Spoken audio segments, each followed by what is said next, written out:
Yufeng, please do not act rashly. Wei Yonghua, filled with anxiety, wept as he urged, whatever the issue, we can go down and speak with the court.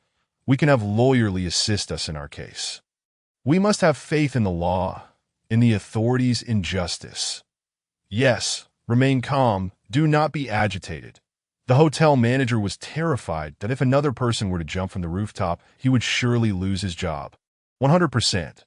Losing his position would be a minor concern. What he feared most was the ruin of his reputation, which would forever bar him from the circle of hotel managers and make it impossible to find work again. The hotel manager took a deep breath, vowing silently to himself that he would ensure the rooftop fire escape door was locked from now on, even if it meant failing fire inspections. Yet, what if a fire were to break out and the escape door was locked? Wouldn't that hinder rescue efforts? He looked pleadingly at Shui Yufeng, urging her to come down, begging her not to despair. "It is not that I despair," Shui Yufeng shouted, agitated. "It is Yang Jinrong who is forcing my hand. I have no choice but to leap to my death, that I would rather die than submit to Yang Jinrong." "No, no, no," the crowd hurriedly implored. "Yang Jinrong, quickly call the security personnel, summon the firefighters, and bring Yang Jinrong here at once." The hotel manager angrily berated the security team, urging them to act quickly. The security guards, accustomed to scrolling through Douyin, were more interested in watching female streamers in denim than keeping up with the news about Yang Jinrong. The algorithms ensured they rarely encountered any information about him. Even when they did, they showed no interest, their attention solely captured by the allure of denim-clad streamers. With a monthly salary of 5,800, they had spent most of it on these streamers, leaving only 800 for instant noodles. How would they know anything about Yang Jinrong? Meanwhile, in the live stream of the beloved young wife, the incident had already garnered significant attention. Now labeled as live stream suicide, the viewer counts surged like a geyser. Within moments of starting the broadcast, the number of viewers had surpassed 400,000, and breaking the million mark was merely a matter of time. New viewers inquired what exactly had transpired. What kind of despair could compel someone to take their own life by jumping? The individual attempting suicide was none other than the mother of the beloved young wife, a pitiful mother whose daughter had just turned 18. Only to lose her life, that it was a tragic case of a parent mourning their child, now driven to suicide by Yang Jinrong. How terribly tragic. Is it Yang Jinrong again? He truly is a harbinger of calamity. A string of bizarre and tragic events seems to follow him ceaselessly. I cannot say for certain, but in the beloved young wife's case, the court had clearly ruled in favor of her family. Yet, due to the arrest of the presiding judge, the verdict was reversed? Is this an attempt to drive a grieving mother, who has just lost her child, to her death? There must be some dark conspiracy at play. Yang Jinrong is attempting to wield absolute power in this city. If anyone claims Yang Jinrong lacks connections, I simply cannot believe it. The darkness of this city is profound. The world needs courageous individuals to step forward, to tear apart the shadows and restore light to society. Many netizens suspect that there was foul play during the court session the day before, especially since a ruling had been made, only to be declared void later. It appears far too suspicious. Naturally, there were also those who stirred the pot, analyzing the situation with wild conjectures. Numerous viewers in the live stream felt that Yang Jinrong was orchestrating everything, pulling the strings behind the scenes. But wait, what wrong has Yang Jinrong committed? He is merely defending his legal rights, yet he is inexplicably bound by moral obligations, facing demands for humanitarian compensation amounting to over 100,000. As for the presiding judge being incarcerated at his behest, was that not the judge's own criminal misconduct? Yang Jinrong did not bribe and then turn on him. Strictly speaking, Yang Jinrong's report of corrupt officials should be seen as a public service. So why has he been painted as a villain? Indeed, a group of individuals distorting the truth. Why do you ignore the facts? How dare you disregard reality? As more viewers flooded into the live stream, the comments became polarized. Some viewers empathized with Shui Yufeng, while others expressed disdain. Numerous netizens believe she was intentionally seeking publicity, maliciously creating pressure to influence the authorities and coerce the court into upholding Liu Hao's verdict. Her intentions were nefarious. The beloved young wife's mother likely anticipated that today's trial would result in a loss, so she resorted to suicide as a means of generating public pressure to intimidate the court. It cannot be denied. Otherwise, why would they go live? This was the effect they desired. When did suicide become a means to evade legal responsibility? If taking one's life could absolve one of guilt, then criminals would simply emulate that behavior. First, engage in a zero-cost shopping spree, then dash to the rooftop to revel in their ill-gotten gains, threatening security with their intent to jump at that moment. Jing Hongji, still streaming live, noticed numerous unfavorable comments and began silencing those accounts. With a voice tinged with grievance, she implored, "Please, let us all be kind. Why must we drive a mother who has just lost her child to madness? If we were not pushed to the brink, how could we have arrived at this point?" With tear-filled eyes, Jing Hongji cried out, "Do you know the pain of losing a daughter? Yang Jinrong caused our child's death." Not only did he refuse to apologize, but he also demanded 40,000 in damages for defamation. Is there any sense of justice left in this world? Shui Yufeng's threat of suicide and Jing Hongji's heart-wrenching laments sparked empathy among many viewers in the live stream. As a mother of two, she could not bear to witness this injustice. "Sister, you must remain strong. Do not forget, you have countless supporters across the nation. A woman willing to fight for her child in court must be compassionate and responsible. Keyboard warriors, tread lightly. Yang Jinrong is truly despicable. How could he demand 40,000 from two families who have just lost their precious daughters? With his wealth, he still dares to extort money from these unfortunate families. What does 40,000 even mean? Let's set up a fan group for Xiao Amren's mother. Together, we can raise funds and fight Yang Jinrong to the bitter end." One comment in the chat rapidly gained traction, with many viewers agreeing. They began to flood the chat with requests for Xiao Amren's mother to establish a fan group to collectively raise funds and stand against Yang Jinrong. Jing Hongji realized the moment was ripe. While crying out to Shui Yufeng to reconsider, she simultaneously began to set up the fan group. In no time, several groups were full to capacity. Management arranged for fundraising. And within mere minutes, hundreds of thousands had been raised that numerous kind-hearted netizens contributed their food allowances, while some even drained their boyfriends' paychecks. Others, overwhelmed by sympathy, withheld their husband's discretionary spending for an entire year to donate to the beloved young wife and Xiao Amren's family. Meanwhile, at the hotel rooftop, members of the security bureau, led by Zhang Hui, rushed to the scene. Firefighters arrived as well, their urgency palpable as they ascended the building. At the base of the structure, firefighters promptly set up air cushions. Within the hotel's top floor, firefighters began devising rescue strategies. Simultaneously, an ambulance with flashing lights arrived at the building's foot. More security personnel started dispersing the crowd, urging onlookers to maintain distance to prevent further accidents. Naturally, the media was not far behind. Reporters and photographers arrived on the scene, capturing interviews and promptly broadcasting the situation to various internet platforms. On the rooftop, Zhang Hui took a deep breath, adopting a gentle tone as he began to persuade. "Shui Yufeng, I am Zhang Hui, the chief of the security bureau of Linhai City. You can share any difficulties with me, and I will do my utmost to mediate." The chief of the city's security bureau. I know you. Little did he expect that Zhang Hui's gentleness would be met with Shui Yufeng's vitriol. She pointed an accusatory finger at him, shouting, "You are in league with Yang Jinrong. You are the one who covered up the truth for him on the mountain, helping him become the so-called hero of Linhai City." Zhang Hui sensed the gravity of the situation, that he hadn't anticipated this layer of trouble. He turned to signal another female officer from the security bureau to step forward for negotiation.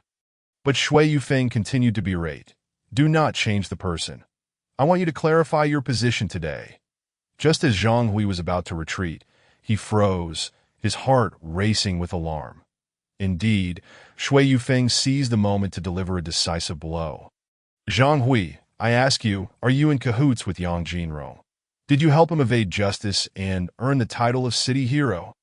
As she spoke, Shui Yufeng feigned a jump from the ledge. No, Zhang Hui desperately wished to curse. This is blackmail through the threat of suicide that if he denied it, what if Shui Yufeng jumped off right then?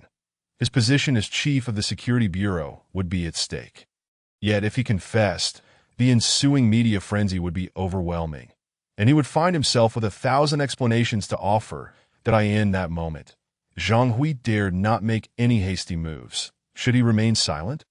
Shui Yufeng let out a cold laugh, gripping the railing tightly as she stepped forward, one foot suspended in midair. Stop. A collective gasp swept through the gathered crowd, their hearts racing in unison. The onlookers below felt their pulses quicken with anxiety, and even the viewers in the live stream tensed at the sight. Initially, many had defended Yang Jinrong, but upon witnessing this scene, they instinctively fell silent. Should she truly leap from the building, the barrage of comments in the live stream could hold them accountable. At that moment, someone sent a comment that silenced the more discerning netizens, while fans in the chat group rapidly began donating. As Shui Yufeng's foot hovered over the edge, the speed of contributions surged to unprecedented heights, raising over 2 million in an instant. On the hotel rooftop, Zhang Hui, having already reported to the director via his walkie-talkie, stood rigidly, disregarding everything else that he assured everyone. I, Zhang Hui, representing the Municipal Public Security Bureau, will do my utmost to resolve your troubles. Very well. Shui Yufeng, unable to elicit an acknowledgement of Zhang Hui's connection to Yang Jinrong, settled for a secondary demand. I want the president of the Linhai District Court to meet me. Immediately, Zhang Hui swiftly contacted the Linhai District Court, and soon enough, the perspiring president, Fan Siwei, a robust 59-year-old with thinning hair, rushed to the rooftop, attempting to conceal his receding hairline with hairspray. Zhang Hui turned, grabbing Fan Siwei and directing him toward Shui Yufeng. This is President Fan Siwei of the Linhai District Court. Shui Yufeng, please express your needs. President Fan, why have you declared our judgment concerning Yang Jinrong invalid? Shui Yufeng shouted, her feet struggling to keep their ground. With a loud crash, the dilapidated hotel balcony began to crumble, sending chunks of concrete and decorative plaster plummeting, causing a stir among the crowd below. The law enforcement personnel above were equally startled, their hearts racing at the thought of a life potentially lost. Despite knowing that Shui Yufeng was being unreasonable, witnessing a living soul poised to end her life transformed their perspective. No matter how much resentment they harbored against her, none wished for her demise. Sweat beaded on Fan Siwei's forehead that he found himself in a precarious situation, having acted in accordance with legal protocols to declare Lu Hao's court judgment invalid, something any court would do.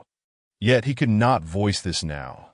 The fear of inadvertently provoking Shui Yufeng in a jumping weighed heavily on him. Not only would he bear the psychological burden, but he would also face a torrent of online abuse. With his entire family potentially suffering the same fate, Fan Siwei's voice lowered, striving to adopt a humble demeanor, as he attempted to placate the situation. The national economy rapidly develops and cultural standards rise. Our legal system is becoming increasingly refined to enhance the happiness of our citizens. The Linhai District Court mandates that all 306 law enforcement personnel not only adjudicate lawfully, but also infuse compassion into their judgments. Keeping pace with the times, we have conducted numerous online hearings to significantly boost the residents' sense of well-being. Up until now this year, our court has adjudicated 607 cases, averaging over 7 cases per working day. Excluding holidays, many of these cases require interdepartmental collaboration. On our busiest day, we adjudicated 55 cases. Each case necessitates thorough review by the collegial panel, verification of evidence, and adherence to all legal procedures. The hotel manager, Zhang Hui. Others, Wei Yangbua, Jing Hongji, and others shared the same bafflement, their minds filled with confusion. What are you even talking about? The million viewers in the live stream were equally perplexed, utterly unable to comprehend the president's words. Not a single statement directly addressed their concerns. "Stop! Stop!" Shui Yufeng, one hand gripping the railing and the other pointing accusingly at Fan Siwei, exclaimed, "Did you even hear my question? What are you even answering?" Fan Siwei was acutely aware of the implications of his response. His words served as the optimal reply, conveying to the netizens that the Linhai District Court operates strictly within the law while considering human sentiment, and that they are exceedingly busy, all while adhering to legal protocols. Most crucially, he bought time for the emergency responders on the rooftop. Yet, Shui Yufeng was unimpressed. She recognized Fan Siwei's evasive tactics and, in frustration, stomped her foot, causing more debris to cascade downward. Her agitation intensified as she demanded, "Bring Yang Jinrong here. He must come immediately." Zhang Hui's brow furrowed at this declaration. Summoning Yang Jinrong was out of the question.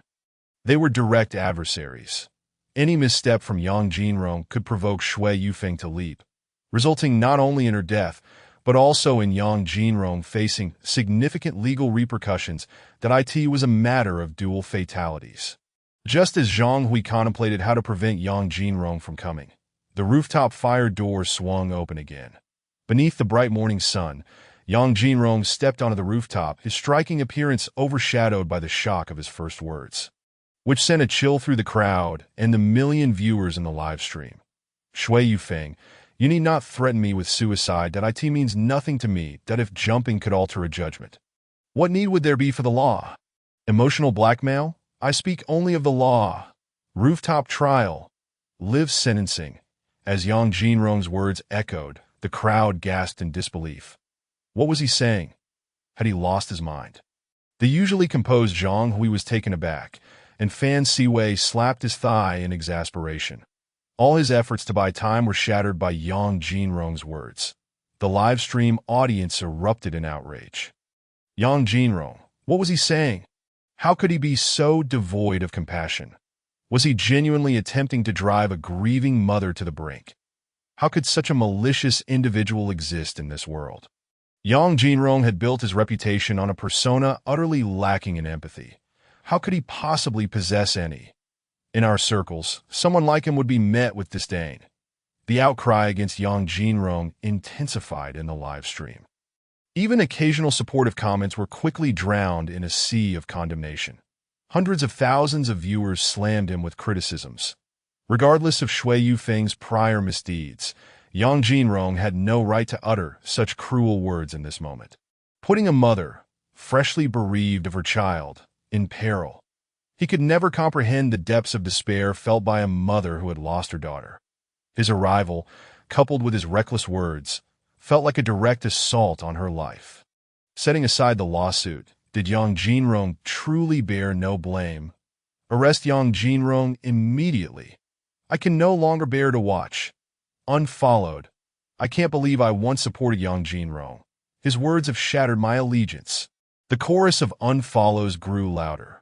Yang Jinrong's follower count across various platforms began to plummet, losing hundreds of thousands in mere moments.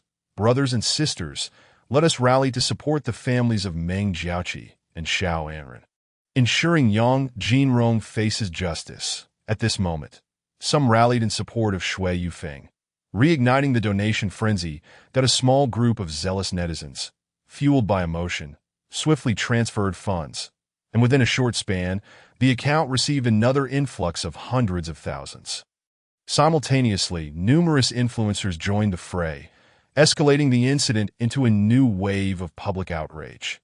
The Temple Association, which had remained silent for days, seized the opportunity to strike back, issuing a lengthy online statement denouncing Yang Jinrong once more. Heaven possesses the virtue of nurturing life. Yet, Yang Jinrong lacks even the most fundamental compassion inherent in humanity. The erosion of human nature reaches no further. A kind word warms 3 winters. While harsh words chill in the midst of June, he is solely aware of his own interests being infringed upon, without the slightest consideration that his words could endanger another's life, bringing forth grave sins. Yang Jinrong, Should you choose to cease your actions in a timely manner, kneeling sincerely before the Buddha and chanting scriptures for 1,000 days, only then might you have a chance to atone for your sins.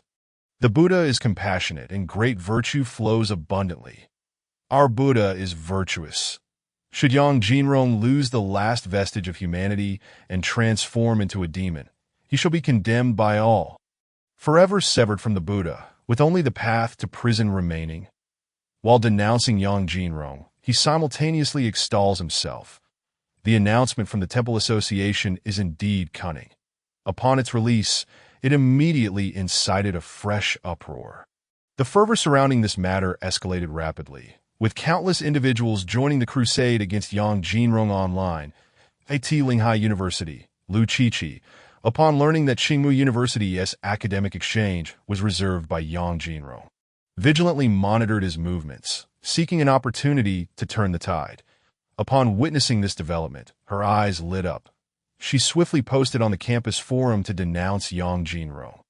How could a student of such despicable character as Yang Jinrong be qualified to represent us at the academic exchange with Qingmu University? I implore the school leadership to clarify why Yang Jinrong was chosen as a predetermined candidate.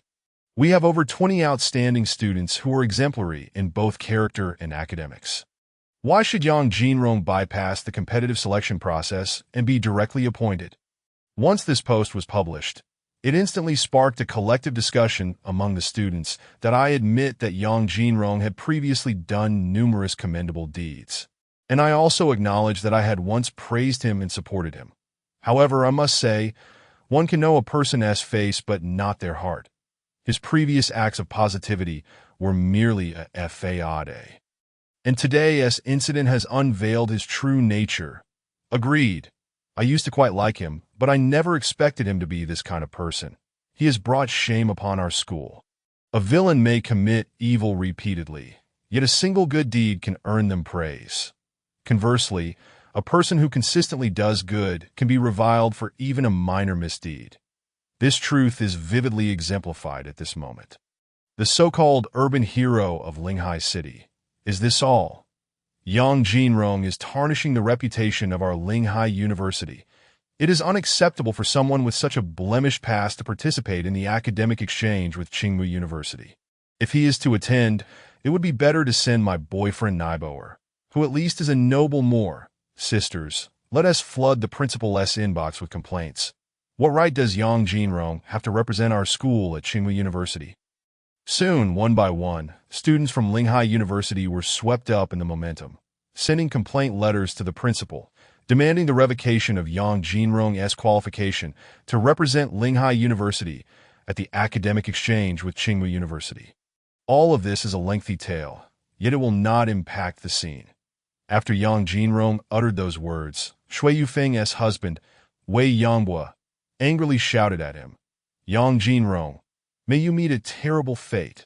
If my wife jumps off because of your words, you will be a murderer. I will risk my life to ensure you are imprisoned, sentenced to death. Yang Jinrong, you are truly malicious. Jing Hongji, holding a live-streaming platform towards Yang Jinrong. Cursed, haven't our family suffered enough because of you? Now that Yu Feng is driven to the point of jumping, you refuse to dissuade her and instead utter such venomous words. You are nothing but a monster. Unworthy of existence, Gan Xinghua glared fiercely, reproaching, Yang Jinrong, how can you still call yourself an urban hero of Linghai? Has your conscience been devoured by a dog to utter such malicious words intending to drive a person to death? Putting us all in peril. Yang Jinrong. Shui Yufeng grew increasingly agitated, stamping her feet and crying out, Yang Jinrong, you've forced me into this. You've compelled me to consider jumping. If I die, you shall not escape unscathed. Even if I become a vengeful spirit, I will not spare you. Faced with the united denunciation of the four, Yang Jinrong remained unmoved, stating, I never said for you to jump. His voice resonated, repeating his earlier words. Then coldly added, which of your ears heard me compel her to jump? You have already slandered me once regarding your daughter's issue. Now you wish to do so again. Moral coercion? I'm sorry. But I only abide by the law. Yang Jinrong's gaze swept over the four of them, his words sharp and unyielding, showing no sign of restraint due to Shui Yufeng's predicament, for he was certain they would not jump.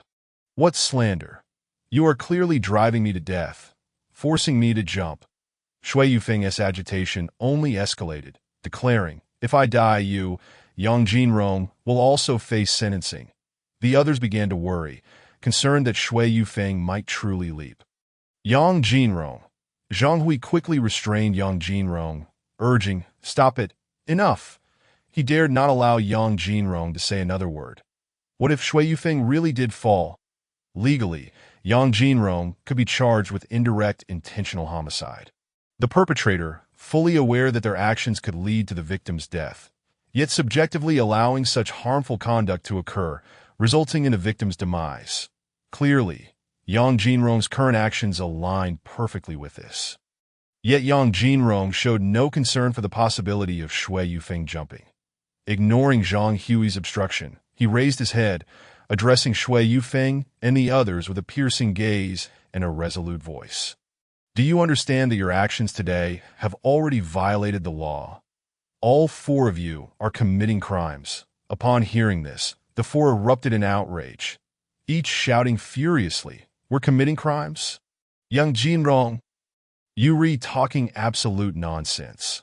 We are merely safeguarding our legitimate rights. We are resisting your malevolence, battling against your tyranny, a bright act against darkness. After they vented their anger, Shui Yufeng leaned her body further over the edge. Threatening, Yang Jinrong, you truly can twist black and white, confuse right and wrong, that if today my righteous sacrifice cannot topple you, it only proves that the heavens over Linghai are too dark. Do not act impulsively. Please do not act impulsively. Zhang Hui hastily restrained Yang Jinrong, soothing Shui Yufeng. Yang Jinrong is merely speaking thoughtlessly. Do not take it to heart that I will control him. Please do not act rashly. As the scene's law enforcement officer, Zhang Hui was keen to avoid any unforeseen incidents. Even though he sensed that Shui Yufeng lacked the determination to commit suicide, he could not take the risk that if anything went awry, he, as the head of security, would bear an undeniable responsibility. Nevertheless, Yang Jinrong did not cease his speech. He turned not to Shui Yufeng and her companions, but to the head of the Linghai District Court, Fan Siwei, stating, President Fan, I request the court to establish a mobile court right here to adjudicate the crimes of Shui Yufeng and her companions. Truly, one cannot die without making a stunning declaration. Upon saying this, Yang Jinrong once again shocked the scene. Everyone was bewildered by his intent that a mobile court to judge Shui Yufeng and her companions on the rooftop. This cannot be. The individual is still about to jump. Is this application not a bit too absurd? Fan Siwei wore a bewildered expression. After decades of court work, this was his first encounter with such an audacious party.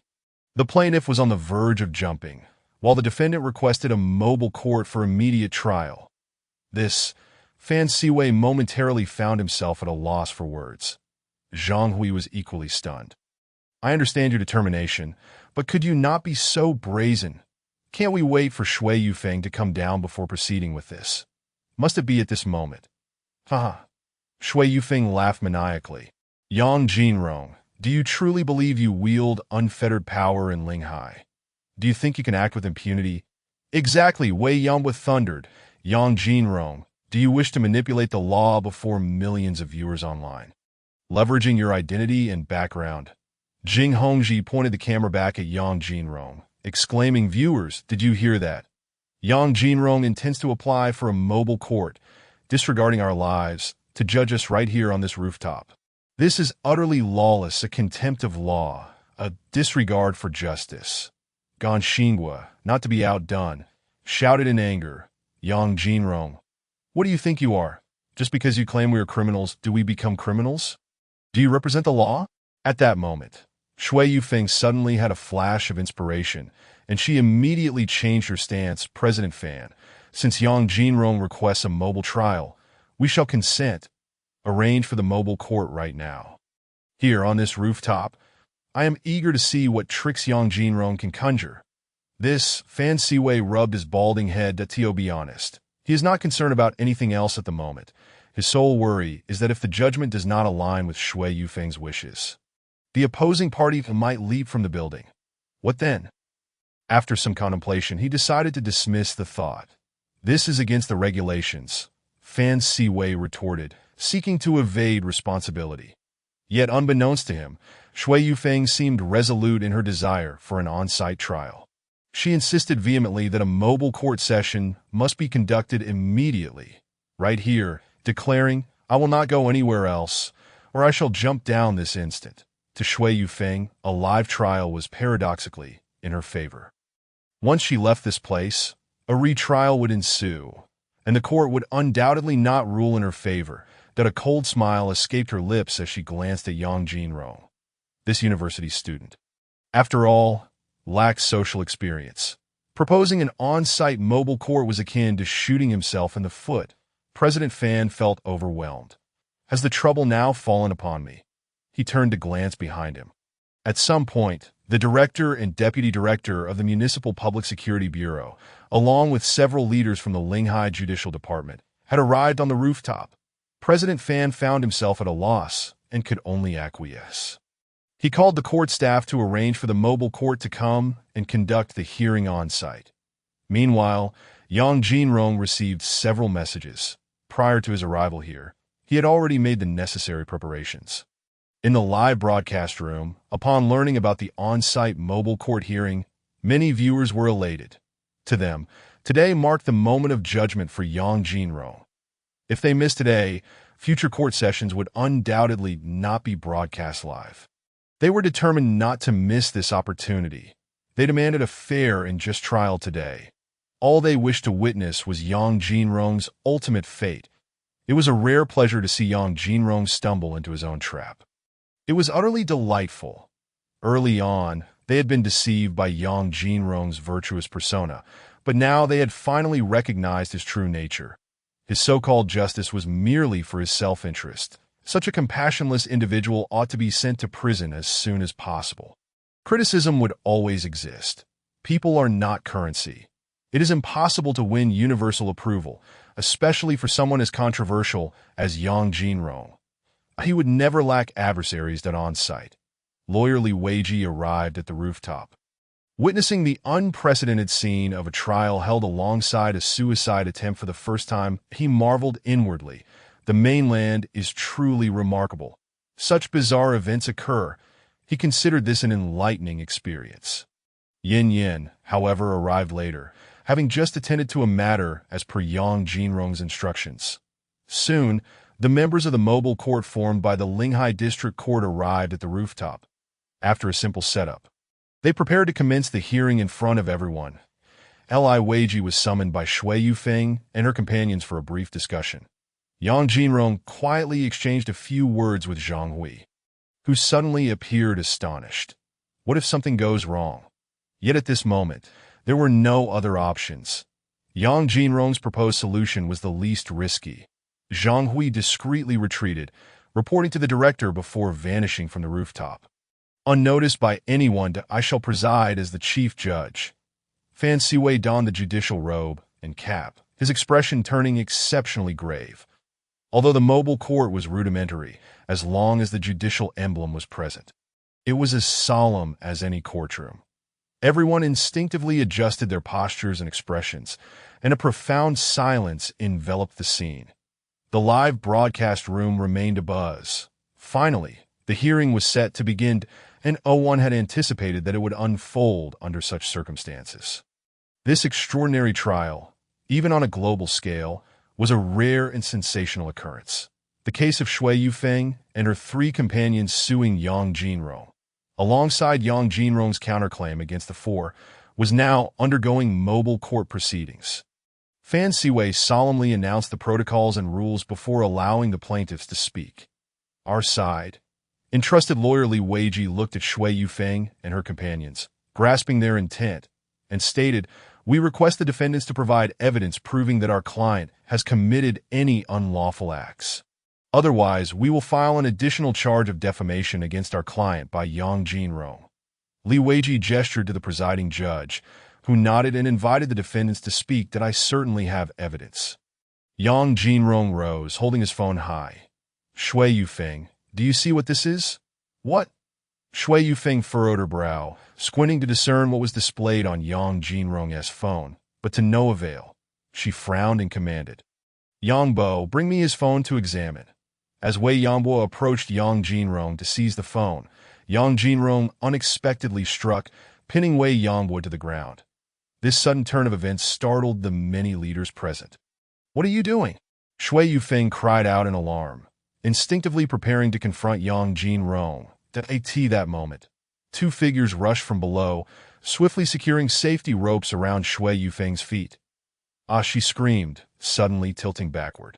About to fall, to the horror of the onlookers below, Shui Yufeng did not plummet, but was instead firmly held by the safety ropes, as firefighters from the building's lower windows pulled her inside. President Fan was left dumbfounded that he had received no prior notification about this event. Did this happen so abruptly? Not only he but the various leaders present were equally bewildered, yet they maintained a facade of calm, as if this situation had been orchestrated by them.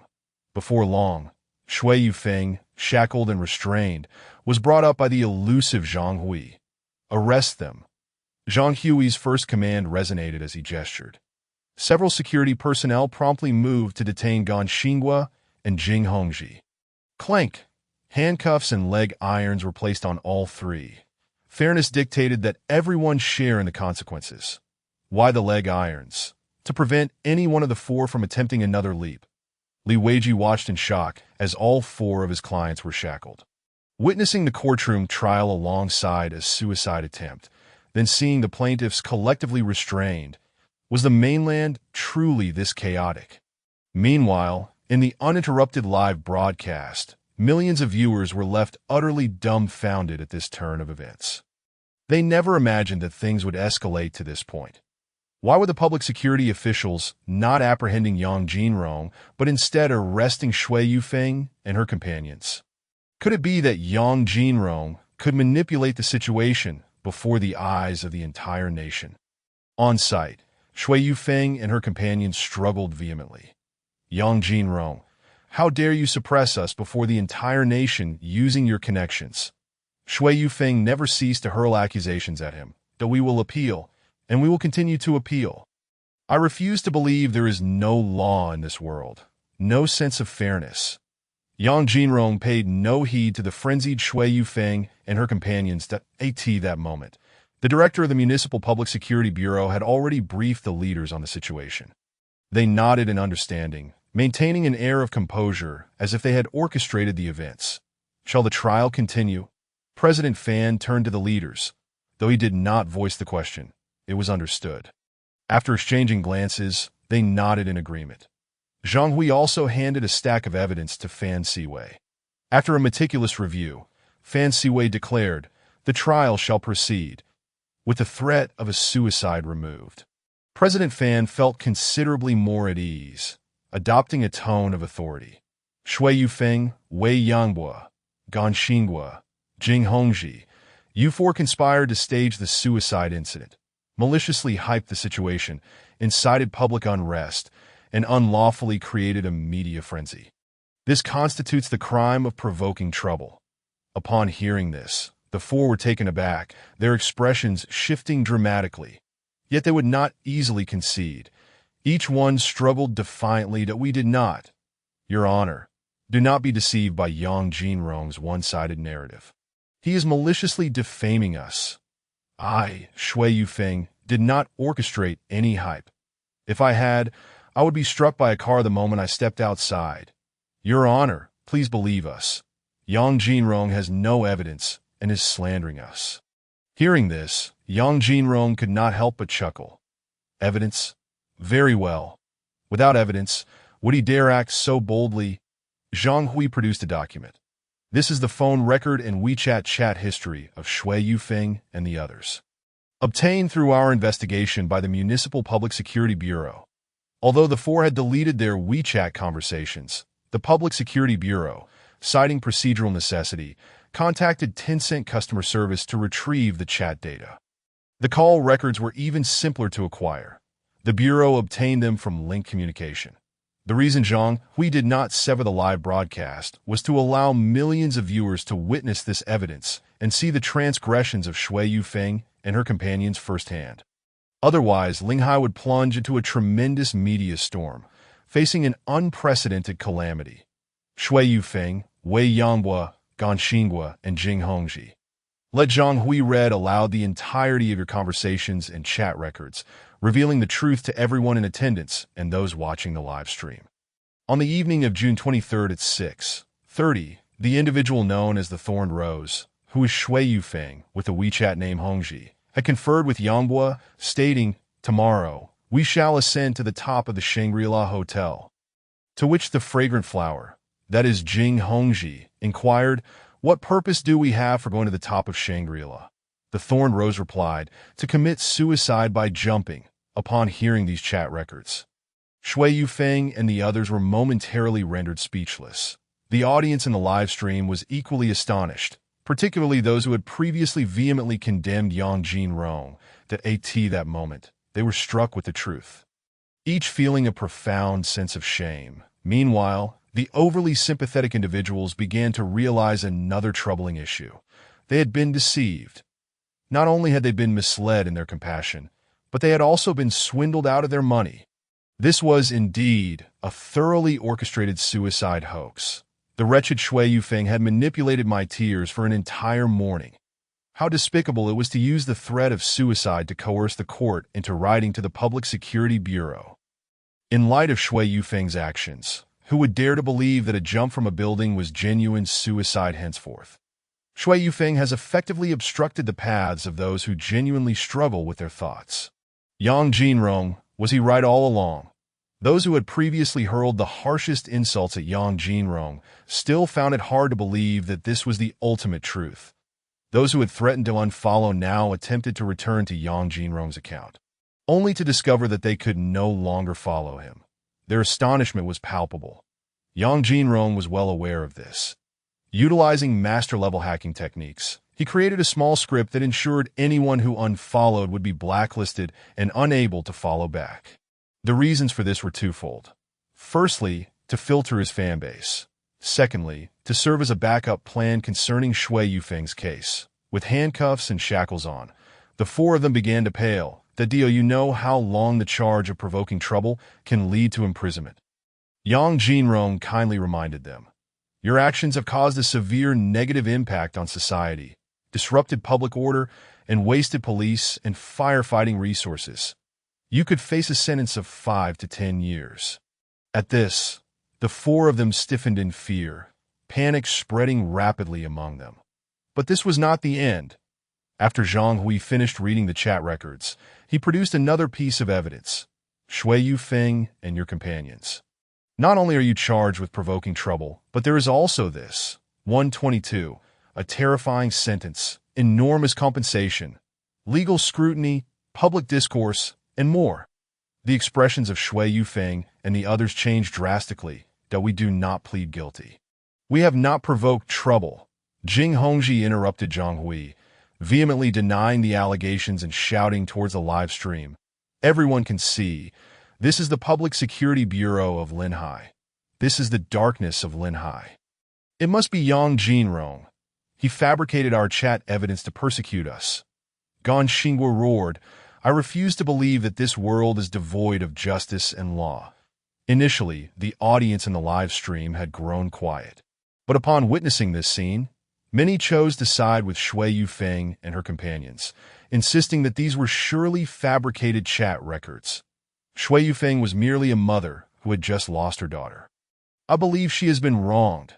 Let us not act rashly. We must trust that the authorities will handle this fairly and justly. Trust the authorities. I ever heard of the crime of eating dumplings without soy sauce? How many wrongful cases have existed throughout history? If these chat records are indeed fabricated, then this case is nothing short of a mockery of the entire nation. While it's conceivable that dark dealings occur behind closed doors, I cannot fathom any public security bureau daring to engage in such audacity in front of over 2 million viewers in a live stream. It's simply unfathomable. One might say you are too naive. This world is far darker than you can imagine. I cannot speak to other matters, but I know one thing. Chat records can be easily fabricated, and such things cannot serve as conclusive evidence for conviction. The live stream was rife with controversy. Even though many believed the authorities, their voices were drowned out by others that on the rooftop of the Shangri-La Hotel, where the weather had been bright and sunny. Clouds suddenly gathered, blocking the sunlight, creating an increasingly oppressive atmosphere. "Let me go. On what grounds do you arrest me?" Shui Yufeng struggled, adamantly refusing to acknowledge the authenticity of the chat records. "The chat records you have are all fake. Computer-generated. We never had any conversations. Neither did we plan a suicide. I am simply at my wit's end and wish to jump. How dare you slander me?" Suddenly, she resembled a frenzied young bull, violently charging at the security personnel in front of her. With handcuffs and shackles, Shui Yufeng leapt towards the edge of the rooftop, that a cacophony of clinking chains erupted. Zhang Hui, quick-witted, seized Shui Yufeng's shoulder. "Shui Yufeng, in the face of irrefutable evidence, your denial holds no significance. The law will not spare you simply because you refuse to admit guilt." Before he could finish his sentence, Zhang Hui let out a horrified scream. "Da-da!" He quickly withdrew his arm, looking down to find that Shui Yufeng had bitten him fiercely on the forearm, leaving 2 rows of bite marks and crimson blood flowing out. Seizing the opportunity, Shui Yufeng dashed towards the edge of the rooftop. "We did not plan for suicide. We did not. Today, I shall leap from here to make my point. You have forced me into this. If I die, none of you shall have it easy." In a fit of rage, she screamed as she reached the rooftop's edge and leaped smack. She was abruptly slapped back. Unbeknownst to her, Yang Jinrong had appeared at the rooftop's edge, swiftly returning Shui Yufeng to the ground. The sound of chains clashing against the floor was jarring. Several security personnel rushed over to restrain her. "Ah!" Shui Yufeng screamed in a frenzy, struggling in vain. The side of her face that was struck swelled grotesquely, blood seeping from the corner of her mouth, her teeth nearly knocked out, leaving her in excruciating pain. Yang Jinrong simply shook his hand. He was more accustomed to using his fists, for a slap could never match the ferocity of his martial arts. However, had he used his fists, one punch might have ended Shui Yufeng's existence. Instead of saving her, he would have harmed her. This was contrary to Yang Jinrong's intent of rescue. After all, the compassionate deity preferred rehabilitation over violent retribution. Yang Jinrong gazed at Shui Yufeng, whose eyes blazed with fury, and could not help but grin, revealing a set of pearly white teeth. "Amitba, saving a life is worth more than building a pagoda of 7 levels. Perhaps my slap was a bit too forceful. Let us consider it a 6-level pagoda." The crowd fell into a stunned silence. With this unexpected interlude involving Shui Yufeng, the Public Security Bureau tightened its grip, assigning 2 officers to each of the 4, completely eliminating any chance of their escaping to jump. "You claim the chat records are fake." Zhang Hui, nursing his bitten forearm and neglecting to seek medical attention, produced a tablet and opened an FPD document that displayed chat records. Each page bearing the official seal of Tencent, complete with encoded verification. "Take a good look. Each chat record has authentication." Zhang Hui displayed this to the live stream, then produced a notarized document. "Additionally, we have obtained notarization from the notary office." He then played an audio recording. "This is your phone conversation," he announced, provided by the official connection. Zhang Hui clicked play. The voice of Shui Yufeng rang out, followed by a succession of dialogues among the families. The voices matched perfectly. It was indeed the 4 of them. The content of the conversation was highly revealing, discussing how to orchestrate the staged jump and maximize its impact. Initially, they had planned to seek media attention, but reconsidered that it would be too cumbersome and likely expose their ruse, thus opting for a live broadcast instead.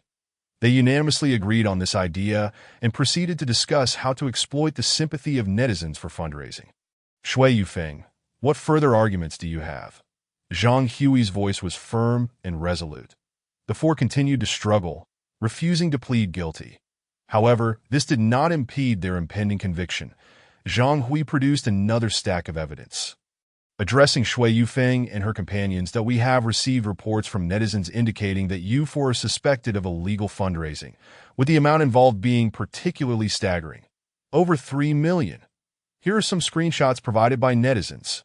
He displayed them one by one, revealing that Jing Hongji and her associates had used the guise of live streaming to elicit sympathy from viewers before launching their so-called fundraising efforts. In reality, these reports have been submitted by fans of Yang Jinrong, with the Brave Bamboo having infiltrated their fundraising group, collecting evidence with each donation that as the number of donors continues to rise. The Courageous Bamboo can only call upon other loyal fans to join in, collectively gathering evidence of wrongdoing. After reporting to the Public Security Bureau, it is only natural for them to investigate the bank accounts, wealth management platforms, and WeChat transactions associated with Jing Hongji and her 3 accomplices.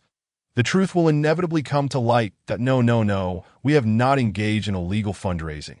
It is the fans who voluntarily donated their money to support us in hiring a lawyer to fight against Yang Jinrong in court, to struggle to the very end. Shui Yufeng still refuses to plead guilty, her attitude exceedingly obstinate that if money given voluntarily by others constitutes illegal fundraising, does that not imply that I could transfer money to your bank account and then report you for illegal fundraising? Zhang Hui has already lost patience with the unreasonable and sophistic arguments presented by the four that regardless of their admissions of guilt, the evidence is irrefutable and their sentencing will proceed accordingly. Yet, Zhang Hui remains silent, allowing Jing Hongji and the others to feel they have the upper hand, prompting each of them to begin their own defenses. Gan Xinhua hastily interjects, "Comrades of the Public Security Bureau, we have not engaged in illegal fundraising. It is the netizens who voluntarily donated out of kindness, wishing to sponsor our legal battle. This only serves to demonstrate that we are aligned with the will of the people." Exactly. Jing Hongji echoes in rebuttal. Why do the netizens only donate to us and not to Yang Jinrong? Because their vision is clear, they can discern right from wrong, and they recognize our pursuit of justice and light. Comrades of the Public Security Bureau and other officials, why are you unwilling to heed the voices of the people? Why must you only listen to Yang Jinrong's side of the story? Wei Yangbo raises his hands, shackled by silver bracelets, exclaiming, "We are innocent, yet you have placed these cuffs upon us. This is the oppression of good citizens." The words of the four naturally resonate with the audience who previously donated. I voluntarily donated to them. It is my own money, and I can choose to whom I wish to give it that also illegal. Indeed, the money I earned is mine to spend as I wish. On what grounds does the Public Security Bureau impose guilt upon us? If you are to judge in such a manner, then tomorrow I shall donate 1 million to Yang Jinrong's account and report him for illegal fundraising. Exactly, brothers and sisters, go donate to Yang Jinrong right now and report him for illegal fundraising. Is this for real? 1 million to Yang Jinrong? Let's just say, what if it backfires and you end up with nothing to show for it? Sister Fu, send me 50 to prove your strength. Transferring to Yang Jinrong would be better spent on me. I will confess at the Public Security Bureau, but before I do, I will spend 1 million in donations. The atmosphere escalates, yet it does not affect the proceedings of the trial. Those with an overflow of sympathy remain unaware that their donations are, in fact, detrimental to Shui Yufeng and the others. All evidence has been submitted to Chief Judge Fan Siwei. After arranging for an investigation, he announces the continuation of the court session. The trial proceeds, Fan Siwei states, Shui Yufeng and her 3 accomplices, through despicable means such as attempted suicide, have sought to create sensationalism and public uproar, resulting in severe negative consequences. According to Article 293 of the criminal law, causing a serious disturbance in a public place shall result in imprisonment of not more than 5 years. Criminal detention or control. The evidence is clear-cut, leading to the following verdict for Shui Yufeng and her 3 accomplices: a 5-year prison sentence. Their actions not only severely disrupted the order of nearby areas, but also generated a widespread public uproar on internet live streaming platforms, creating significant negative repercussions. The 5-year sentence is the maximum penalty for the crime of provoking trouble, not reflective of the severity of their illegal actions. Upon hearing the 5-year sentence, the four remain defiant, attempting to appeal but are interrupted by Chief Judge Fan Siwei, who states that the appeal is futile and instructs the plaintiffs to maintain silence. The four mumble in discontent, yet dare not raise their voices. They contemplate that even if they are sentenced today, they can always hire a lawyer to appeal and overturn the ruling in a second trial. Shui Yufeng and her 3 accomplices illicitly guided others in fundraising, acquiring enormous sums of money. Fan Siwei continues, stating that evidence of their solicitation has also been gathered. And according to Article 13 of the charity law, individuals or organizations must not solicit donations in the name of charity without registration as a charitable organization. Furthermore, Article 21 of the Law on the Construction of Civic Morality and Professional Ethics stipulates that citizens must not raise funds through illegal means. Jing Hongji, Gan Xinghua, Wei Yanghua, and Shui Yufeng have exploited the sensationalism of suicide on live broadcasts to garner sympathy and illegally raise funds, with the amount involved exceeding 3.6 million. The jury has long deliberated, and Fan Siwei continues in a voice of authority devoid of emotion. Such conduct has violated Article 192 of the criminal law, constituting the crime of fundraising fraud, that if one illegally raises funds with the intent to possess them unlawfully and the amount is substantial, a sentence of 3 to 7 years shall apply. If the amounts are enormous or if there are other severe circumstances, a sentence of 7 years or more, or life imprisonment, may be imposed alongside fines or confiscation of property, given the substantial amount involved and the severity of the circumstances. This court has decided to sentence Shui Yufeng, Jing Hongji, Gan Xinghua, and Wei Yanghua to a term of 19 years. 19 years. Upon hearing this sentence, the four are struck as if by lightning, their bodies instinctively trembling. They exchange glances, silently acknowledging they cannot plead guilty. They must persist in their appeal. Yet, they realize that with their limited rhetoric and legal knowledge, a successful defense is beyond reach. Thus, they all turn their gaze toward their appointed lawyer.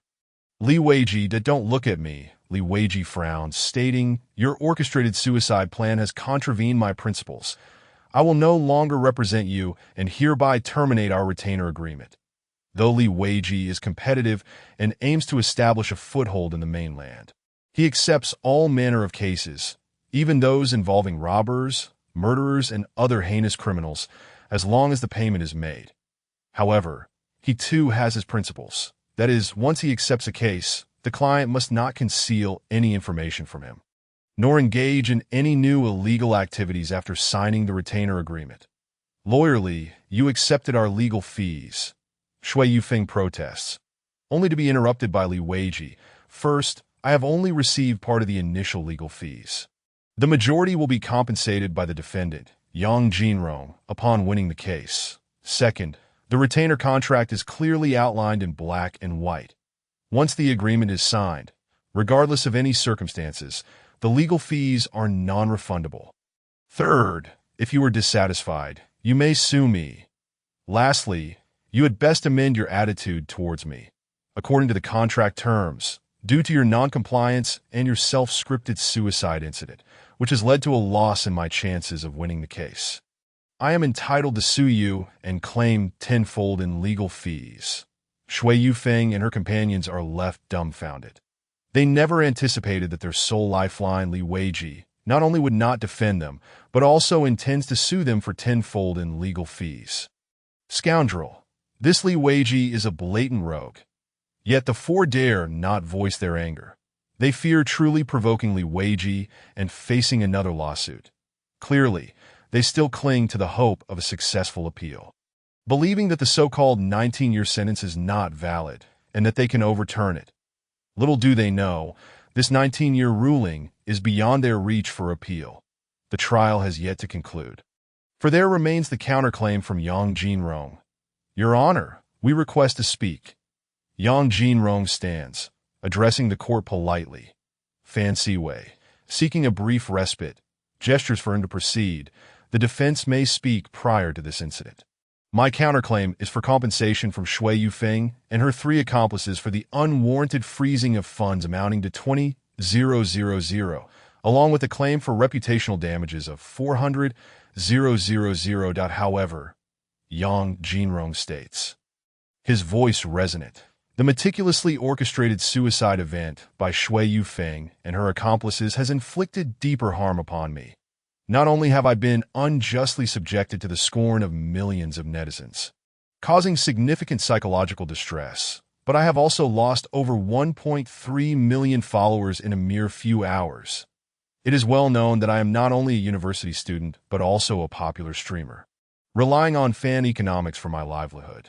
Today, the actions of Shui Yufeng and her accomplices have led to a loss of over 1 million followers, resulting in immeasurable financial damage. Here is my evidence of follower loss. Yang Jinrong gestures for Yin Yin to submit the evidence to the mobile court, showcasing the comparison of his follower count before and after the suicide incident. That he continues, in my magnanimity, I shall temporarily disregard the immeasurable reputational loss. I merely request compensation based on the average value of 2 yuan per follower for Douyin, demanding that Shui Yufeng and her accomplices compensate me for my financial losses amounting to 2.7 million. Shui Yufeng and her 3 companions stared wide-eyed at Yang Jinrong, regarding him as if he were a madman. Are you out of your mind, desperately seeking money, claiming 2,700,000 in economic losses? Why don't you just rob a bank instead? What does losing followers have to do with us? If you are unlikable, it's only natural that your fans would unfollow you. After regaining their composure, the 4 began to hurl furious insults at Yang Jinrong. However, Yang Jinrong remained unperturbed, signaling Yin Yin to present another piece of evidence. Yin Yin submitted the material to the mobile court. This document was precisely the evidence of viewers expressing their intent to unfollow him after they were misled in the live stream, damaging his reputation. As Yang Jinrong spoke, Chief Judge Fan Siwei displayed the evidence, which consisted of numerous comments threatening to unfollow him. Not only were there screenshots to substantiate this, but also recorded footage of the live stream. The matter was as good as settled. After deliberation, Fan Siwei rendered the final judgment. The evidence was incontrovertible, the facts were clear, and thus the counterclaim filed by the defendant Yang Jinrong was upheld.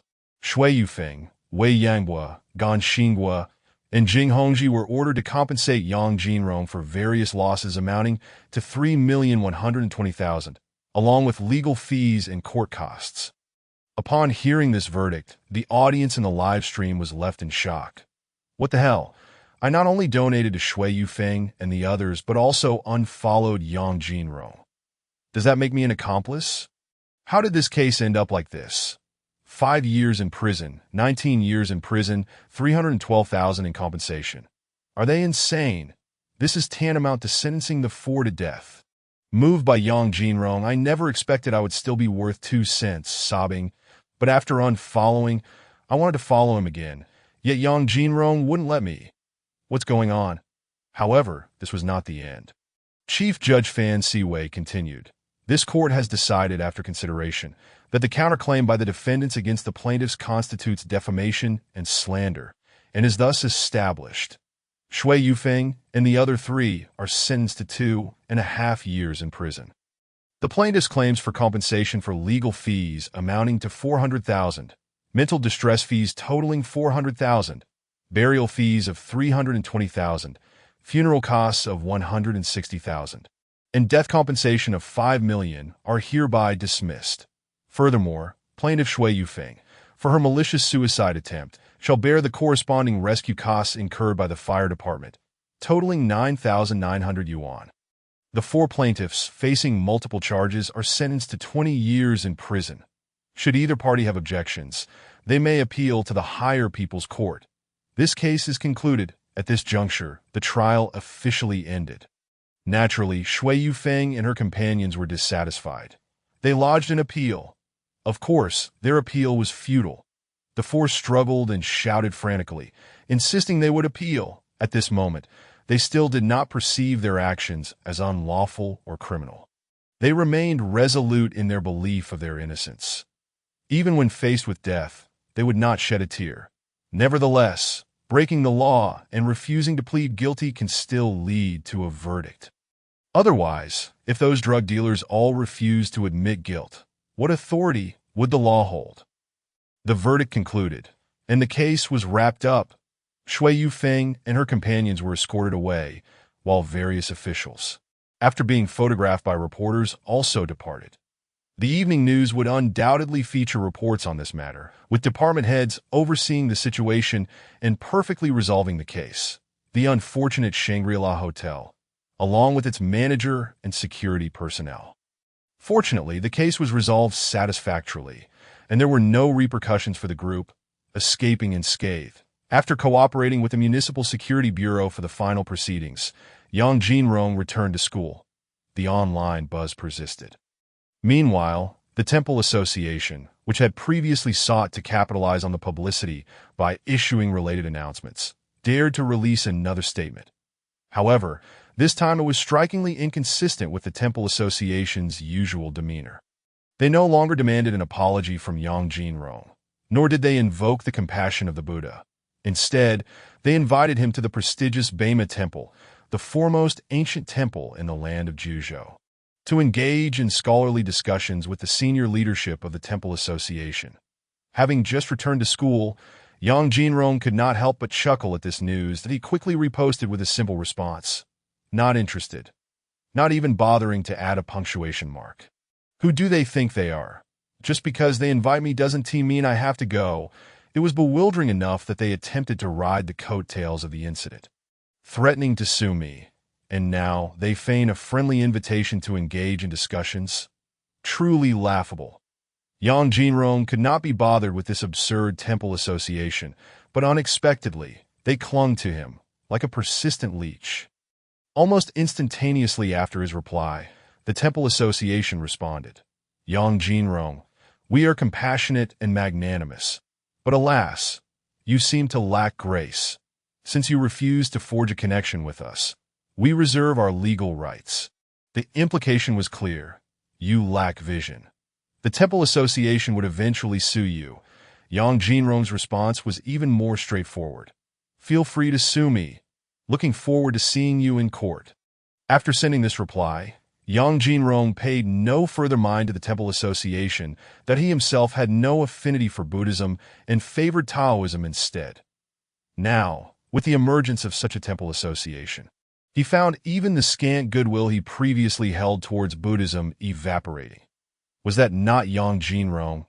As he walked through the campus, he once again became the subject of gossip that he found it unremarkable. Ever since the motorcycle incident, he had risen to fame at Linhai University. Just the other day, he had been darkened by a notorious female classmate for several seconds. However, upon overhearing the gossip, he couldn't help but raise an eyebrow. It was rumored that he had secured a spot for academic exchange at Tsinghua University through backdoor means. TSK. When did Linhai University become a celebrity university?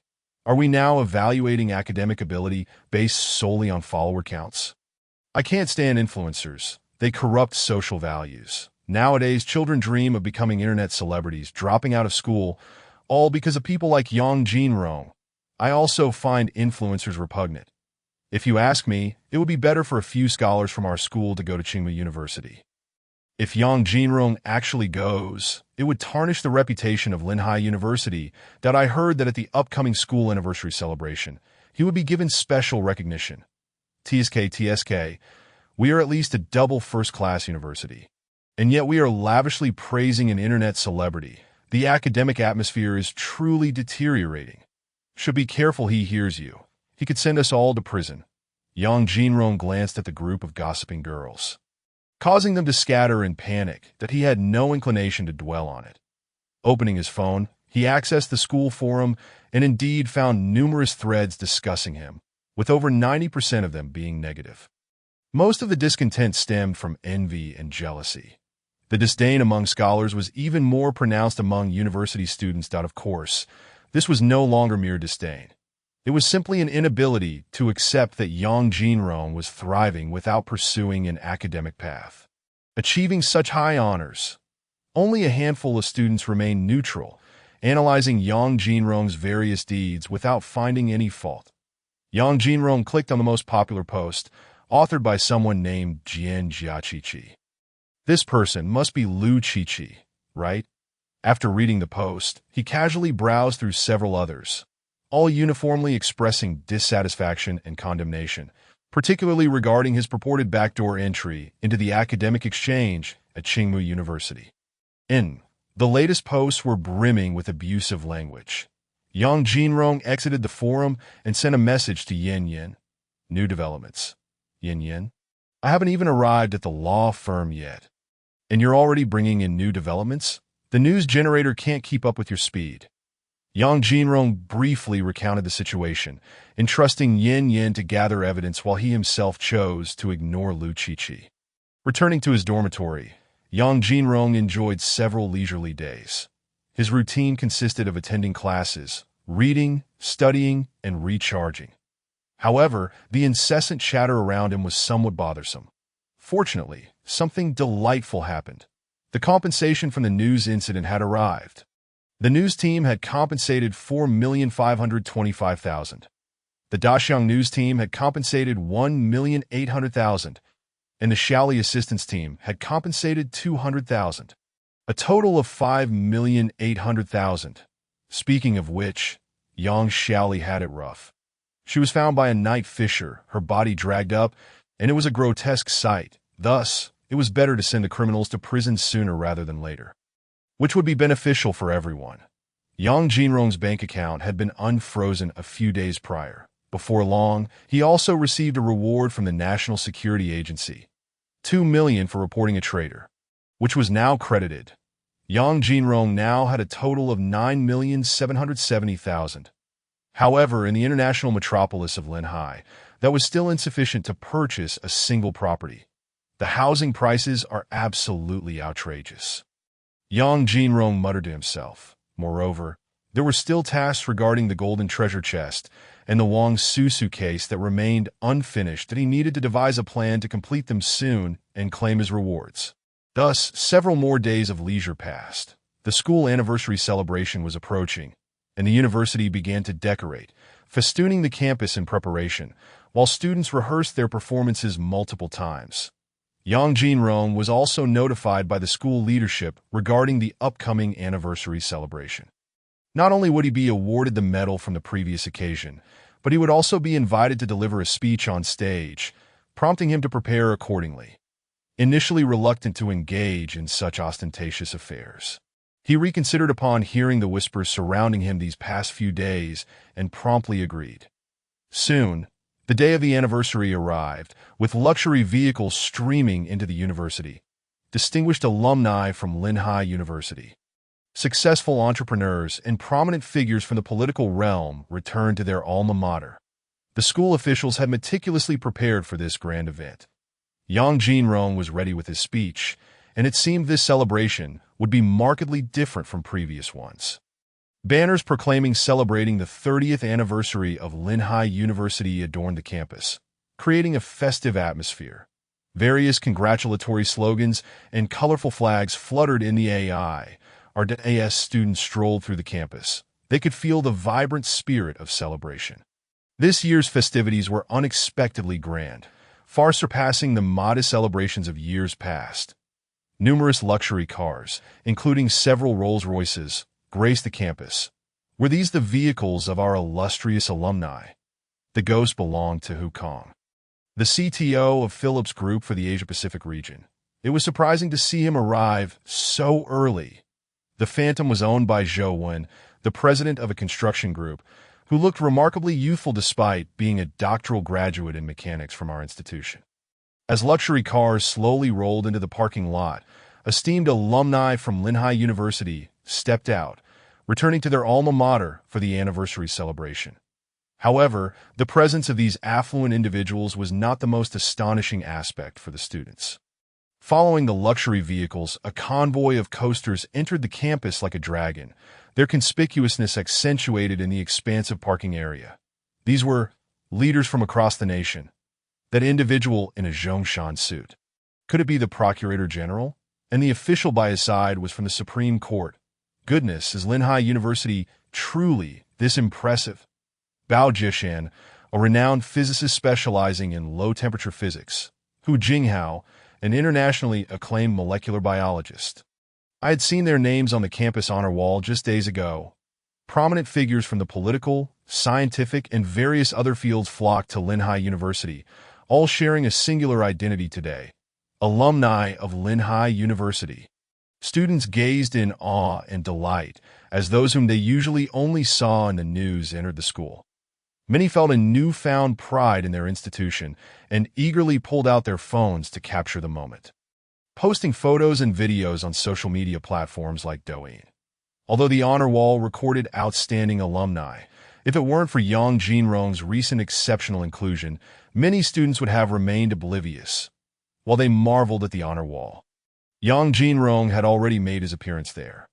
Lu Qiqi, dressed in formal attire, was gathered with several distinguished students. Originally, there was to be a segment during the anniversary celebration for them to deliver a collective speech, which had been rehearsed well in advance. However, as the event approached, this segment was inexplicably canceled.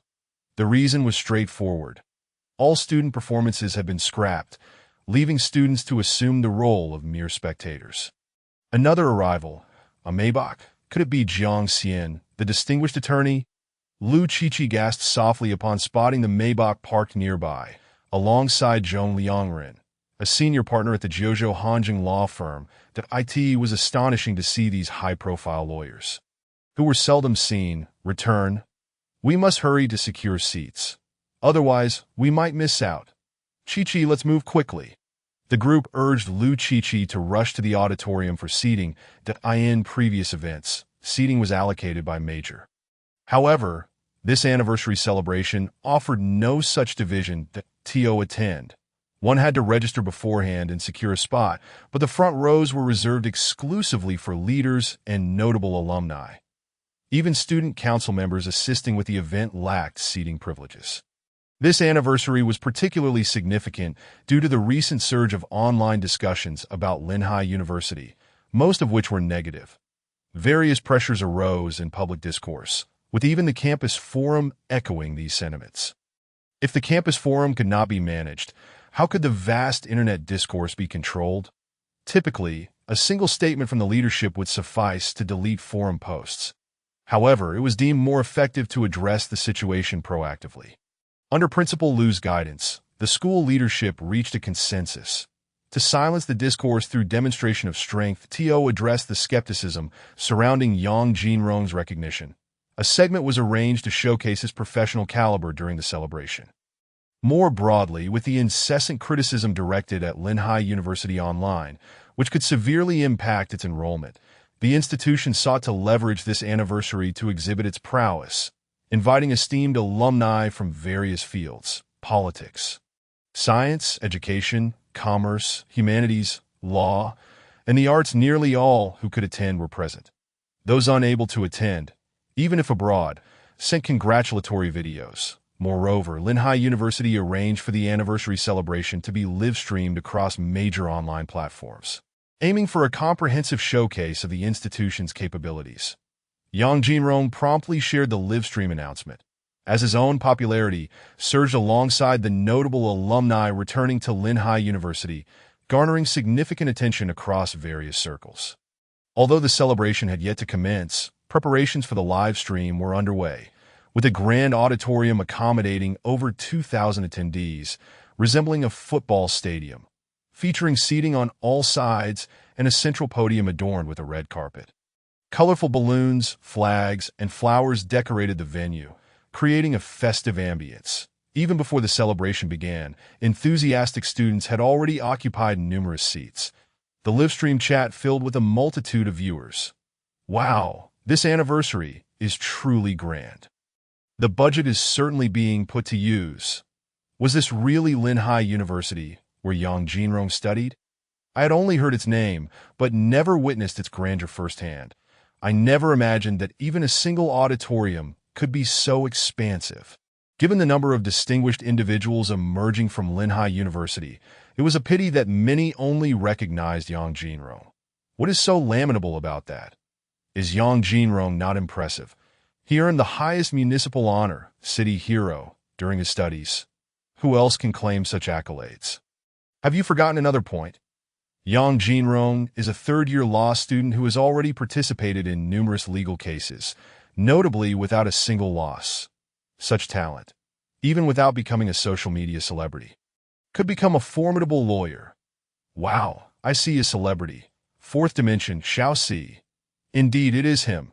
He is also an alumnus of Linhai University.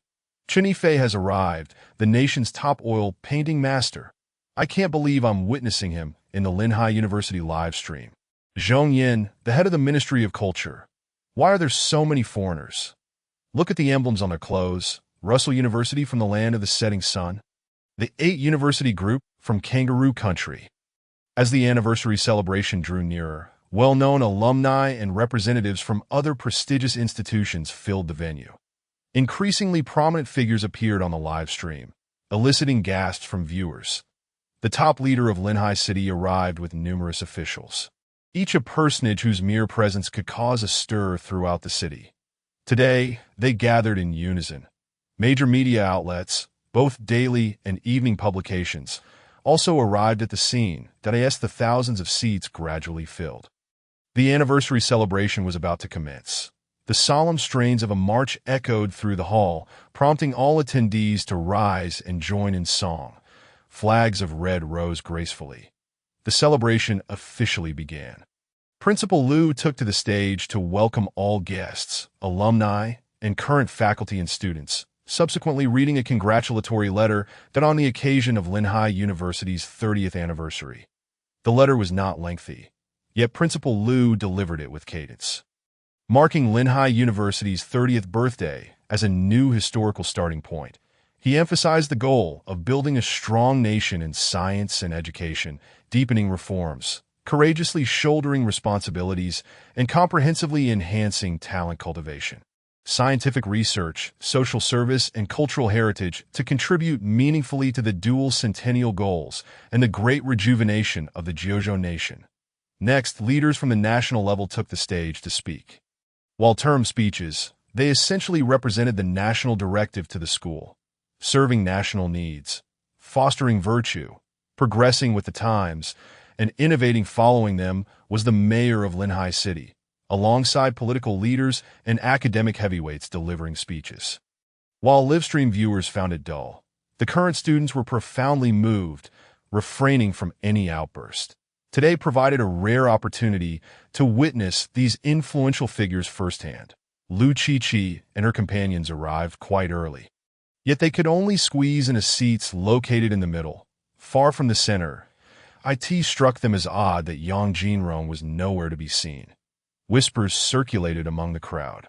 With so many people here, how could we possibly spot him?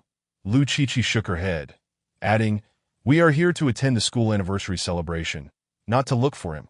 This time, they intended to leverage the campus forum to pressure the school into revoking Yang Jinrong's predetermined qualification, advocating for a fair competition among all. However, the school utterly disregarded their efforts, completely ignoring the public opinion stemming from the forum that I see him. A girl exclaimed softly, holding up her phone, which displayed a live stream of the anniversary celebration at Linhai University. The camera had zoomed in on the front row, revealing Yang Jinrong seated there. Indeed, it is him. Lu Qiqi's expression slightly shifted. They had all painstakingly navigated through the crowd to secure seats, yet there he was, mingling with a host of prominent alumni, engaging in lively conversation.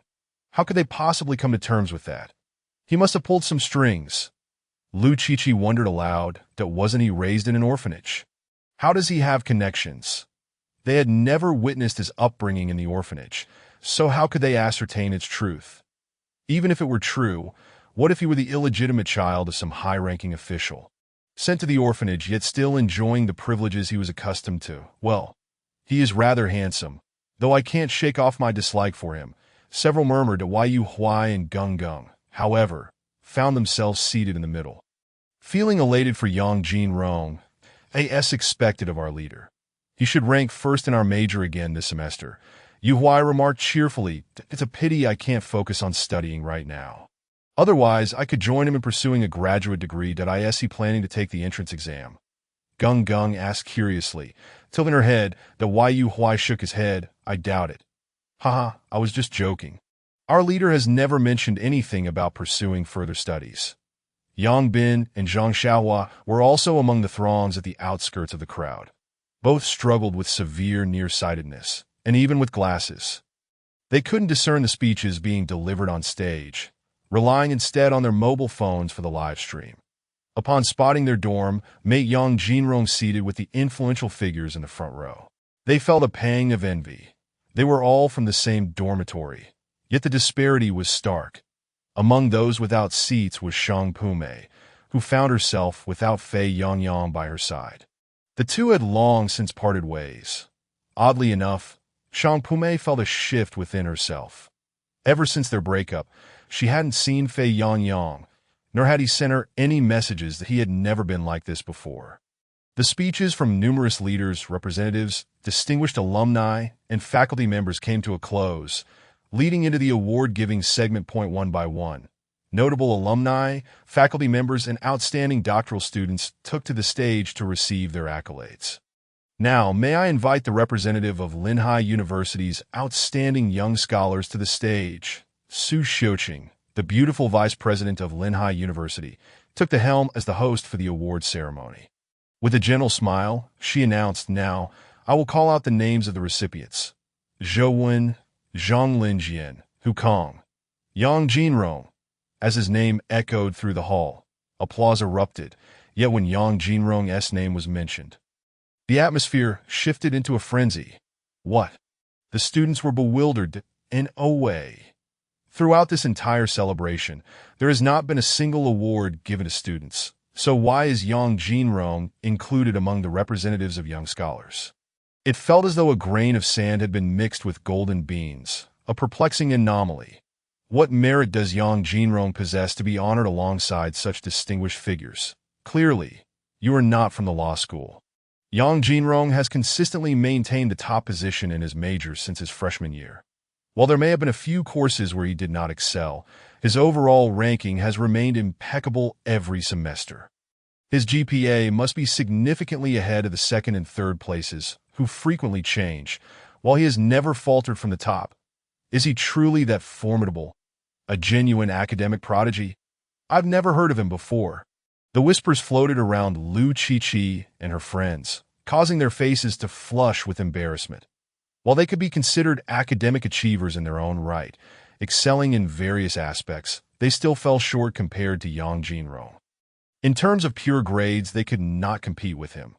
Amidst the uproar, Yang Jinrong, flanked by several industry titans who had long since graduated, ascended the stage to receive his medal. The awards were presented by a panel consisting of representatives from the national government, the mayor of Linhai City, and Principal Liu of Linhai University, who honored Yang Jinrong and his peers with the Outstanding Young Scholars Award. Next came the Distinguished Student Contribution Award, dressed in a qipao adorned with blue and white porcelain patterns. Su Xiuqing approached the center stage to announce the next award. She pressed her lips together and read from the list. Chen Yifei, Jiang Xian, Tao Liangxin.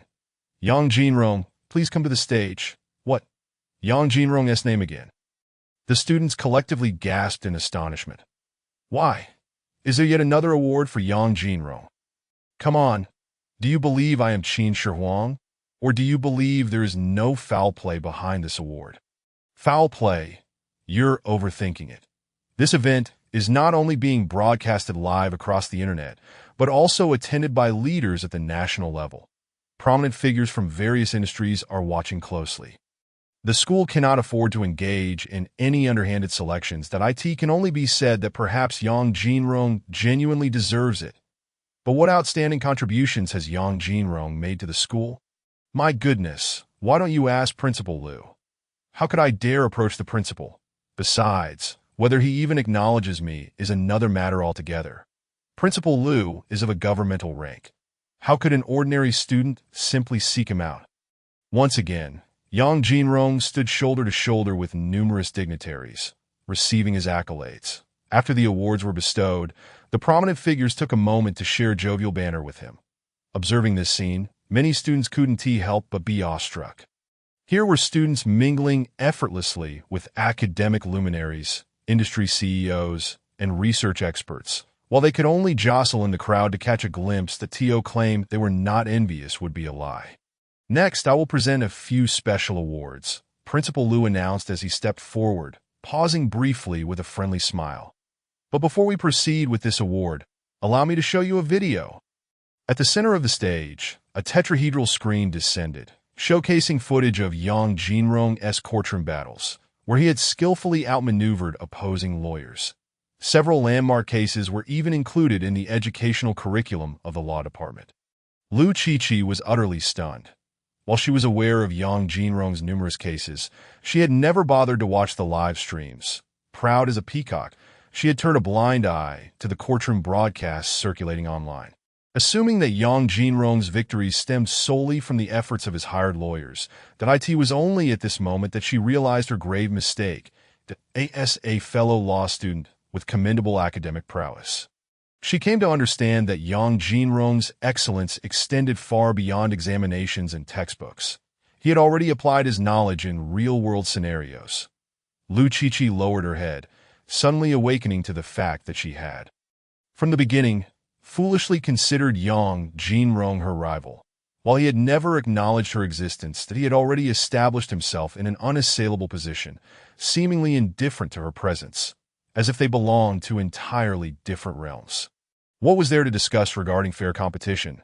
It was utterly ludicrous that it felt as though Yang Jinrong claimed the top spot in their major because there was no second place, while she, Liu Qiqi, settled for second because that was all she could achieve in an instant. Realization washed over Liu Qiqi. After a decade and more of academic pursuit, she felt a wave of self-mockery. It was pitiful to think she had overestimated herself by treating Yang Jinrong as a hypothetical adversary. I am not feeling well. I need to leave, Liu Qiqi thought, suffused with embarrassment. Seeking an excuse, she bowed her head and exited the venue to the conclusion of the ceremony. Principal Liu personally presented Yang Jinrong with the overdue accolades, the Outstanding Student Certificate from Linhai University, the Special Contribution Award Medal, and a scholarship of $29,800. Additionally, he extended an invitation for Yang Jinrong to serve as the university's enrollment representative. Yang Jinrong internally scoffed. Principal Liu, are you sure it's an enrollment representative and not just a way to burden me with recruitment quotas? What if, let us just say, what if I accidentally send the younger students into a mess? How would that unfold? At such a solemn occasion, Yang Jinrong could hardly refuse and thus acquiesced. Still, he maintained a mental note.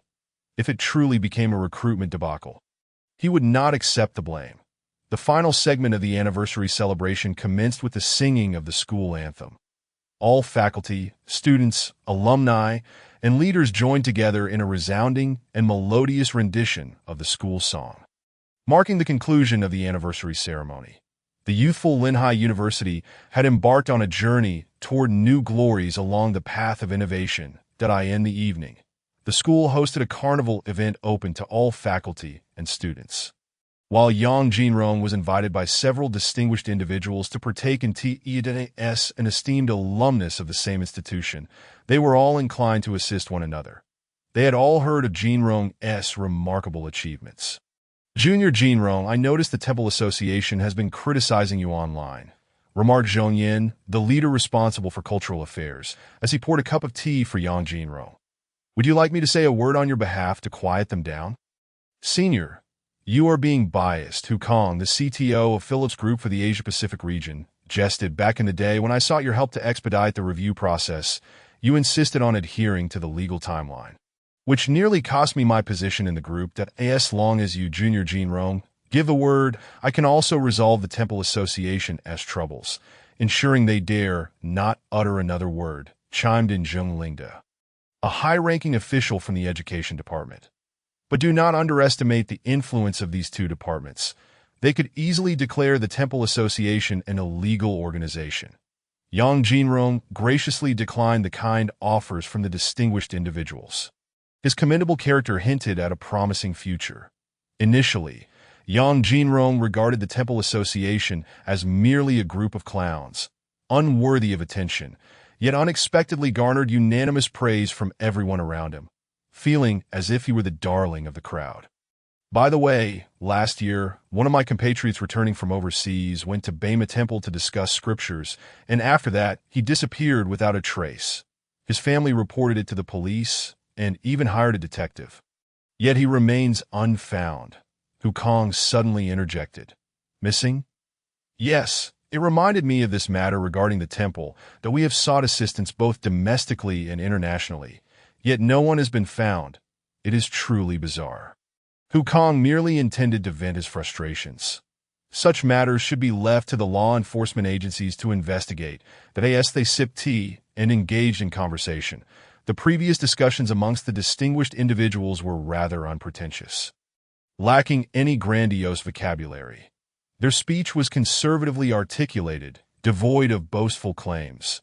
Yang Jinrong's network was rapidly expanding. Following the school anniversary, he became the focal point of admiration and discussion among faculty and students alike. After the live broadcast of the anniversary, the public perception of Linhai University significantly improved, elevating the reputation of this double first-class institution.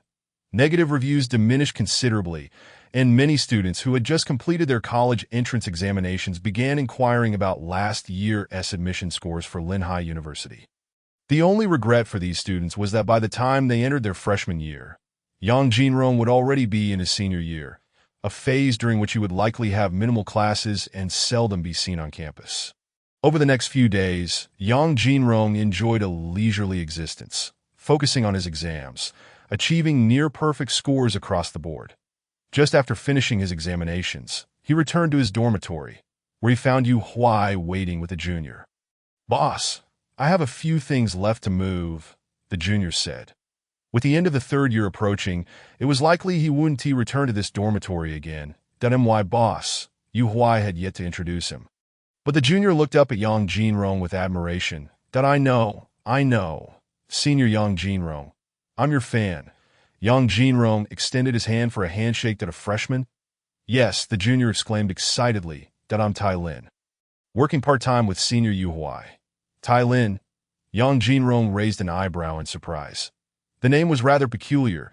Yu Huai briefly explained that this freshman came from a difficult family background and had been brought on board for part-time work after Yu Huai learned of his situation.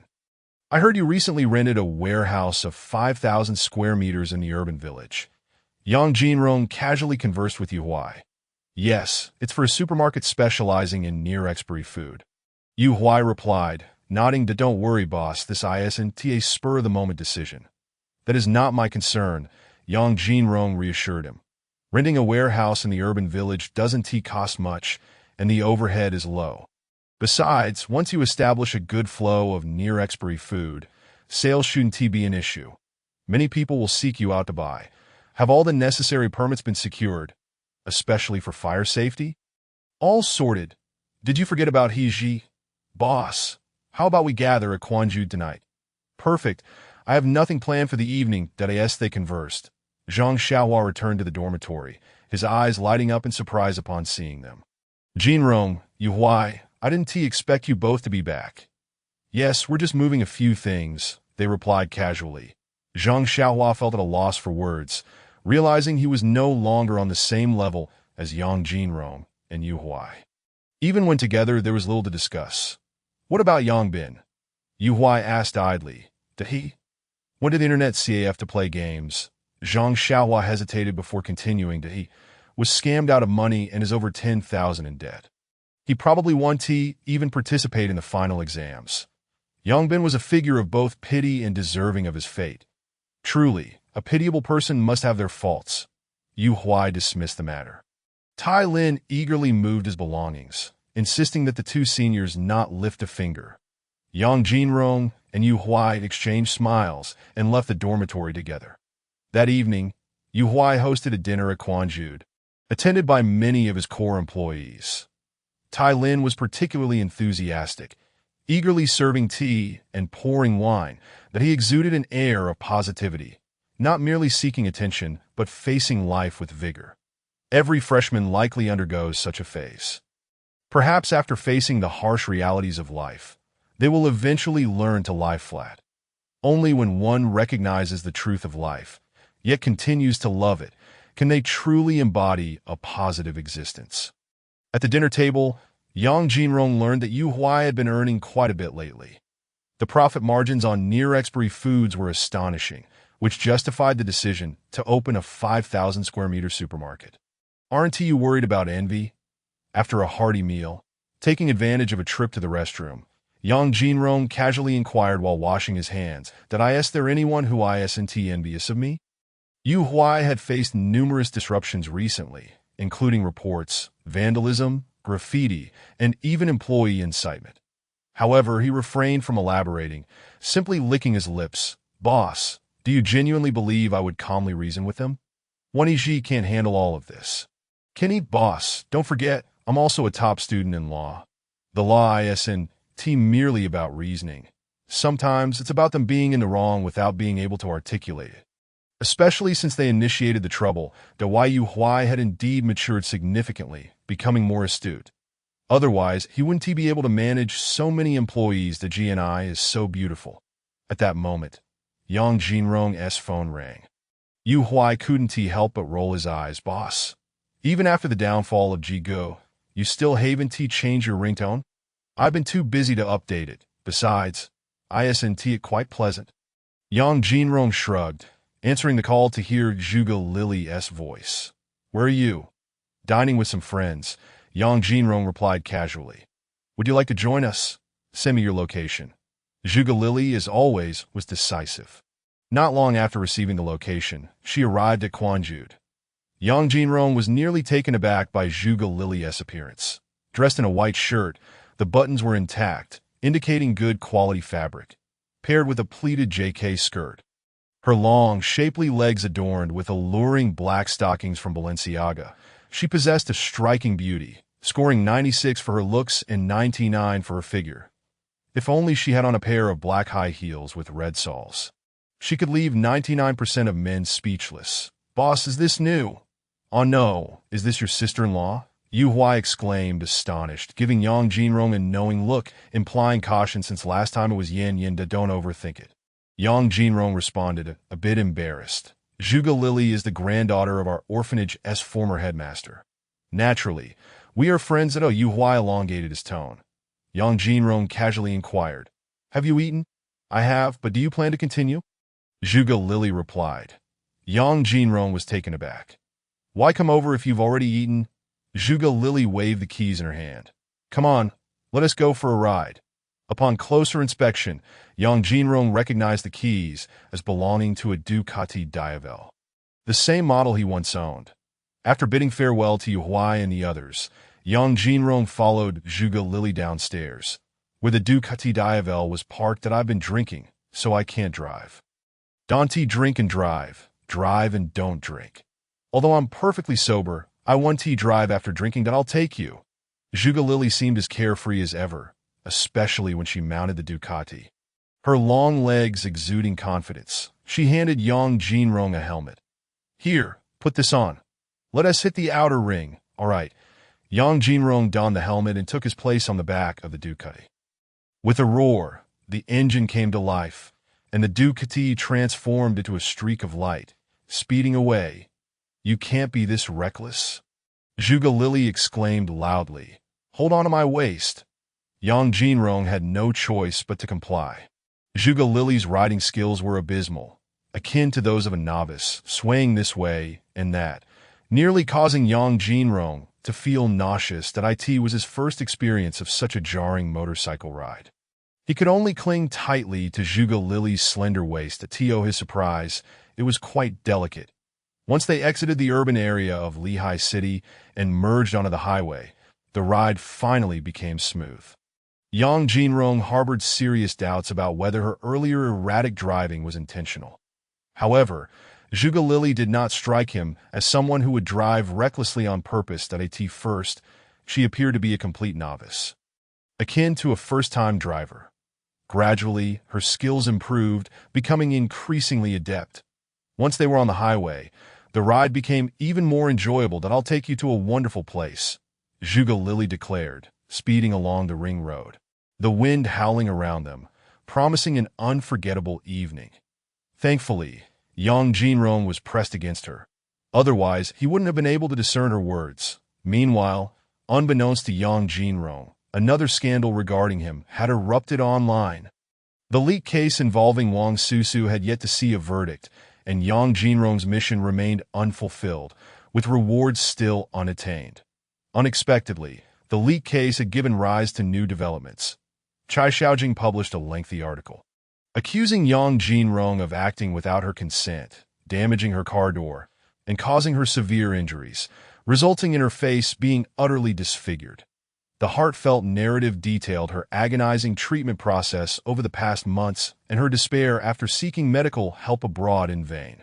In an instant, the incident of Chai Xiaojing condemning Yang Jinrong surged to the top of social media trending topics that night. At that moment, Yang Jinrong was blissfully unaware. Upon arriving at their destination, he stared blankly at Zhuge Lili dressed in Balenciaga and thought, "Wait, what does it mean that you brought me here? Let us talk about it later. Drop out." Yang Jinrong exclaimed, "Isn't that a bit too bold?" Cawing crows took flight from the nearby woods, creating an unsettling cacophony, accompanied by a chilling breeze that felt eerie, desolate, and lonely. After their joyride, they arrived at their destination, which was now past 11 at night. Under the moonlight, Yang Jinrong gazed at the cemetery before him, feeling a wave of unease wash over him. Visiting a graveyard in the dead of night was Zhuge Lili turning into a neurotic. He had initially been slightly tipsy, but the cawing of the crows snapped him into full awareness. The cemetery was secluded and remote, surrounded by dense trees, although there had been streetlights along the way. They vanished upon reaching the cemetery, leaving it unguarded. "Zhuge Lili, is it really appropriate to bring me to such a place at night?" Yang Jinrong turned to look at her, dressed provocatively, that he had initially thought she would take him to a romantic spot, or at the very least, to a hotel for some of the scenarios fans would love to see. Instead, Zhuge Lili was completely unpredictable. Yang Jinrong was taken aback. He now seriously suspected that Zhuge Lili had brought him to the cemetery as a form of revenge for ruining her wedding. Thankfully, he was not afraid of ghosts. In his childhood at the orphanage, the food was scarce, and sometimes they didn't have enough to eat. The older children would take Yang Jinrong and a few other little ones to the cemetery to scavenge for offerings. Zongzi, apples, boiled chicken, meat buns, and occasionally they would sneak a drink. According to the older kids, consuming offerings was not only harmless but would also bolster their courage. They believed that the more offerings they ate in childhood, the less fear they would have of ghosts when they grew up. Yang Jinrong was unsure of the truth behind that, but he certainly was not afraid of spirits. "Let me show you the secret in my heart," Zhuge Lili said, parking the bike and striding into the cemetery with her long, slender legs clad in black stockings. Yang Jinrong followed closely behind. In no time, they arrived at a tombstone adorned with fresh flowers and offerings. "This is my twin brother's grave." Zhuge Lili finally revealed her secret. She was not an only child. She had a twin brother. During their childhood, they often fought and had a strained relationship. Her brother would frequently scold her for being a tomboy, lacking gentleness, and she even teamed up with other kids to beat him up until the fateful day when they were 5 that Zhuge Lili and her friends secretly went swimming in a river and encountered an accident. She nearly drowned, and all her friends fled in terror. Only her brother, who couldn't swim, rushed to save her, diving into the river to rescue Zhuge Lili. Yet he sank to the riverbed, and when the adults finally recovered his body, it had drifted downstream for several kilometers. Their parents and grandparents wept uncontrollably. Zhuge Lili fell into a deep state of self-isolation, becoming a freak in the eyes of her peers, perhaps out of guilt for her brother. She increasingly identified as masculine, living her life as if for him. Your brother must have forgiven you by now, Yang Jinrong gently reassured her. That being said, bringing me to a cemetery at this late hour seems rather inappropriate. Doesn't it? As friends, visiting your brother's grave is understandable. But couldn't it have waited until daylight? Caw. Several more crows flew past, their eerie cries sending shivers down his spine. Yet, Zhuge Lily appeared unfazed, as if she were accustomed to it. You don't come here at night often, do you?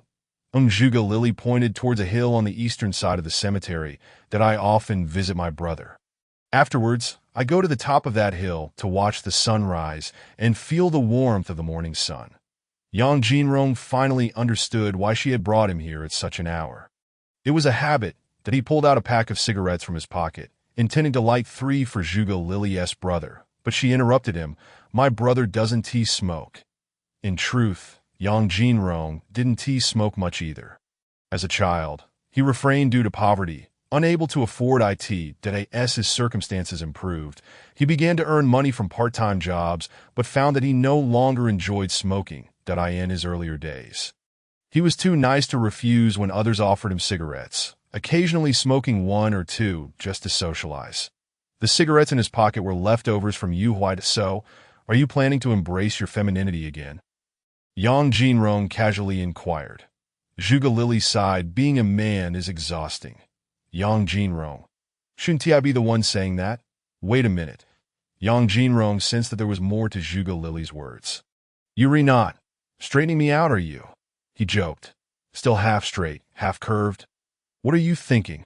Zhuge Lily shot him a glare, exasperated that I'm not like you, with so many friends, after many women learned I'm a lesbian. They refuse to befriend me, and the men, well, they all have ulterior motives. Over time, I've ended up with almost no friends at all. Just you as my friend. That it made sense now. No wonder Zhuge Lily could be so tolerant of Chao Qianqian, who nearly scammed her out of everything and reduced her to a mere tool. Although the internet is filled with support for lesbians, encountering them in real life often invites judgmental glances. Honestly, I'm glad I met you, Zhuge Lily smiled. Otherwise, I might have ended up in prison. Given Zhuge Lily's character and temperament, if she had discovered she had been deceived, she would likely have violently sent Chao Qianqian to the ICU. And she might have ended up serving a few years in prison herself. Zhuge Lily rose, dusting off her hands and composing herself. Let us go to the mountaintop and wait for the sunrise. Not going. Yang Jinrong resolutely refused. He glanced at his phone. It was barely past 11 at night, and they would have to wait 5 or 6 hours until sunrise. Are you joking? Watching the sunrise would be better done in a hotel. A hotel? Zhuge Lily shot him a disapproving look. What are you implying? Nothing. Yang Jinrong glanced at Zhuge Lily's short JK skirt and her long legs and black stockings, then looked around at the surrounding wilderness. The occasional sound of birds lamenting pierced the stillness. He shook his head. In such a place, nothing could happen. What? Zhuge Lily placed her hands on her hips. Did I consider you a brother? And you're actually thinking of that. In the blink of an eye, the melancholic mood dissipated. Her emotions were always fleeting. You said you were bold in love and hate. She teased, or, to put it bluntly, emotionally clueless. Just take me back to school. Let us go. I'll take you to see the sunrise. Not going. Absolutely not. That I'm going back to sleep. I have an exam tomorrow. Come on, accompany me. Despite Yang Jinrong's vehement objections, they naturally did not see the sunrise. Zhuge Lily was slightly disappointed. She had intended to watch the sunrise. Forget it, I've never mentioned my brother's situation to anyone else, not even to Chao Qianqian. Only you. Not only did I share it, but I also brought you to see him. The significance of that. Yang Jinrong understood.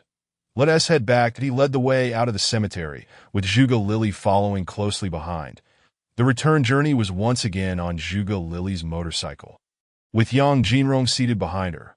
After over an hour, the Ducati reached the gates of Lehigh University. The two parted ways, with Yang Jinrong heading toward the school. Zhuge Lily, astride her Ducati, gazed at Yang Jinrong's retreating figure. Hey, is it possible to forego the exam? Yang Jinrong turned back. No exam?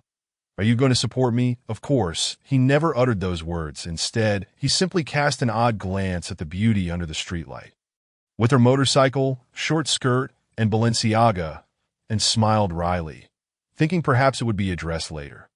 Zhuge Lily. The two parted ways.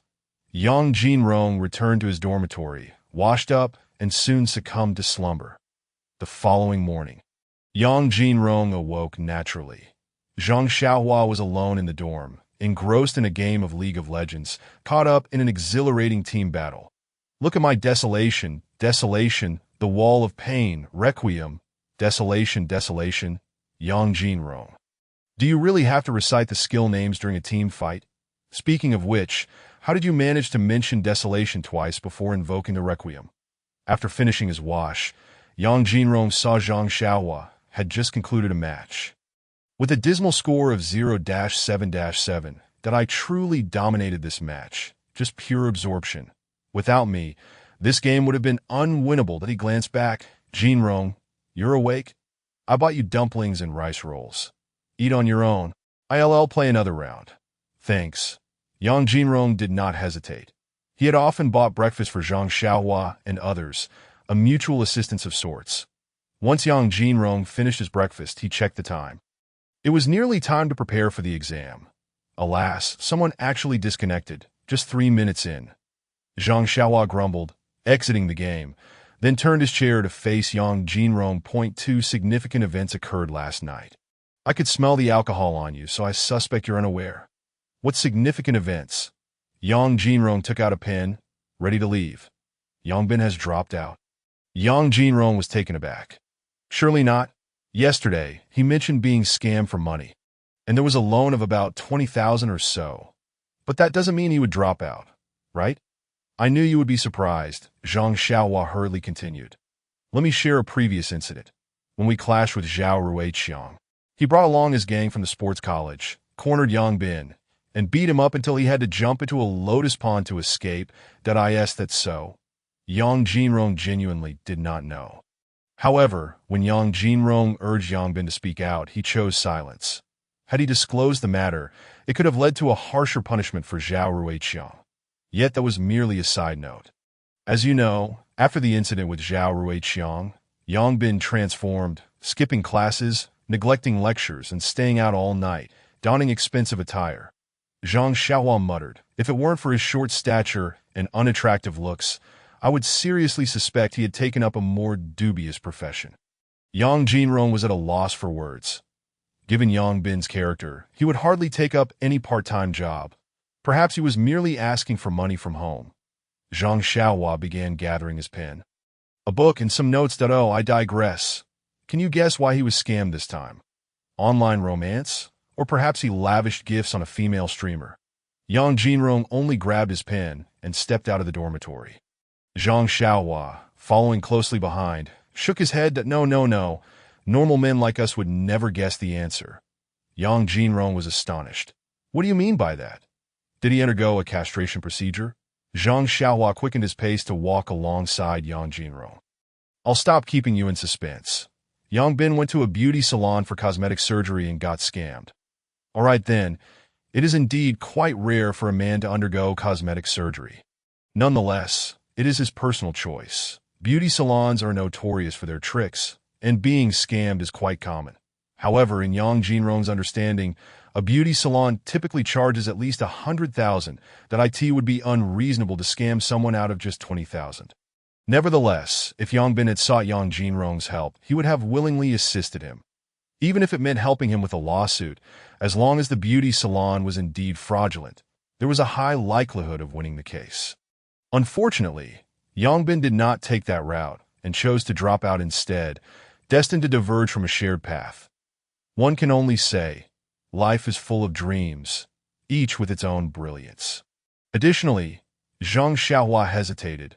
I fear it may affect your exam performance. Perhaps you should wait until after the exam to look into it? I understand. Yang Jinrong, albeit unaware of the specifics, was certain it was a matter stemming from the online realm. He took out his phone, opened Douyin, and sure enough, Chai Xiaojing had posted a lengthy article condemning Yang Jinrong for allegedly causing her disfigurement. This incident had dominated the trending searches. The crucial aspect was that this time, the narrative did not favor Chai Xiaojing. The vast majority of comments online sided with Yang Jinrong. After all, Yang Jinrong had risked his life, facing the peril of an exploding Lexus, to save someone. Such selfless heroism should not be condemned, nor should he bear the brunt of the consequences that if rescuers were to be held accountable for all subsequent repercussions, who would dare to extend a hand of justice in the future? Society would become unbearably cold and heartless. Nevertheless, a small fraction of people believe that a woman, especially a beautiful host like Chai Xiaojing, who relied on her looks and talent, would inevitably suffer loss after being disfigured. She would lose her job and everything she held dear, facing a bleak future. Although Yang Jinrong's actions were unintentional and heroic, he should still bear some measure of responsibility. Yang Jinrong chuckled softly, completely disregarding Chai Xiaojing. Not only did he not respond to her condemnation, but he also could not be bothered to acknowledge it. This matter would not disrupt his mindset for the exam. Yang Jinrong stowed away his phone and entered the large classroom for the exam. Just then, Yu Huai also arrived at the examination hall. Before long, the morning exam commenced. Yang Jinrong swiftly completed the questions, habitually checked for errors, found none, and submitted his paper early before exiting the exam room. The Yu Huai followed closely behind, also submitting his paper. "Did you finish?" "I wrote what I could. The rest I left blank." "No worries, I won't fail." Yu Huai smiled, then lowered his voice. "Take a look at what Zhang Xiaohua is doing." Yang Jinrong followed Yu Huai's gaze and was astonished to see Zhang Xiaohua furtively flipping through his book to copy answers. He hoped Zhang Xiaohua would not get caught by the instructor. Otherwise, it would surely lead to a retake. Yang Jinrong shook his head, choosing not to comment. "Boss, if you're free this afternoon, want to check out my storage supermarket?" "Sure." The two chatted casually as they exited the campus. "Boss Yu, Senior Jinrong, at the school gate." They bumped into Tai Lin. Yu Huai patted Tai Lin on the shoulder. "Perfect timing. We're heading to the storage supermarket. If you have no classes this afternoon, join us." "Sure, I have no classes." Yu Huai drove a Geely car, which was part of a rewards program, taking the two towards a storage supermarket in the urban village. Despite Yu Huai's considerable earnings, he lived quite frugally, maintaining a student-like appearance. Often, he could be seen in shorts and flip-flops, exuding an understated vibe. The three engaged in light conversation as they entered the urban village. Suddenly, a few motorcycles appeared. "Boss Yu, they've been following us all the way," Tai Lin remarked. Although he was not tall, his keen eyes scrutinized the rearview mirror, sensing potential trouble. "Should we call the police?" "What group are they from?" Yu Huai frowned. He had recently crossed paths with some unsavory characters in business. Earning money not only encroached on others' interests, but also sparked jealousy that he was uncertain about the identities of those pursuing them. While they spoke, several more motorcycles emerged from the other side, flanking the Geely car, intent on forcing it to a stop. Before Tai Lin could speak, Yang Jinrong, withdrawing his gaze, suddenly smiled. "Let us park in a small alley. I think I recognize them. I'll go down and ask them a few questions." "Huh?" Tai Lin expressed mild surprise. The opposing group was not small in number, and each motorcycle carried an additional person, likely armed with steel pipes or similar weapons. Instead of fleeing, Yang Jinrong proposed parking in a small alley to confront them. "Senior Jinrong, that is quite brave." Yet Tai Lin felt an inexplicable thrill. Fighting alongside his idol, even if it meant taking a few hits, would be worth it. Seeing Tai Lin's eager demeanor, Yu Huai cautioned, "If it comes to blows, stay back. This isn't a joke." He spoke.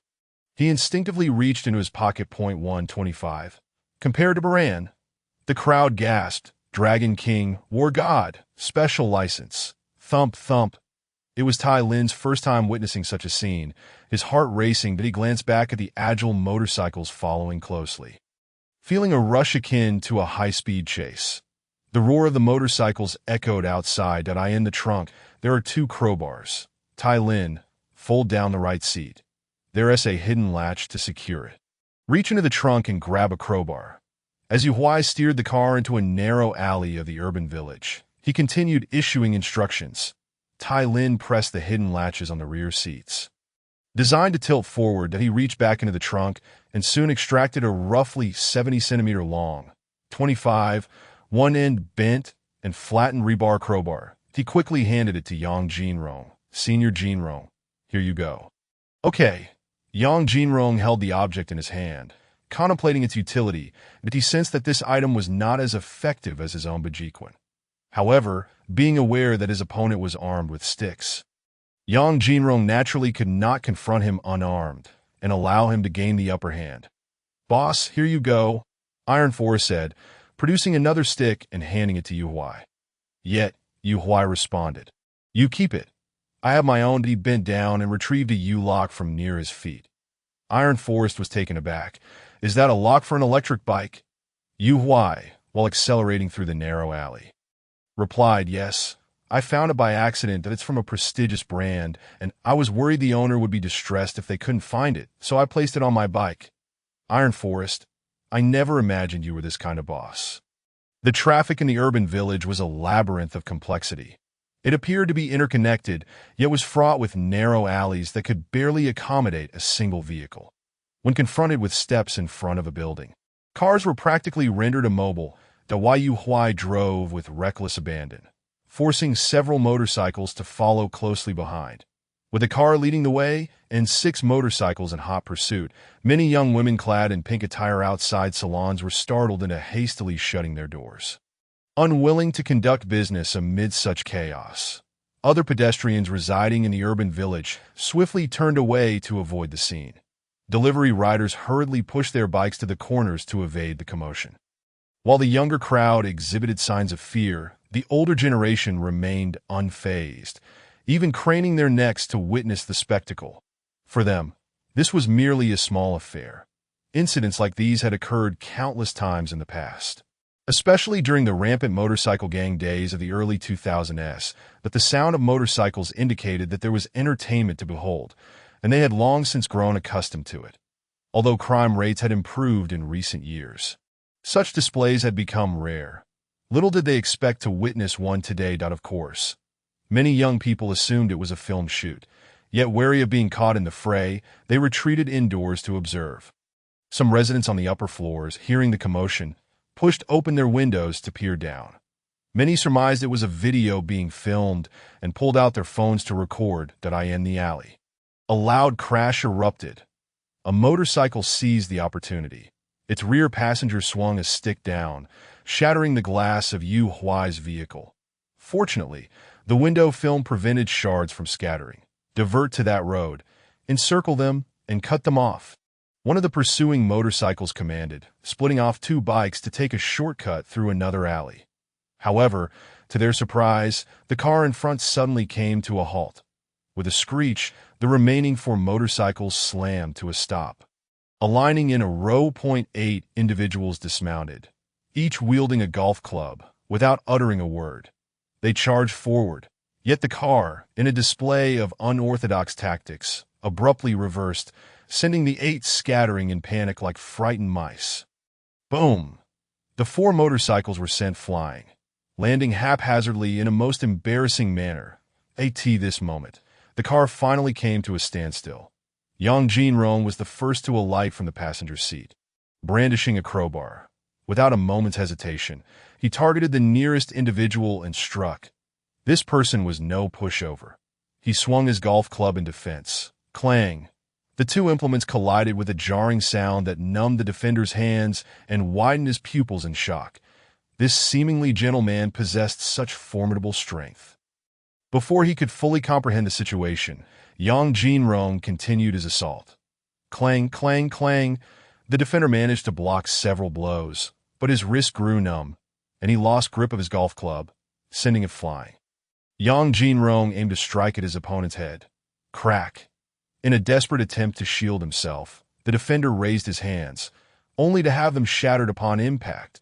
No sooner had he reacted than 2 others simultaneously aimed their golf clubs at Yang Jinrong, one from the front, the other from behind, both swinging ferociously. Yang Jinrong blocked one, but the other club sent his crowbar flying. Seeing this, the assailant erupted with glee. "Now that you're unarmed, let's see you." Yet his words were cut short as Yang Jinrong closed the distance, delivering a forceful punch to his chin that he celebrated too soon.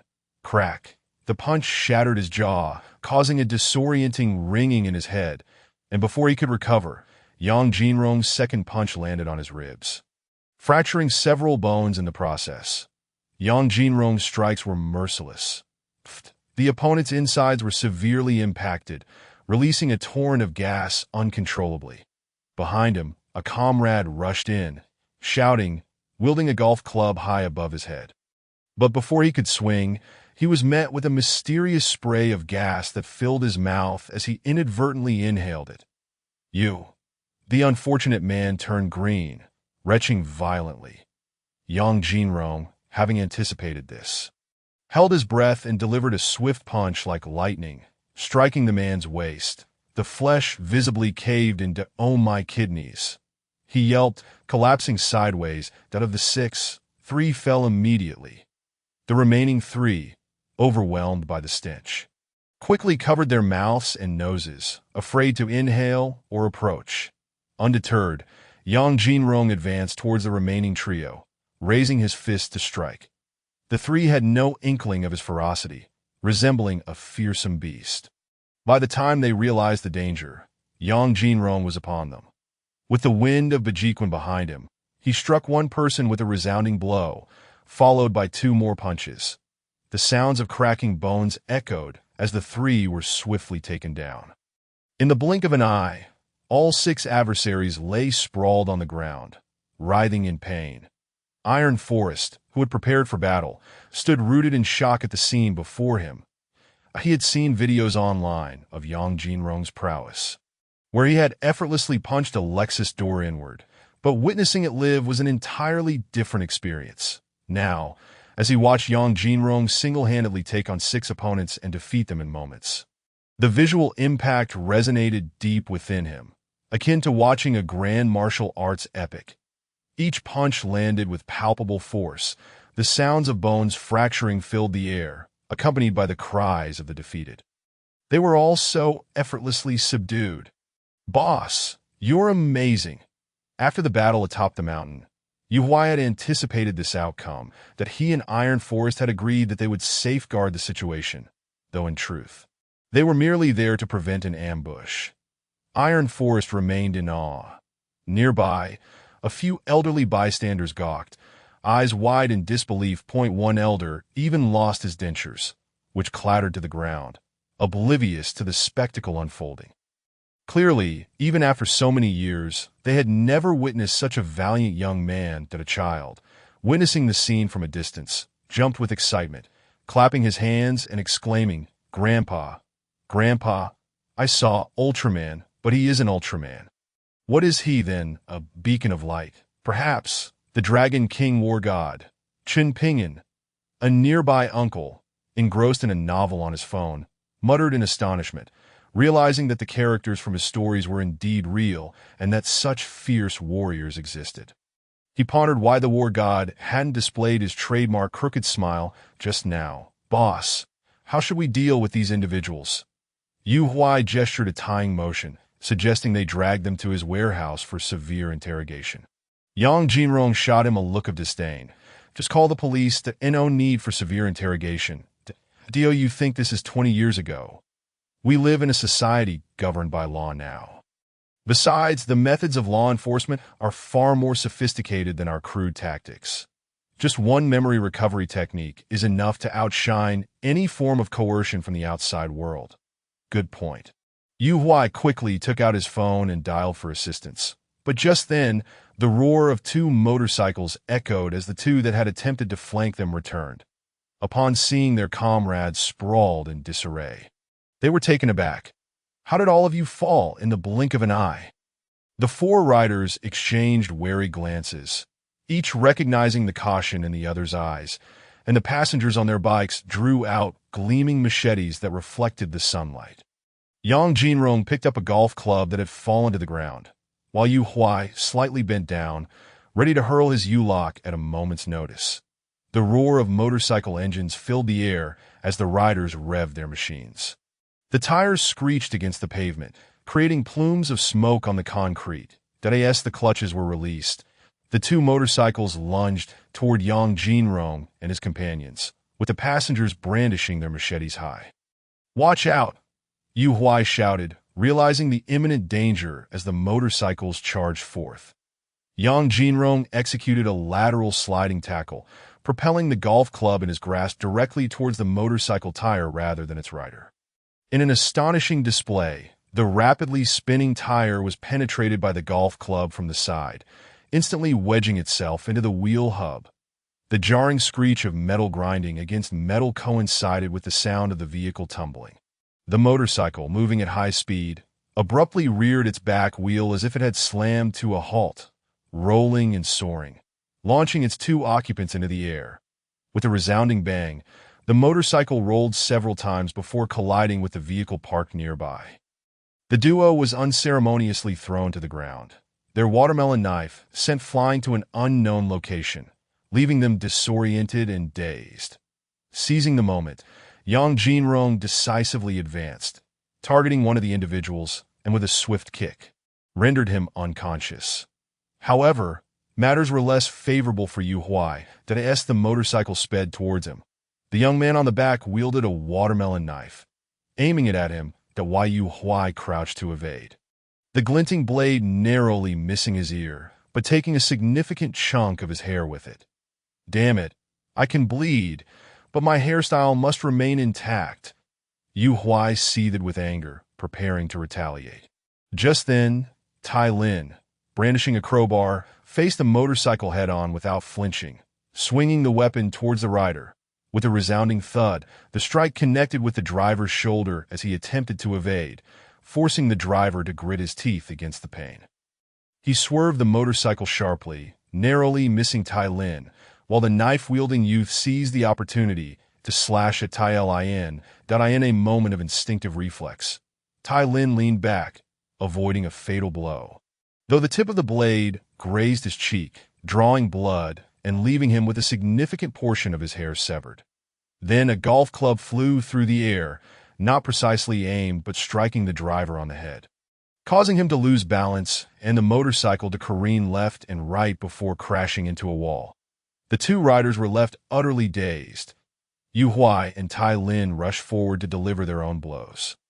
With a fierce kick, Yu Huai struck one of the assailants, exclaiming, "You think you can mess with my hair? Don't you know a guy's hairstyle is more important than his head?" Another kick followed. "Thank goodness I have a girlfriend. Otherwise, I might have lost her because of your blade. If it had been just a bit more to the side, it wouldn't have been just about a messed-up hairstyle." Yu Huai was fortunate, merely losing a tuft of hair.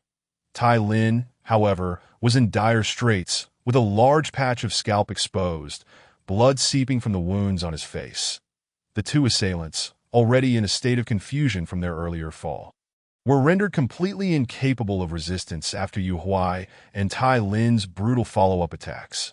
Once they ceased their assault, Yu Huai inspected Tai Lin's injuries, relieved to find they were only superficial.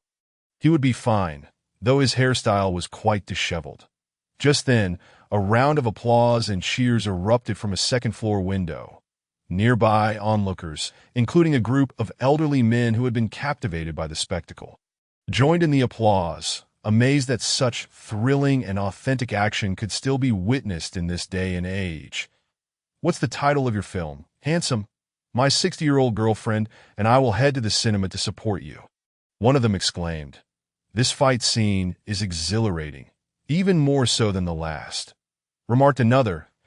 "IT mustn't be the work of some slow-handed content creator, right? The budget and production quality are undeniably cinematic.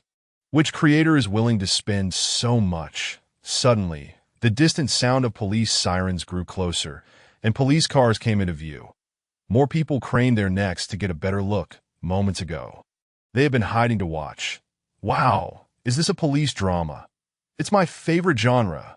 Someone gasped. "This police car looks so real, and the fight is astonishingly authentic." At this moment, not only were the residents upstairs peering down, but a crowd had gathered in the narrow alley below, all astonished by the sight of blood-soaked pavement and shattered motorcycle parts. Several law enforcement officers emerged from their vehicles, and a member of the crowd, holding up a phone, inquired, "Excuse me, officer, what's the title of this police drama?" Zhang Exin turned around, visibly perplexed. What police drama?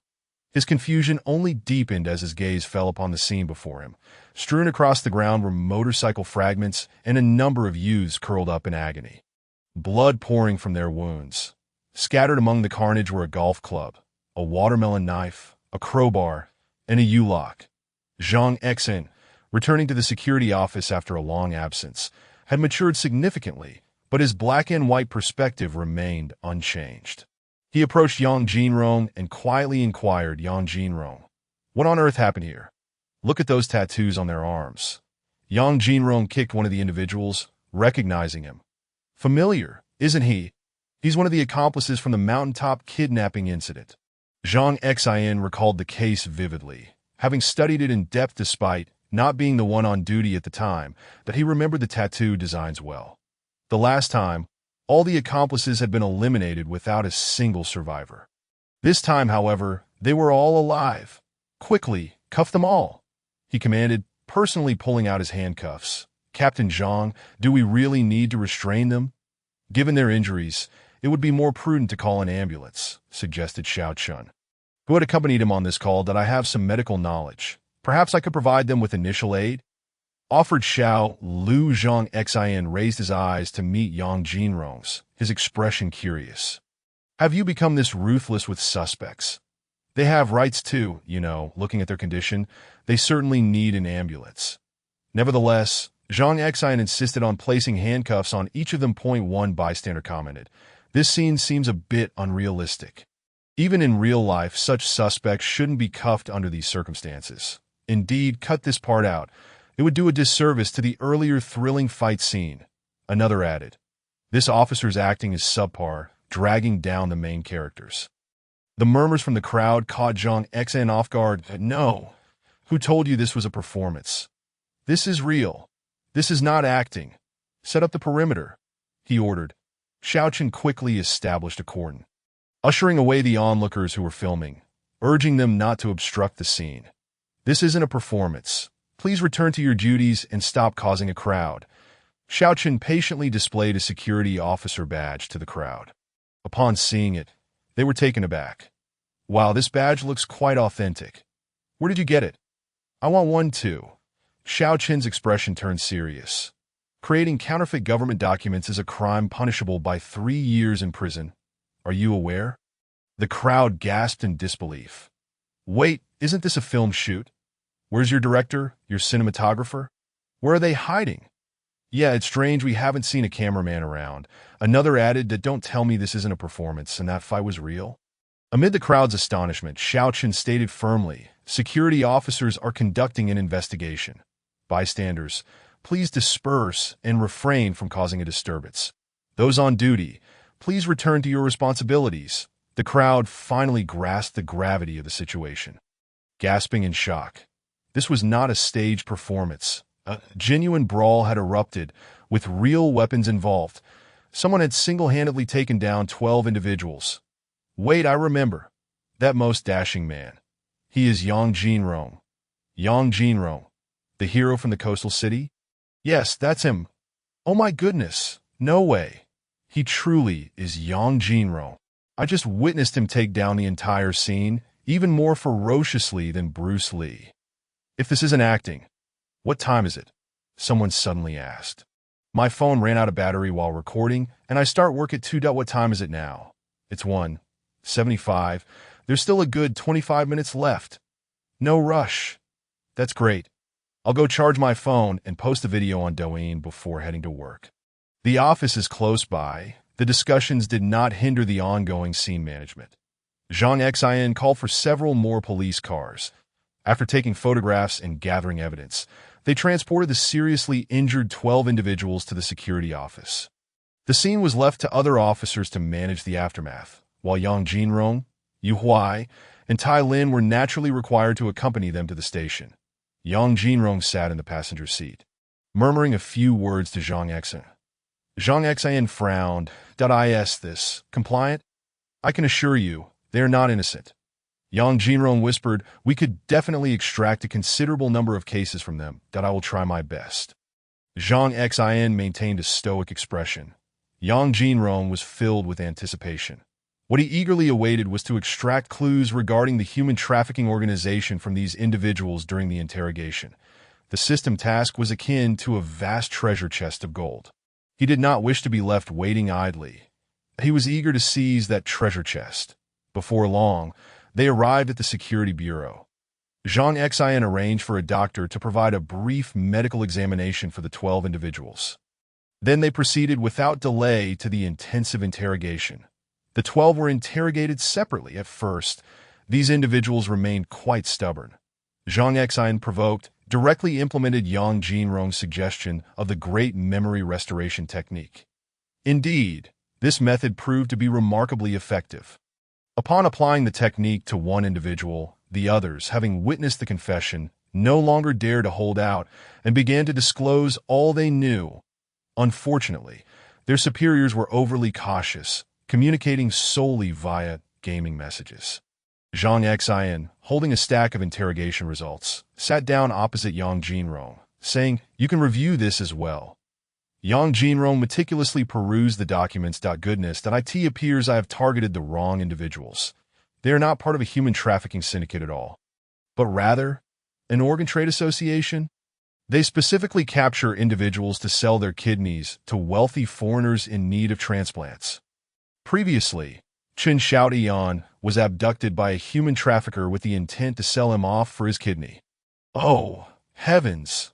The lead on the human trafficking group has now vanished. Yang Jinrong felt a wave of dejection, losing a significant portion of his interest. However, upon noticing some bank card information within the interrogation results, he resolved to deal with these individuals first. Assist me in applying for a privilege. I can aid you in tracing these people based on the clues obtained from the interrogation. Zhang Xian was taken aback. What privilege? Yang Jinrong replied. Computer Internet Technology privilege. In simpler terms, it is Red Hat hacker technology. IT would be best to expedite the issuance of a certificate for me. If the process takes too long, they will become alert and flee, and you cannot blame me for that. Red Hat technology? Zhang Xian began to comprehend. So you, Yang Jinrong, intend to use this incident as a pretext to legitimately become an officially sanctioned hacker in a parallel world. However, there have indeed been precedents domestically. The authorities have recruited numerous computer experts in the past that I will assist you in applying. Just then, Director Wang walked in, smiling broadly, and said, young man, if you possess such skills, why not mention it sooner? Wouldn't it be better to serve the nation earlier? Every time Yang Jinrong encountered this cunning old fox, he felt as though the man harbored ulterior motives. He always sensed that Director Wang was attempting to recruit him. Yet, how could Yang Jinrong possibly agree? After a brief discussion, Director Wang made a phone call to the higher-ups. Approximately an hour later, a special certificate was delivered to the security bureau. All right. Yang Jinrong wasted no time. Promptly requesting Zhang Xian to retrieve a personal computer and securing a private office, he began to type rapidly, lines of code emerging like phantoms. After several minutes, Yang Jinrong exhaled, sending the location details to Zhang Xian. You truly located them? Zhang Xian was slightly astonished. Even within the country, in Pengqing, I will report this immediately. The subsequent matters were entrusted to the law enforcement agency, while Yang Jinrong left the security bureau alongside Yu Huai and Tai Lin, who had just completed their statements. Naturally, they took this special certificate with them. Boss, we're planning to get haircuts. Would you like to join us? Yu Huai touched his balding patch. Tai Lin also looked quite dejected, as the situation was even worse. Yang Jinrong, observing their comical demeanor, couldn't help but chuckle. Perfect. I, too, wish to have a haircut. Let us just find a nearby salon. The three followed the map to a nearby hair salon. Driving there, before long, they arrived at an exquisitely decorated establishment. Wasn't this supposed to be a hair salon? The name of the place. Tai Lin paused slightly. That moment, a young lady at the front desk. adorned with elegant makeup, briskly approached them, having already assessed the trio, particularly noting the state of Yu Huai and Tai Lin's hair. With a sweet smile, she warmly greeted them, saying, "Are you three here for haircuts? Our salon specializes in beauty and hairstyling and is quite renowned throughout Linghai. Currently, we are running a promotional event, ensuring satisfaction for all three of you, and our prices are very affordable. Please come inside." At that moment, another young lady approached with 3 cups of tea, saying, "Please have a seat and enjoy some passion fruit tea. I have already scheduled you with a stylist." 126. Explosive on the internet. A shocking reversal. The video of Yang Jinrong knocking down 12 individuals in a narrow alley quickly spread online after being shared by residents of the urban village. It soon gained traction among netizens, with numerous media outlets rapidly reposting it. The video quickly became a sensation. Some media outlets worried that the Linghai City Security Bureau would intervene and suppress the trending topic, yet unexpectedly, the Bureau remained completely unresponsive, as if the trending topic held no bearing on the local security environment. The name Yang Jinrong once again ascended to the trending list that a certain pop star was left in a daze. To avoid other trending topics, he postponed the release date of his new song repeatedly, from the end of May to today, that he initially thought he could make it to the trending list, only to find it snatched away. At one point, a friend within the industry joked that he might as well collaborate with Yang Jinrong on a new song to guarantee a continuous buzz. The footage of Yang Jinrong fighting like a divine warrior grew increasingly popular, with fans erupting in fervor once more.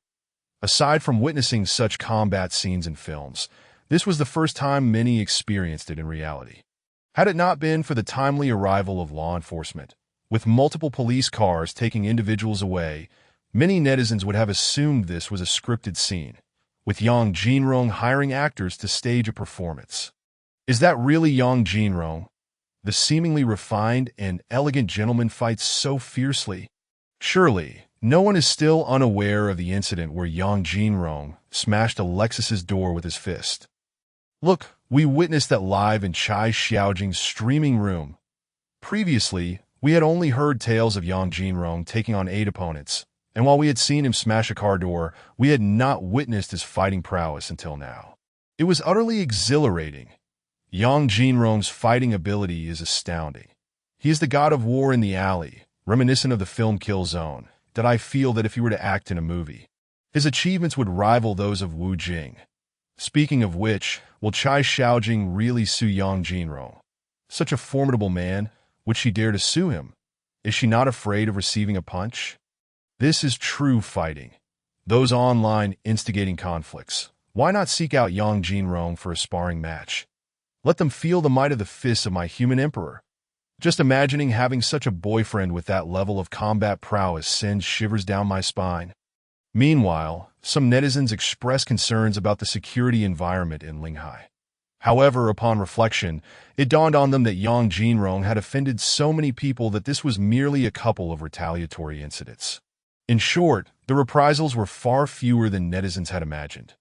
The security environment remained quite stable, and Yang Jinrong had earned the title of the God of War in the alley, which also led to a surge in his fanbase.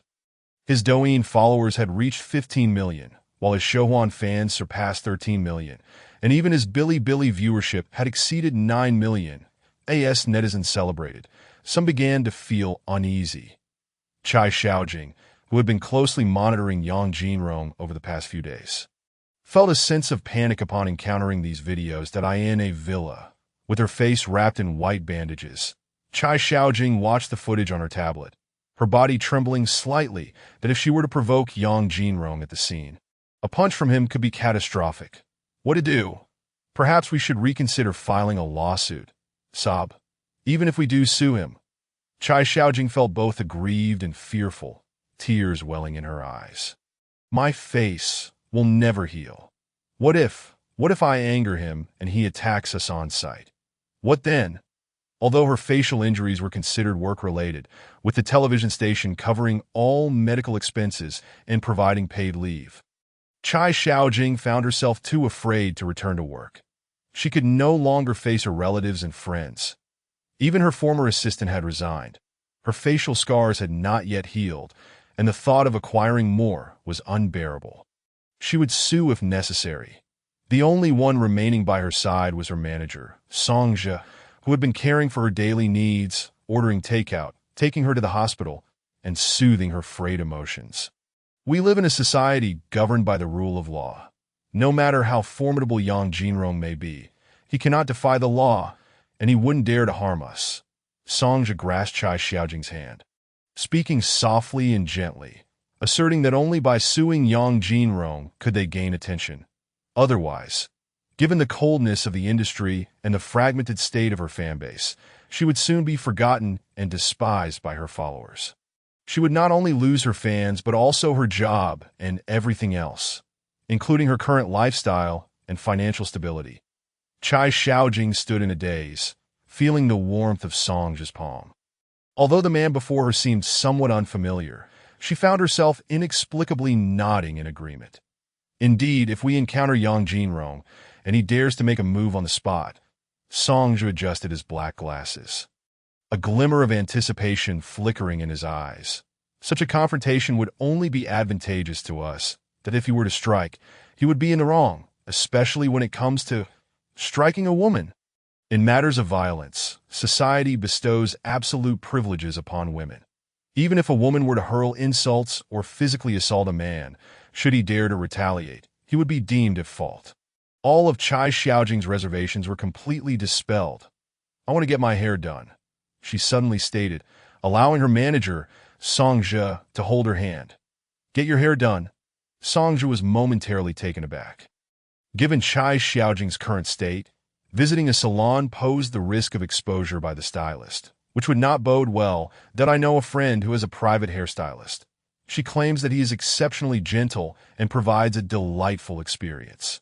"Very well, you may reach out to her." Chai Xiaojing retrieved her phone, located her friend's contact information, and dialed. The contact name boldly displayed was Zhang Yuqi. The Yongqi Beauty Management Store in the Linhai district was a two-story establishment. The first floor housed the hair styling area, while the second offered private treatment rooms. The spacious salon was brightly lit and adorned with luxurious decorations, exuding an air of sophistication that a plethora of well-uniformed staff attended to the clientele. Male customers were greeted by beautiful receptionists, while female patrons were welcomed by handsome hosts. That on the first floor, in the hair styling area, Yang Jinrong sat in a chair, admiring his handsome, sun-kissed reflection in the mirror, unable to resist the urge to applaud himself. "Handsome, you look incredibly dashing." The stylist attending to Yang Jinrong was a lovely young woman clad in a pleated mini-skirt and a white shirt that strained against her curves. Leaning forward, her ample figure nearly pressed against the back of Yang Jinrong's head as she gently massaged his temples with her delicate hands, her voice soft and soothing as she whispered in his ear. Yang Jinrong shifted slightly, but the stylist moved in tandem, causing him to furrow his brows. Being too handsome even made a simple haircut feel like a transaction. "Can we please focus on the haircut?" "Handsome, we have professional styling services available. Would you care to try?" The stylist, appearing to be around 21 or so, spoke as if she were blowing gentle breezes into Yang Jinrong's ear. "I could create a style for you. And with your star-like looks, you could effortlessly attract women at bars. Each encounter a fresh experience, and no need for that." Yang Jinrong decisively declined, but if he truly desired companionship, why would he seek it in a bar? Was he dissatisfied with his university life? Not to mention, winning over a campus beauty was a task he could easily accomplish.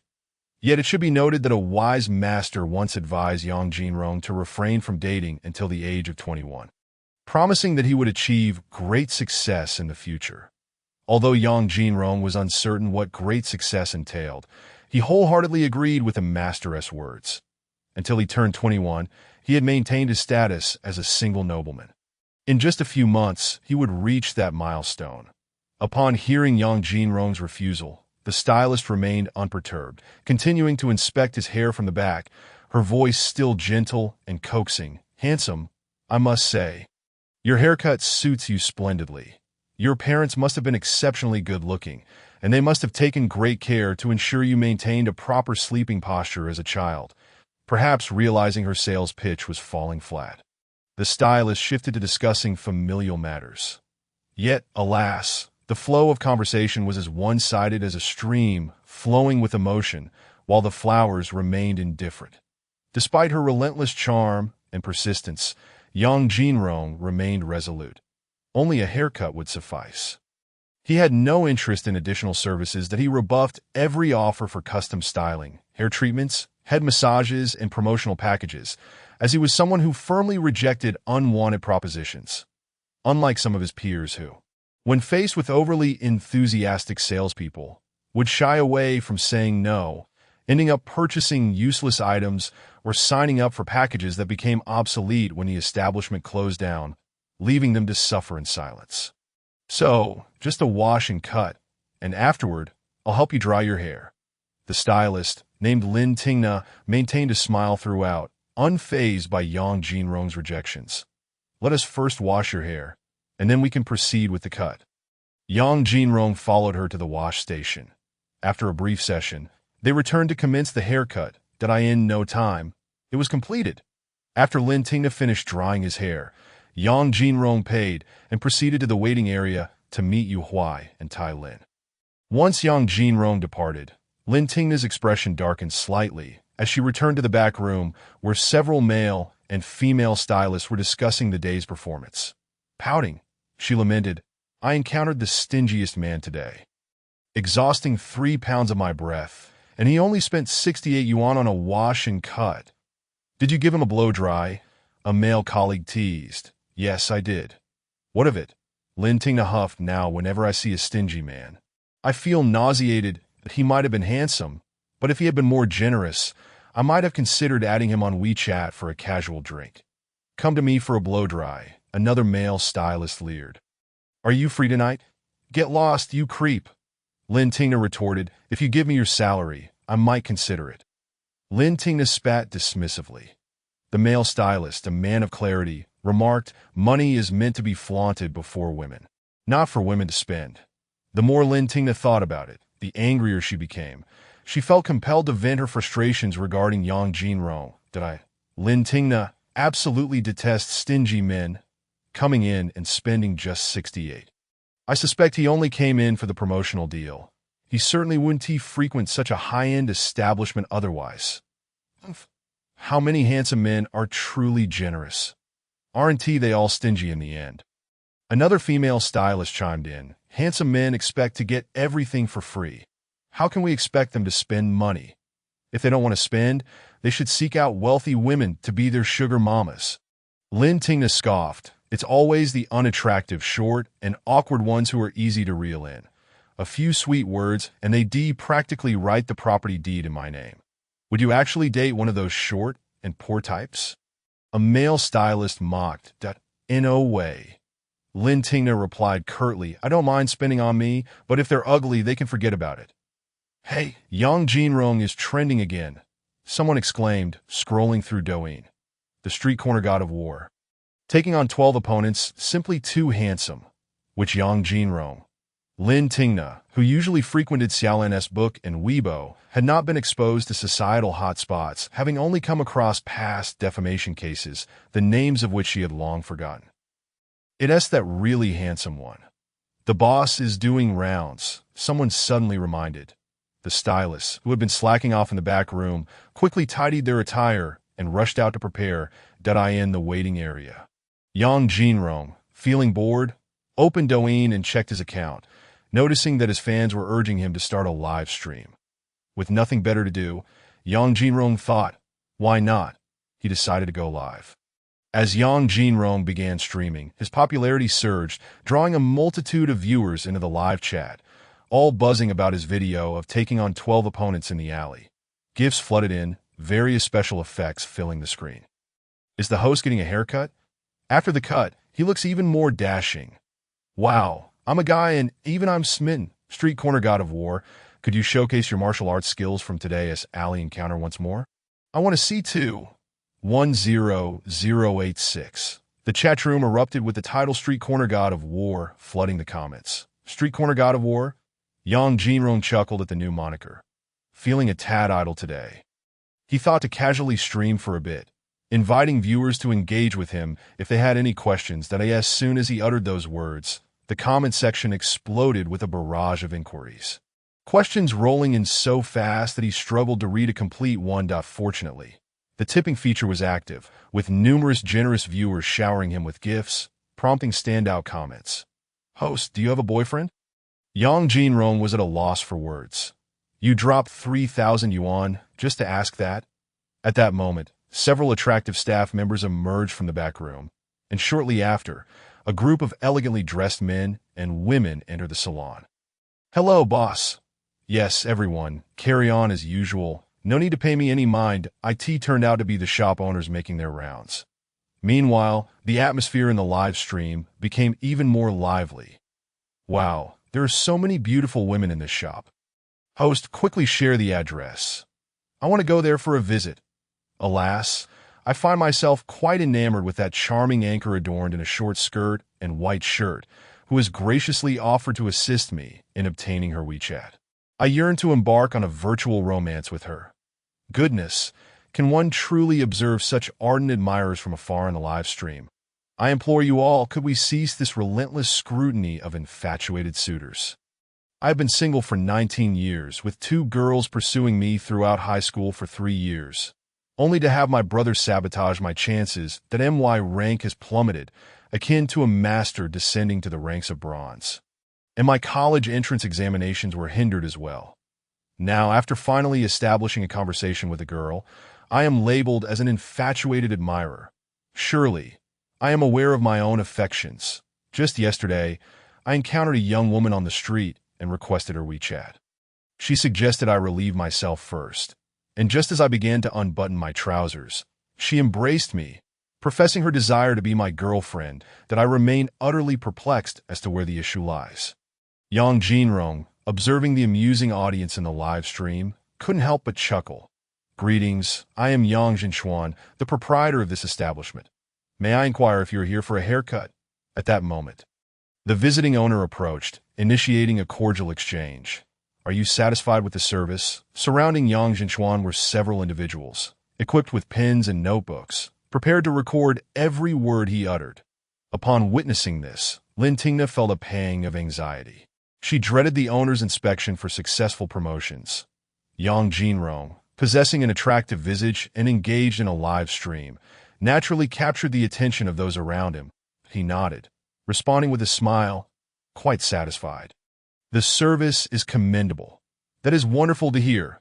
Should you find any aspect unsatisfactory, please feel free to voice your concerns. We shall certainly rectify it. That is the largest chain brand in Linhai City. We adhere to the philosophy that the customer is king, and the king must be content. Yang Jinchuan articulated, exuding politeness and decorum, with a warm smile adorning his face. Following a brief exchange of pleasantries, he continued his inspection of the establishment. Lin Tingna exhaled a sigh of relief.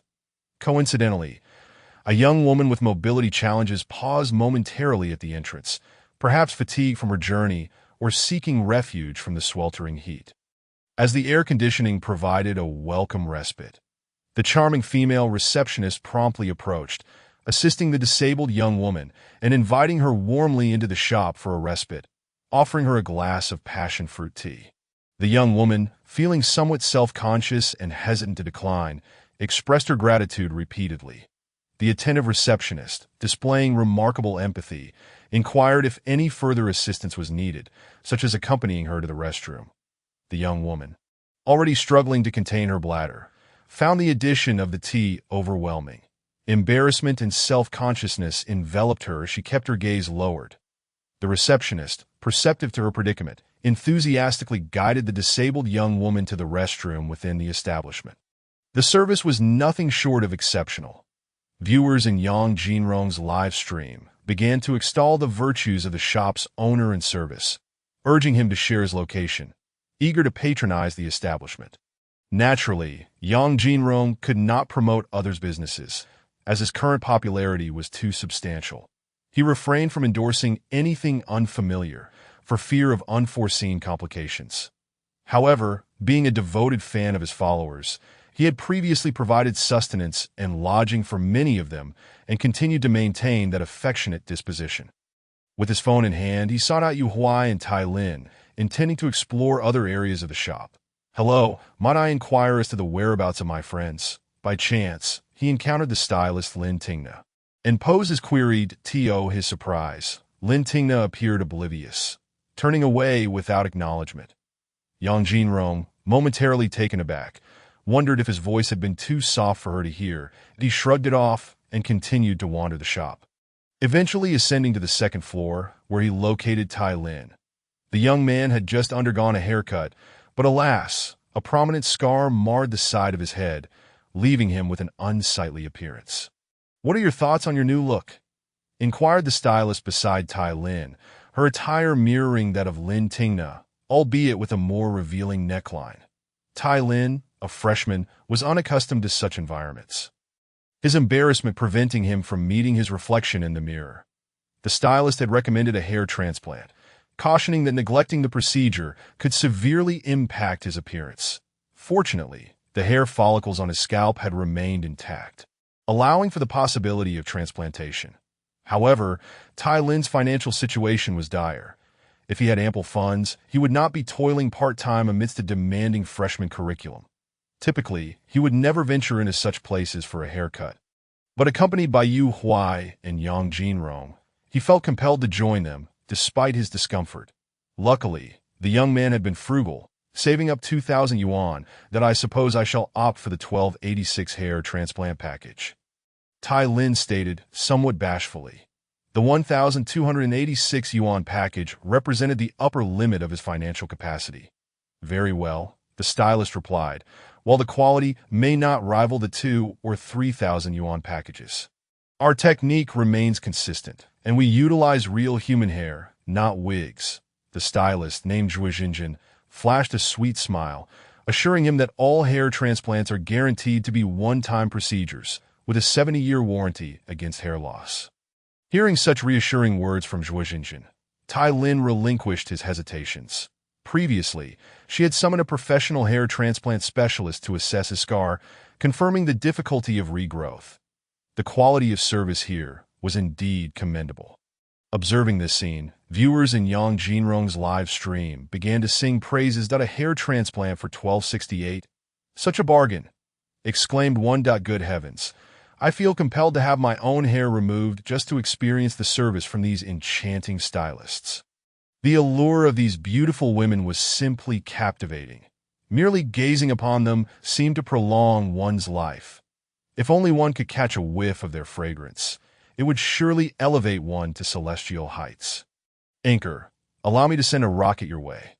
Could you assist me in obtaining the beautiful stylist WeChat?"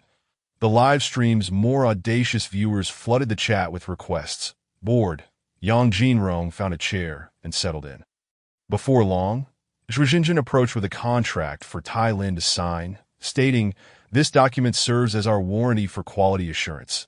Should any issues arise with your transplanted hair within 70 years, you may return for a complimentary, custom-tailored solution." Tai Lin glanced at the document, noting the heading marked Quality Assurance, followed by dense text that shimmered under the bright lights. Without further thought, he signed his name and phone number. "Please keep this warranty card safe," Zhuo Xinjin instructed, securing the contract and handing Tai Lin a gold-foiled card. Just then, the hair transplant specialist arrived, exuding professionalism. "First, we proceed like this, then like that, and finally, we conclude with this," the specialist explained, and after a series of operations, Tai Lin's hair was restored, leaving him looking considerably more vibrant. "Quite impressive," Yang Jinrong remarked, evaluating the specialist's skills. The 1268 price tag was indeed reasonable. In Linhai, even a simple pig trotter rice meal costs 49 yuan and 50 cents. Who would have thought that a wash, cut, and blow dry would be merely 68 yuan, while a hair transplant is a mere 1268? Yet for Tai Lin, it might feel like a stretch. Understanding the young man's predicament, Yang Jinrong smiled. "Allow me to cover the bill today. You needn't worry about payment." Tai Lin was taken aback, feeling a bit embarrassed as he lowered his gaze. "Senior Jinrong, I can manage the payment myself," There is no need to be so considerate. Not at all. Yang Jinrong reassured him with a smile. Once you graduate and earn your own income, just consider donating a portion to a welfare home. Zhuo Xinjin gestured graciously, indicating that the two should proceed to the front desk to settle the bill. "Where is Yu Huai?" Yang Jinrong inquired, just as Yu Huai emerged from another area. "Are you all finished? What did you get done?" Tai Lin replied, "I just had a hair transplant." Yang Jinrong shrugged. "I merely had a wash, cut, and blow-dried. Oh, I too had a wash and cut." Yu Huai chuckled. "Let us go." Zhuo Xinjin, smiling, guided the trio downstairs. Yang Jinrong took the initiative to approach the front desk to settle the bill. As they reached the counter, Zhuo Xinjin handed a receipt to the cashier, stating these two had a wash, cut, and blow-dry. This one had a hair transplant, with no additional packages.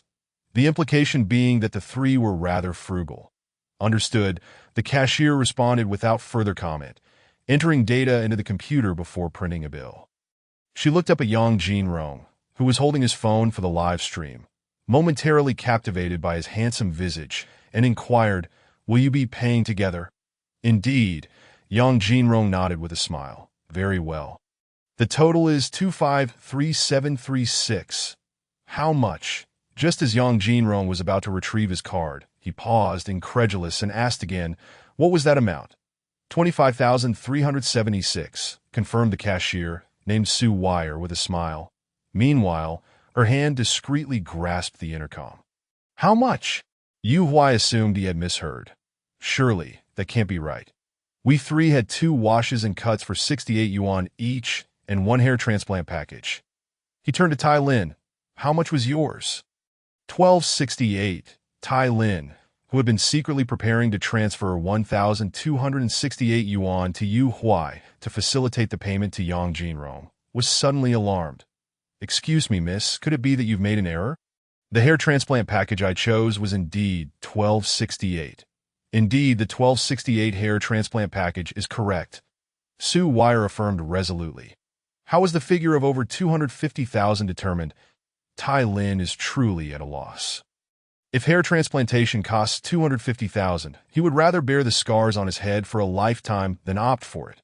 Yu Huai's expression darkened, his voice taking on a somber tone.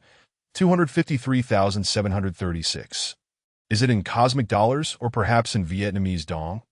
Or might it be an island currency? RD. Su Weier pressed the intercom and reiterated, her demeanor now decidedly frosty. 253,736 RMB. Is that acceptable? It's fine. Yet, Yang Jinrong intercepted the gloomy Yu Huai and the anxious Tai Lin, maintaining his ever-present smile that felt as refreshing as a spring breeze that do the math for me. "How did you arrive at this amount? If it can be calculated, I can indeed afford over 250,000." That Yang Jinrong had a penchant for reasoning through troubles, regardless of the other party's stance or how unreasonable they might be. The 1268 package signifies that each strand of hair costs 1268 RMB. Your friend underwent a hair transplant involving 200 strands, and with your 2 wash and cuts at 68 each. The total sums up to 253,736 RMB. Su Weier scoffed. 1268 for a single strand of hair? Tai Lin was left utterly dumbfounded, his head buzzing as if it were heavy with lead at that moment. The 200 strands that had just been implanted felt as burdensome as diamonds and gold, weighing down his head. Meanwhile, the previously enthusiastic chatroom praising this establishment erupted in chaos. Those who were just about to sell their properties to come and spend at the shop were now in an uproar upon learning that a single hair costs 1268. Are they out of their minds? 1 strand of hair for 1268, over 250,000 for a transplant. Are they trying to swindle college students? What is the name of this place? Didn't that owner say it's a chain? The largest chain in Linhai Dam. No wonder they've grown so big. They're practically bandits, making more money than a bank heist. Hell, I was just praising this place and raving about the beautiful staff. And it turns out it's all a scam. The junior who just had a transplant clearly asked multiple times about the package price being 1268. ISNT this consumer fraud? Price manipulation? Damn, this scene reminds me of my own history with hair salons. Back when I visited HZ City, I had a haircut that cost me over 9,000 RMB. Yes, over 9,000 for just a haircut. I too was duped. During the process, the stylist relentlessly pushed me into a skincare management package that cost over 18,000, charged to my Huawei, and now I'm still paying it off. And the shop is closed down. Jirdi, what is going on? My own brother went to get a haircut and ended up with a weight loss package, racking up over 50,000 in online loans. I nearly exploded with rage, and when I took him back for a refund, they completely ignored us. Even the police said it was a civil matter and could only mediate.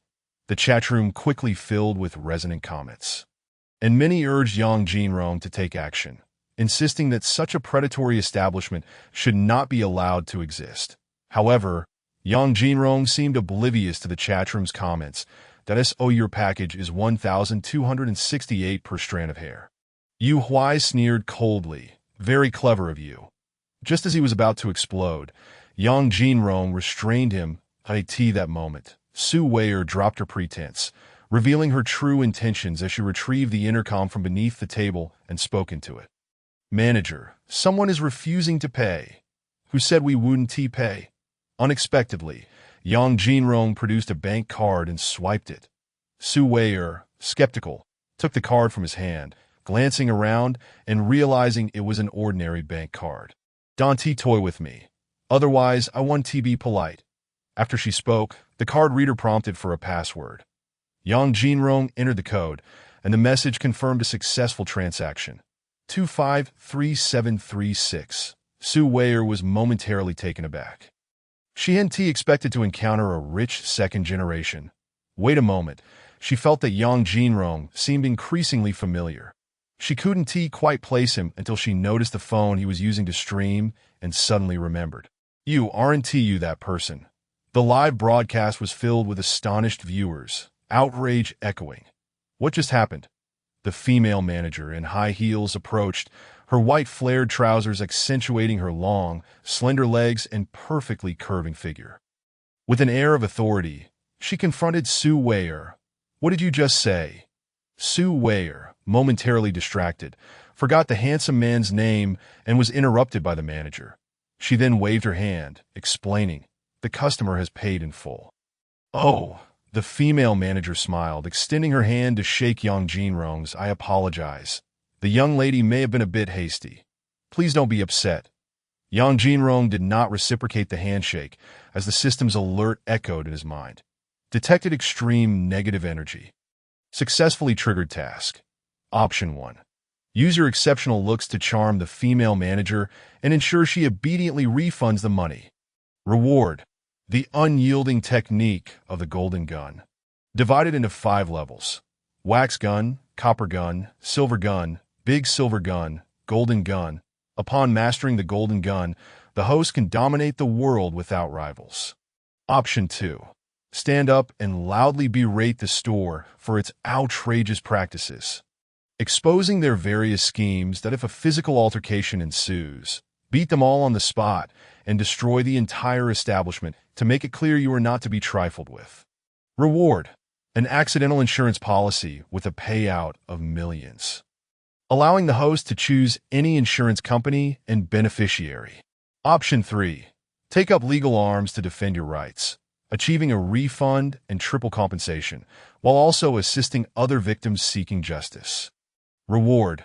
An Audi RS7. Note. The system defaults to the latest and most fully equipped model, with proper and legal procedures. Yang Jinrong was momentarily stunned by these options. What does option 1 even mean? No, system, are you out of your mind? Yes, right? And the rewards are absurd. Why does the system presume I have no rewards? Why can't I choose? It even categorizes them into 5 levels. Why not include some other nonsense? These rewards hold no significance for me. Whoever desires them may pursue them. As for option 2, Yang Jinrong felt that such an action would lack sophistication that it didn't quite align with his identity. After all, he was now a city hero, a beacon of justice illuminating Linhai, an ambassador of positive energy. The reward for that was equally ludicrous. $1 million insurance policy he could purchase himself. Why would he need the system for that?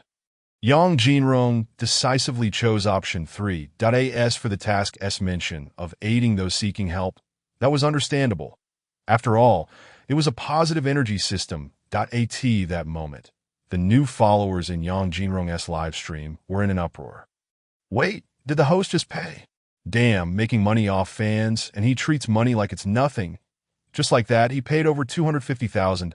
This is clearly a scam. How can a single strand of hair cost $12.68? Why should he give them money? Oh my God, for $12.68 per strand, I'd give you all my hair. A discount would make me rich. The new followers, eager yet anxious, began to express their frustration. While the veteran fans settled in, ready to watch the unfolding drama, curious about the outcome, the female manager, named Gu Rong, had anticipated that as a striking beauty, her outstretched hand would be rejected, leaving her slightly displeased, though she masked it well. After retracting her hand, she had Su Weier present the bill for her review. $253,736, all in order, since payment had been made. She intended to leave, only for Yang Jinrong to interject. You may have no issues, but I do. Oh, Gu Rong, poised to depart, pivoted on her high heels, turning to Yang Jinrong with a gentle smile. Dear customer, what seems to be the issue? If there is anything our store can assist with, we will certainly oblige. Indeed, you can assist. Yang Jinrong smiled, moving toward the promotional poster display, aligning the live stream camera with the poster before turning back with a grin. 1 minute to activate dormant skin cells? This action naturally attracted the attention of other patrons, who began to look over, puzzled. Is there a problem? As the store manager, Gu Rong was naturally well acquainted with all the intricacies of the establishment. Although the advertisement was provided by the head office, she had personally overseen the placement of the posters, rendering her utterly familiar with them. With a sense of pride, she proclaimed, the high-end beauty devices we employ in our store can achieve this flawlessly, requiring not even a minute, just a matter of seconds. Yet, Yang Jinrong merely smiled. Surely your advertising designer possesses at least the most rudimentary understanding of biology. A customer may eat recklessly, but they must not speak carelessly. Gu Rong raised an eyebrow, her tone growing markedly frigid. Were it not for Yang Jinrong's extravagant expenditure of $250,000, she would have already summoned security to expel him. Our designers are all professionals. We are authorities in the beauty and hairdressing industry. Please refrain from your unfounded remarks. Otherwise what? Yang Jinrong chuckled. Otherwise, we reserve the right to pursue legal action against you for defamation and slander. Gu Rong retorted coldly, to suggest we lack basic biological knowledge. Humph. We have saved countless customers. The number of individuals who have become more beautiful, fairer, and confident under our expertise is incalculable. Accuse me of slander? Impose legal liability upon me. Are you certain? Yang Jinrong maintained his smile. Basic middle school biology teaches us that upon the death of a single cell, it is swiftly removed from the body by cleansing cells. How can one speak of reactivation? Gu Rong frowned, as this struck a nerve in her knowledge base. Although she had graduated from a specialized college, the knowledge of middle school biology had long since faded from her memory. In the industry, it was a common claim that beauty technology could reactivate dead cells, and she had never bothered to question the veracity of such statements. However, as the esteemed manager, she certainly could not lower her proud head. Tilting her chin high, she sneered, and then what? Then, your establishment has employed this advertising slogan across multiple posters, and your stylists and hair transplant specialists have uttered this phrase to clients. Yang Jinrong elucidated. Thus, you have violated Article 56 of the National Advertising Law, which states that those who publish false advertisements and deceive or mislead consumers, causing damage to the legitimate rights and interests of consumers, shall bear civil liability. Upon Yang Jinrong's adept recitation of this legal provision, Gu Rong was momentarily taken aback. But that's not all. Yang Jinrong continued. Furthermore, you have also violated Article 8 of the Anti-Unfair Competition Law, which prohibits operators from making false or misleading commercial promotions regarding the performance, functionality, quality, sales status, user evaluations, or honors of their products. Other customers, upon hearing Yang Jinrong enumerate the advertising law and the anti-unfair competition law with such familiarity, could not help but feel admiration. This young man was not only handsome, but also remarkably knowledgeable about the law. If what he claimed were true, this store might face hefty fines. Significantly so. Are these two legal statutes real? Some pondered that I've only heard of the advertising law, and I'm not sure about this so-called competition law. Is it even a real law? Many felt perplexed, as the average person seldom encounters legal matters, especially obscure laws like the anti-unfair competition law. Most would instinctively think that such legislation pertains only to competitors in the same industry, not to consumers. Not just the customers present. Even numerous viewers in the live stream had never heard of it. Fortunately, netizens could quickly look it up on their phones. Lo and behold, these laws do exist. Now there's quite the spectacle to behold. Longtime fans recognized that the true drama was just beginning, eagerly anticipating how it would unfold. Observing the scene, it was clear that the seasoned fans were already anticipating the criminal law. After all, the advertising law and the anti-unfair competition law were merely appetizers compared to the main course of criminal proceedings. Are we really delving into criminal law already? Criminal law is a must. Have you forgotten? The host specializes in criminal law, not other legal matters. He excels at putting people behind bars. As the audience's excitement reached a crescendo, within the store, manager Gu Rong wore an expression of disdain.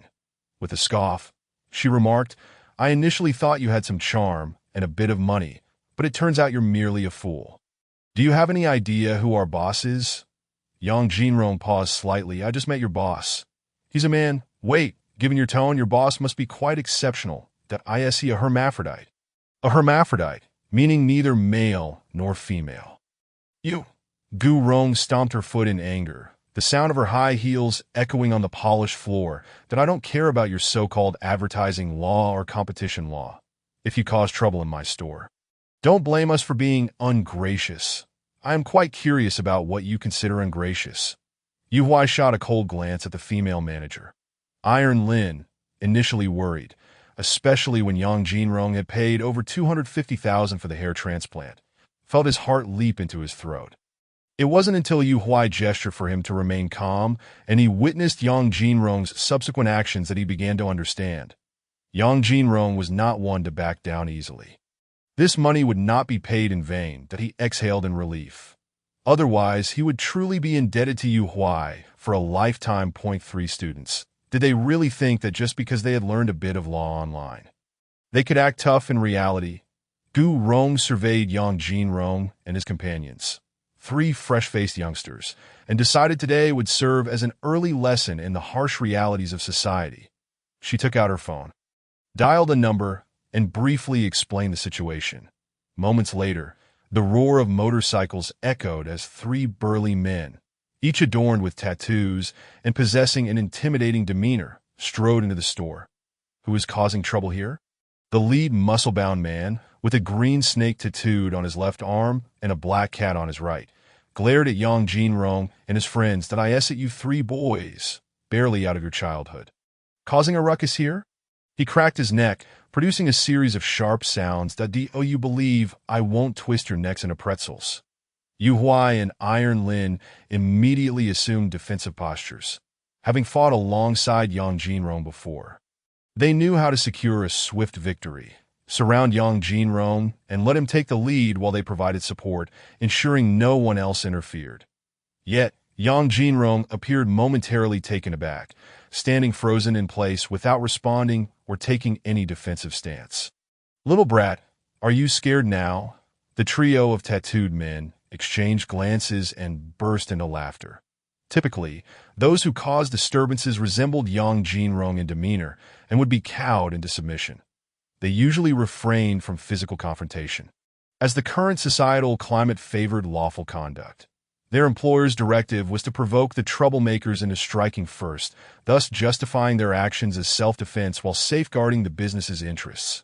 Meanwhile, the other customers were understandably intimidated by this display, instinctively retreating several steps. Is this a gang? Someone whispered, biting their lip in apprehension that it was only natural for ordinary people to feel fear upon encountering such menacing individuals on the street. Should keep your voice down. Let us avoid trouble. The key to running a shop is to maintain harmony for profit. These three are causing a ruckus. It has nothing to do with us. Should we call the police? Someone suggested quietly, only to be restrained by their companion. Are you looking for trouble? Stay out of it, that it's better to avoid complications. Why should we meddle in the affairs of these students? Some were aware of the previous conversation and understood the context. They whispered, it seems they have entered a den of thieves. That don't be ridiculous. I've been getting my hair done here for 2 or 3 years without any issues. That moment, someone stood up to defend the shop, and the crowd collectively sighed in relief. Unbeknownst to them, this individual was actually a plant. Meanwhile, numerous stylists who had been in the back rooms rushed to the first floor to witness the unfolding drama. Particularly Lin Tingna and Zhuo Jinjin, one having washed and styled Yang Jinrong's hair without receiving any commission, and the other having tricked Iron Lin into swiping over 250,000 from Yang Jinrong's account. Such naive students think society operates like school? They'll learn their lesson soon enough, Lin Tingna scoffed. Rest assured, they won't cause much of a stir. Zhuo Jinjin chuckled, noting that the money had already been deposited into the company's account. No matter how much they stirred up trouble, there was no chance of retrieving it. Such incidents were commonplace in their establishment, and each time they passed without consequence, even if they called the police.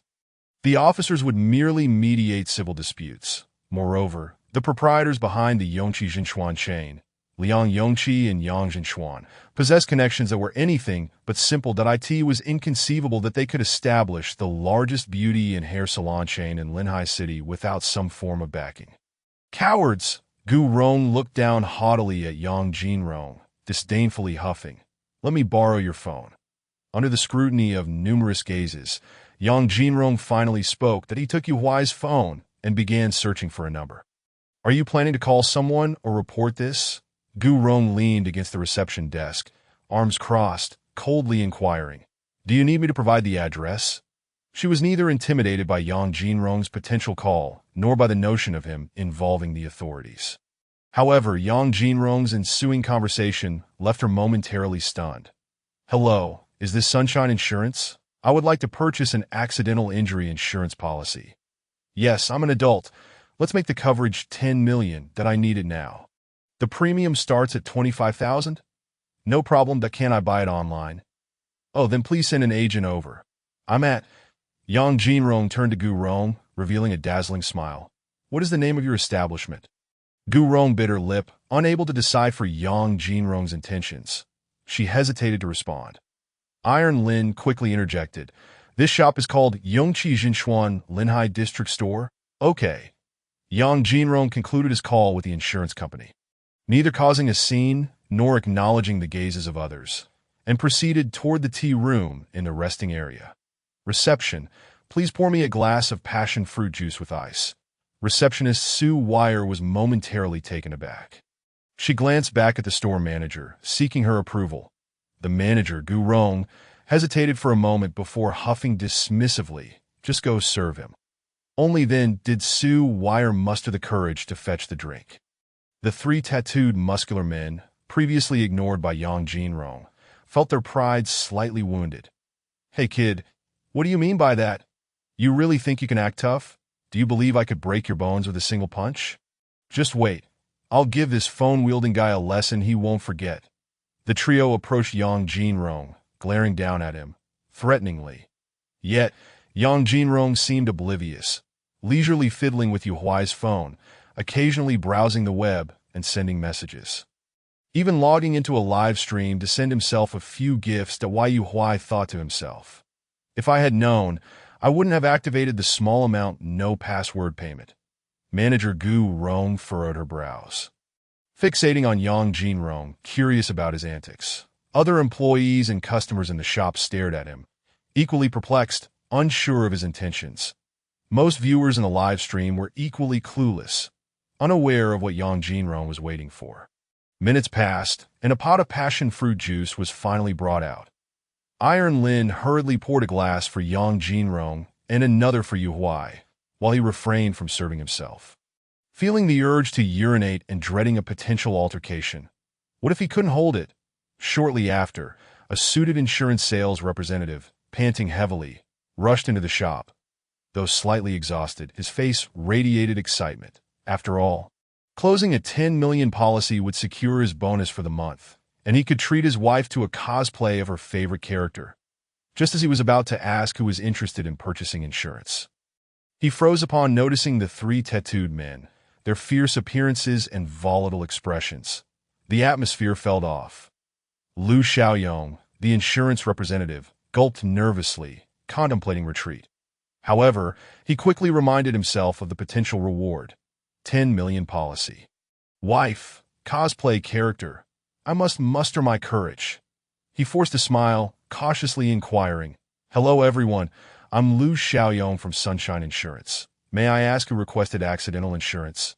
The others in the shop were taken aback. Was he serious? He was genuinely going to buy insurance in front of everyone. Yang Jinrong gestured. "Over here, I want the 10 million personal accident insurance. Let me see the policy." Lu Xiaoyong, still smiling, trotted over to Yang Jinrong, whispering, "Bro, what kind of game is this?"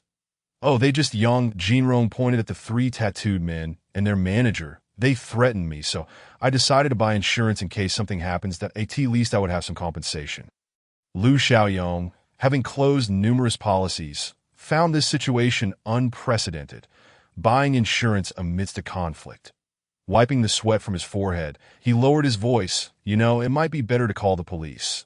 That would be safer." "Don't worry about that," Yang Jinrong replied with a grin. "Just prepare the paperwork. Here is my ID." Upon receiving the ID, Lu Xiaoyong's eyes widened in shock. "Yang Jinrong? You are Yang Jinrong." His expression shifted to one of astonishment, and he instinctively took a step back. You truly are Yang Jinrong?" His genuine shock was evident, and no wonder he felt something was amiss upon entering. The issue lay with Yang Jinrong. He was the internet sensation. What about Yang Jinrong? Is there something remarkable about him? The others in the shop remained oblivious to the significance. Suddenly, Su Wire recalled the name, finally connecting the dots that he is the internet celebrity Yang Jinrong. The one from Linhai City, the hero who recently made headlines by forcing someone to jump off a building. Su Wire exclaimed in shock at that moment. Everyone recognized him. The person before them was indeed the renowned Yang Jinrong. No wonder he appeared even more handsome in person than on screen. It was easy to miss him initially. Lin Tingna, bewildered, asked who is Yang Jinrong. Is he famous? Famous. Zhuo Jinjin felt her body tremble, her voice trembling involuntarily. "Oh no! I promoted a package to his friend, and he paid for it. I'm finished. He will definitely target me. I don't want to work on a sewing machine." Zhuo Jinjin felt a surge of fear. Despite her frequent use of social media, her boyfriend often scrolled through Douyin and other platforms, occasionally mentioning Yang Jinrong, so she had heard of his numerous exploits. Known for treating people to free meals and lodging. Manager Gu Rong furrowed her brows, realizing she had heard of this name before. However, what did it matter? Internet celebrities were nothing in the real world. Yet, she feared potential problems, hastily messaging her boss to return. The boss had left after a previous inspection. The insurance representative Lu Xiaoyong hesitated, bowing his head apologetically. "Bro, I may not be able to sign this policy for you. I'm truly sorry." "Why not?" Yang Jinrong replied, astonished. "Why would you refuse a policy with a 10 million payout? The annual premium starts at 25,000. I was looking to buy it for 3 to 5 years. Why can't I?" Bro, you're quite the celebrity. Please don't hold this against us." Lu Xiaoyong replied, his face resembling a bitter melon, realizing the potential loss. The company had held training sessions specifically referencing him, stating that individuals like him were ineligible for their policies. Yang Jinrong was utterly flabbergasted. "Wait, am I really that dangerous? Presidents face assassination threats daily, yet insurance companies sell them policies. Why can't I?" "Well, it's not that you can't," Lu Xiaoyong lamented. "You are categorized as a particularly dangerous individual. Only a regional manager can issue a policy for you, and it can't be an ordinary personal accident insurance. There's a significant difference in premiums, you understand. Yang Jinrong was left speechless. Especially dangerous? Meanwhile, the live stream audience erupted in laughter. XSWL brothers, I've gained new knowledge today. I've never seen a streamer who couldn't buy insurance. However, to return to the point, if I were to establish an insurance company, I certainly wouldn't dare to sell policies to streamers.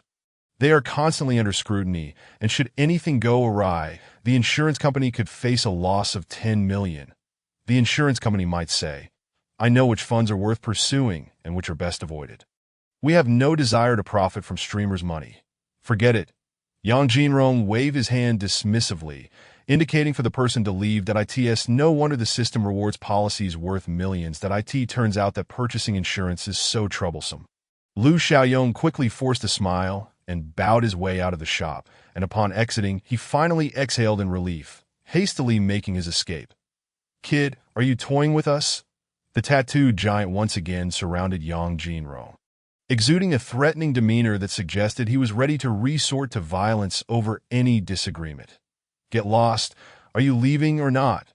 Just then, the sound of a police siren grew louder, approaching from a distance. Following that, a police car appeared at the shop's entrance. Zhang Xian stepped out, entered the store, and upon seeing the three tattooed men, instinctively reached for his waistband. They actually called the police. Store manager Gu Rong fixed her gaze on Yang Jinrong, realizing he had silently summoned the authorities. However, it was of no concern. She intended to call the boss, whose connections would easily handle the situation. That Gu Rong composed herself, donning a smile as she stated, Comrade security officer, please don't misunderstand. It was these three causing a disturbance in our establishment. Our security personnel merely sought to escort them out. That's all. Zhang Xian nodded, turning to Yang Jinrong. Is that so? Yang Jinrong rolled his eyes. Did he really need to ask? It was clearly a fabricated story. Zhang Xian was equally speechless. Yang Jinrong had just left the security office less than 3 hours ago, and here he was calling him back to the scene. Zhang Xian harbored serious doubts that Yang Jinrong was deliberately sent by superiors to increase his workload. Meanwhile, the two newcomers behind Zhang Xian, Xiao Chun and Xiao Lu, appeared quite exhilarated. Having only recently joined the force, they yearned for multiple cases to occur daily to showcase their abilities and contributions to society. Comrade security officer, the situation is like this. Tai Lin hastily stepped forward to explain. However, before he could articulate anything, a series of crashes erupted from the second floor. Following that, cries of distress echoed. Xiao Chun and Xiao Lu rushed to investigate, only to find a frail girl sprawled on the ground at the bottom of the stairs, her crutches tossed aside. She knelt there, her head bowed as she sobbed. Are you all right?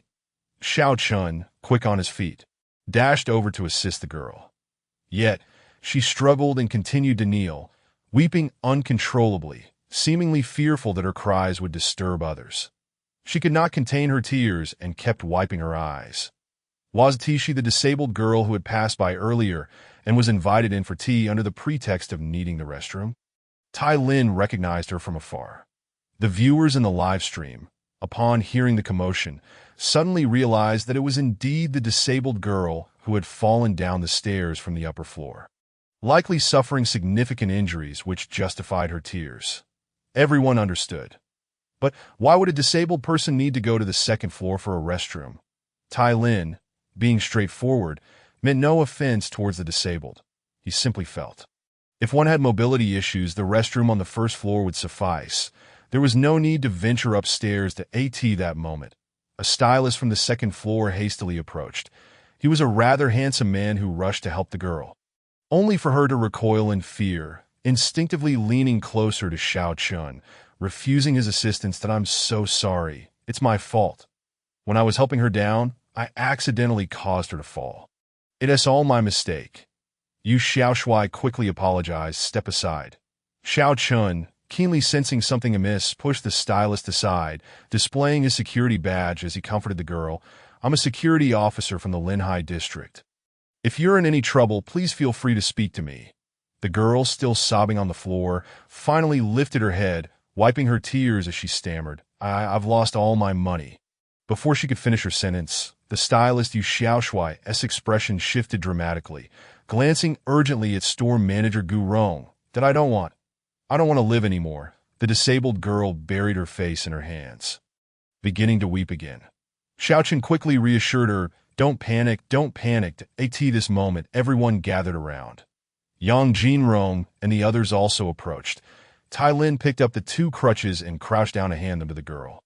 "Speaking candidly, so, your money, was it taken from you like it was from me?" Although the funds Tai Lin lost came from Yang Jinrong's pocket, he still felt a deep resentment towards the establishment. The girl looked up at him, her tear-filled eyes shimmering with helplessness.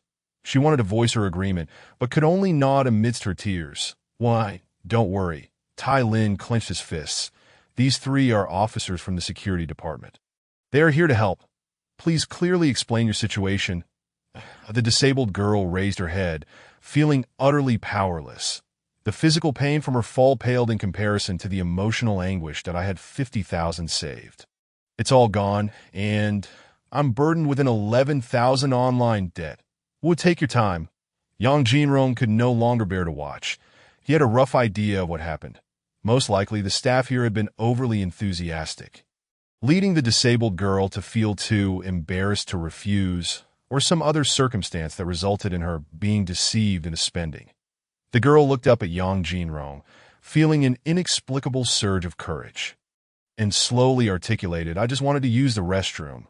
They insisted on taking me upstairs, pulling me to undergo acupuncture and gua sha. They clearly said it would be free, but then they claimed the manual labor was free. But the medicine and equipment would cost 18,000 for acupuncture, 58,000 for gua sha, 28,000 for leg massage, and the hair treatment. They said it would be 25,000. Woo, I didn't have enough money in my card. So they told me to apply for online loans, a total of 160,000. Woo. What should I do? How am I supposed to live?" The girl wept uncontrollably, her emotional defenses crumbling as she cried heart-wrenchingly. What she didn't say was that the 50,000 she had saved represented years of hard work and labor, all in hopes of gathering enough for leg surgery. Zhang Xin's expression darkened instantly, his heart ablaze with rage. Had Yang Jinrong called him to report, he would have remained indifferent, merely performing his duties. But witnessing the plight of the disabled girl pushed him to the brink of fury. He raised his head, glaring at the impeccably dressed, seemingly respectable staff members in the store, his anger intensifying. "You lot, cheating Yang Jinrong is one thing, but you're even scamming a disabled girl? Have you no conscience left?" The viewers in the live stream were already seething with anger, their fury boiling over, flooding the chat with demands for Yang Jinrong to take action against this establishment. "Little girl, don't speak recklessly." Store manager Gu Rong was the first to step forward, originally intending to interrupt the girl, but under the furious gazes of Yu Huai and Tai Lin, she dared not intervene. Once the girl finished speaking, she immediately retorted sharply, "You can eat recklessly, but you cannot speak recklessly. You are an adult. You have your own brain and must take responsibility for your actions. Young lady, we operate legitimately and charge legally. How can you claim we've drained your money? How can you accuse us of scamming you for online loans? We could sue you for defamation." As soon as Gu Rong's words left her mouth, millions of viewers in the live stream erupted in outrage. They bombarded the chat with messages, showering gifts, demanding that Yang Jinrong take decisive action to ensure that not only this establishment, but all its staff members were brought to justice. The people on site were equally infuriated. Only Yang Jinrong remained cold as ice, though he wore a smile, squatting down to utter a phrase that left everyone present incredulous. "Little girl, you owe me money." 128. No need for the law? Must it be about connections? Here's your chance, and you're still useless. Hey, Yang Jinrong, is this appropriate? Before Yang Jinrong could finish his sentence, Zhang Xin, displeased, interrupted him. "That girl has been scammed out of over 100,000. And you still want her to pay you?" Ahem. Tai Lin also appeared uneasy. "Senior, I don't remember you being this kind of person."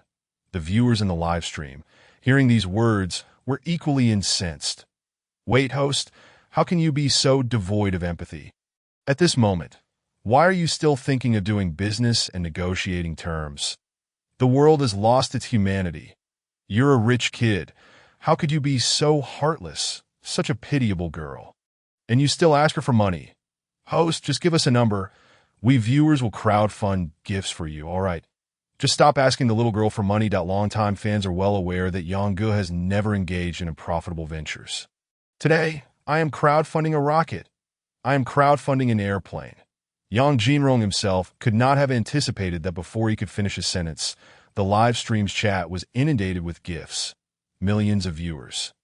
At least 100,000 of whom began showering gifts, large and small, upon the screen. Some were extravagant rockets and airplanes worth thousands, while others were mere stars and beers costing mere cents. The excitement reached a fever pitch, and the gifts showed no signs of abating. This was something Yang Jinrong had never envisioned. The shop manager, Gu Rong, scoffed, "Little girl, we Haven-T deceived you out of your money. I kindly remind you not to be fooled by him. Indeed, little girl, how could we, with such a substantial physical store, possibly deceive you? You should be wary of someone like him, a social media influencer who simply seeks to gain attention. He is nothing but a fraud aiming to swindle you. Do not place your trust in him." The other stylists in the shop echoed similar sentiments. The disabled girl, Kai Xiaokai, was utterly terrified. She had already exhausted all her savings and was burdened with a staggering 11,000 in online loans, with the looming threat of a lawsuit from the shop. Now, a rather handsome young man approached her, claiming he could assist her if she paid him. But where would she find the money? Should she resort to online loans again? It felt as though she had stumbled into a web of predatory lending schemes. Wiping her tears, Kai Xiaokai felt a deep sense of injustice, unsure of how to express her plight. Little girl Yang Jinrong disregarded the ridicule from the shop employees, focusing solely on the disabled girl. The system's task stipulated that he could only complete it by successfully assisting those who sought his help. So he could not offer unconditional aid. He needed her to ask for assistance. He flashed a warm smile, as gentle as a spring breeze. "Do not cry. I can help you." "Help me?" Kai Xiaokai lifted her head, her expression pitiful. "But I have no money left. I cannot give you anything." "Surely, you wouldn't want to help me for free, would you?" Yang Jinrong chuckled softly. "Assistance would not come without a cost." "Ha! Ultimately, you think this young girl is easy to deceive and intend to swindle her out of her money." "Exactly, young man.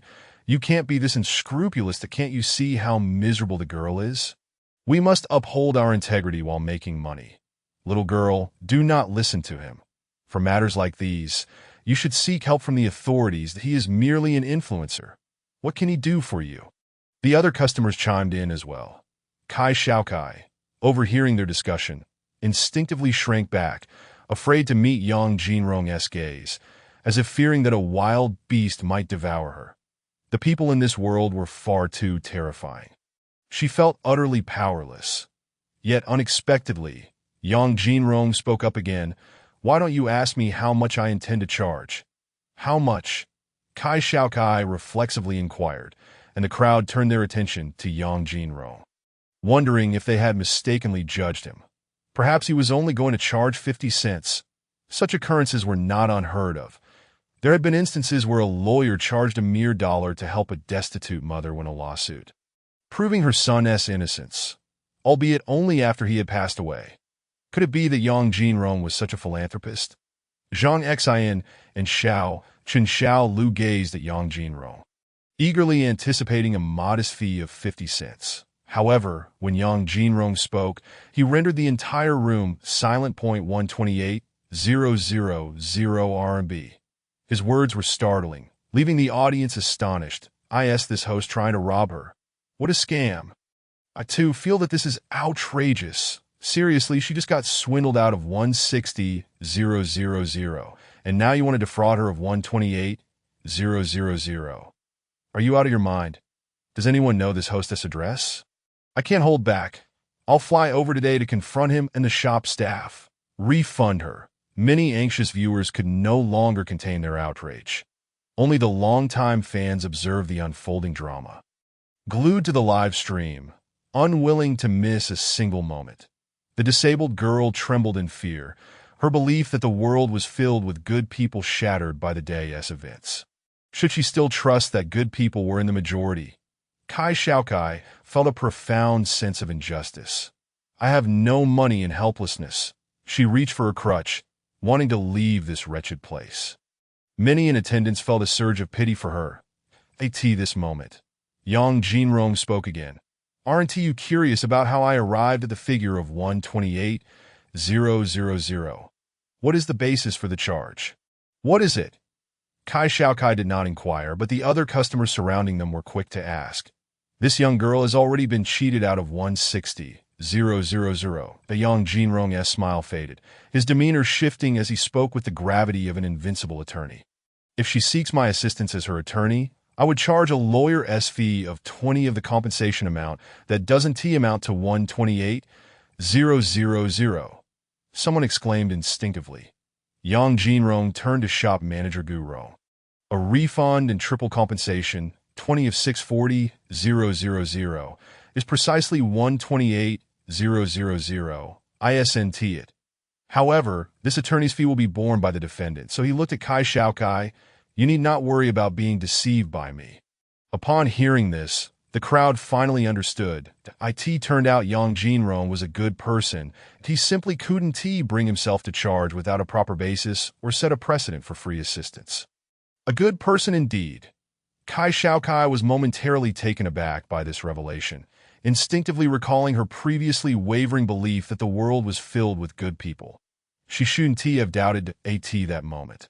Kai Xiaokai internally regarded Yang Jinrong as someone who was genuinely helping her for free. Kai Xiaokai hesitated, but eventually nodded. I would like to ask for your help. I do not wish for a refund and triple compensation. I merely want back what is rightfully mine. However, Yang Jinrong suddenly shook his head. I cannot assist you unless we pursue the refund and triple compensation. That a mere refund would yield too little for me to act. The crowd gasped. What do you mean? Gu Rong raised an eyebrow, glancing at Yang Jinrong. Surely you do not believe that by calling the authorities, you can intimidate us. Intimidate. Yang Jinrong smiled. No, I am not threatening you. I am merely notifying you. With that, he ignored Gu Rong and the others, took Yu Huai's phone, and dialed another number, followed by several others. Meanwhile, Gu Rong was also calling her boss, Yang Zhenxuan, to report the situation. Not long after, Yang Zhenxuan, who had just left this branch, received the call and immediately returned, bringing with him a group of elite staff members. When he looked at Yang Jinrong again, all previous politeness had vanished. The earlier claim that their store's philosophy was the customer as king had long been forgotten. Yang Zhenxuan, with an air of authority, ordered chairs to be brought in, taking a seat himself while surveying Yang Jinrong and the others. Gu Rong arranged for the other customers to leave. We are closing the store today, and the expenses will be covered by the shop. That understood. That Ji Rong left to organize the staff, ushering the remaining customers out. Some were reluctant to leave, but 3 burly tattooed men approached, causing them to flee in haste. The large shop was left with only 2 groups, Yang Jinrong and his associates, totaling 7, and the staff from Yongqi Zhenxuan, including the shop manager, stylists, hair transplant specialists, and the elite crew brought by Yang Zhenxuan, numbering over 30. That the disparity in numbers was stark. Yang Zhenxuan's faction exuded a menacing aura surrounding Yang Jinrong's group. What do you intend to do? Zhang Xian stood up, glaring at Yang Zhenxuan. We are national security officers. You should consider the consequences. Security officer, this is none of your business. That I advise you to return to your office and enjoy the air conditioning. The heat by the coast is unbearable, and you wouldn't want to suffer from heat stroke. Yang Zhenxuan replied with a disingenuous smile. That in his eyes, a mere security officer like Zhang Xian was unworthy of sharing a meal with him. He then directed his disdainful gaze at Yang Jinrong. A few mere students dare to cause a ruckus in my establishment. When I was navigating the underworld, you were still playing in the mud. Without my permission, you have invaded my shop as privacy by live streaming here. The DOU intend to compensate us or face legal action from our attorney. Yang Zhichuan's words immediately provoked the ire of the live stream audience. What kind of person is he? How arrogant, a bit reckless. I hope the host can take him down. Good gracious, I previously praised him for his business acumen and exceptional service attitude, but now I see it was all an act. No matter how I look at it, he resembles a gang leader, brazenly disregarding the law even in the presence of security personnel. When he came to inspect the store earlier, he had Yang Jinrong promote it live. But now he bites back, claiming invasion of privacy. Tisk truly a cunning mastermind behind the chain store. This individual seems formidable. Yang Jinrong did not pay attention to the barrage of comments. Instead, he met Yang Zhichuan's gaze calmly and with a benevolent demeanor advised. Mr.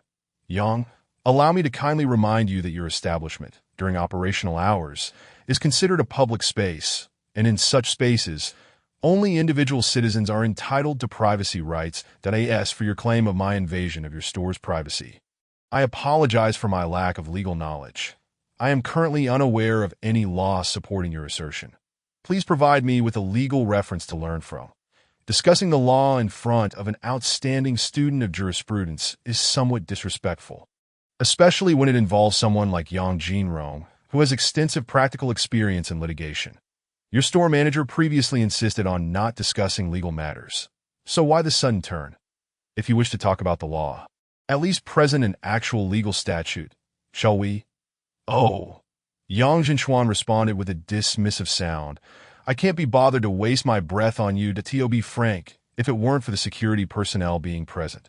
You three troublemaking students wouldn't be leaving this establishment today. Xiao Wang snatched his phone away. When Yang Zhichuan found himself at a loss against Yang Jinrong's arguments, he resorted to brute force. He signaled to his henchmen to seize Yang Jinrong's live-streaming phone. Wai Yu Huai and Tai Lin instinctively moved closer to Yang Jinrong, forming a triangular defensive stance, ready to retaliate should the other party make a move. However, unexpectedly, Yang Jinrong held them back, allowing the opponent to seize his phone.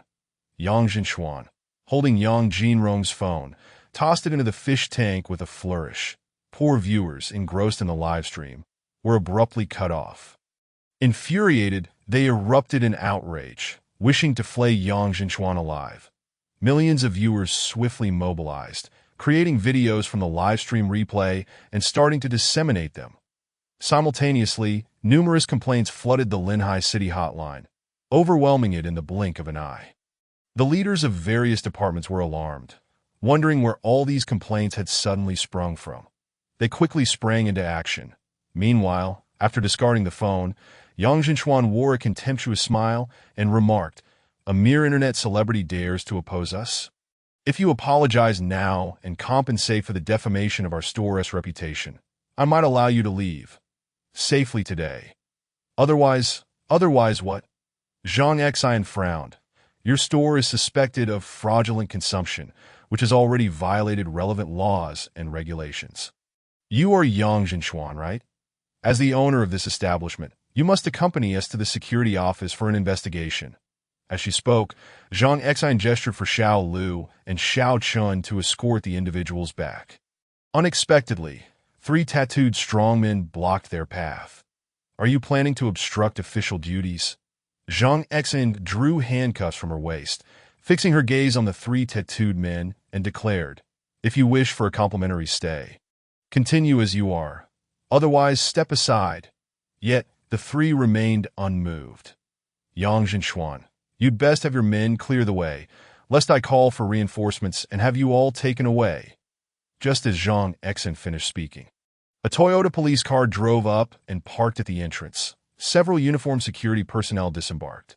Zhang Xian, you have no business here. We are taking over. The lead security officer, dressed in a white shirt, recognized Zhang Xian and spoke publicly. Yang Shua. Zhang Xian's expression darkened.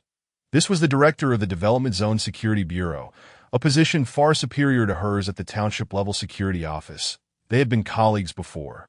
But Yang Shua had a powerful family background, while Zhang Xian, lacking such advantages, had remained stagnant in her career, unable to rise from her position as a security officer.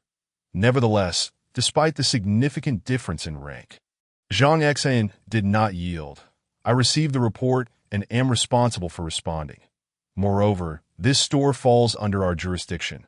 Director Yang Shua, please do not overstep your authority.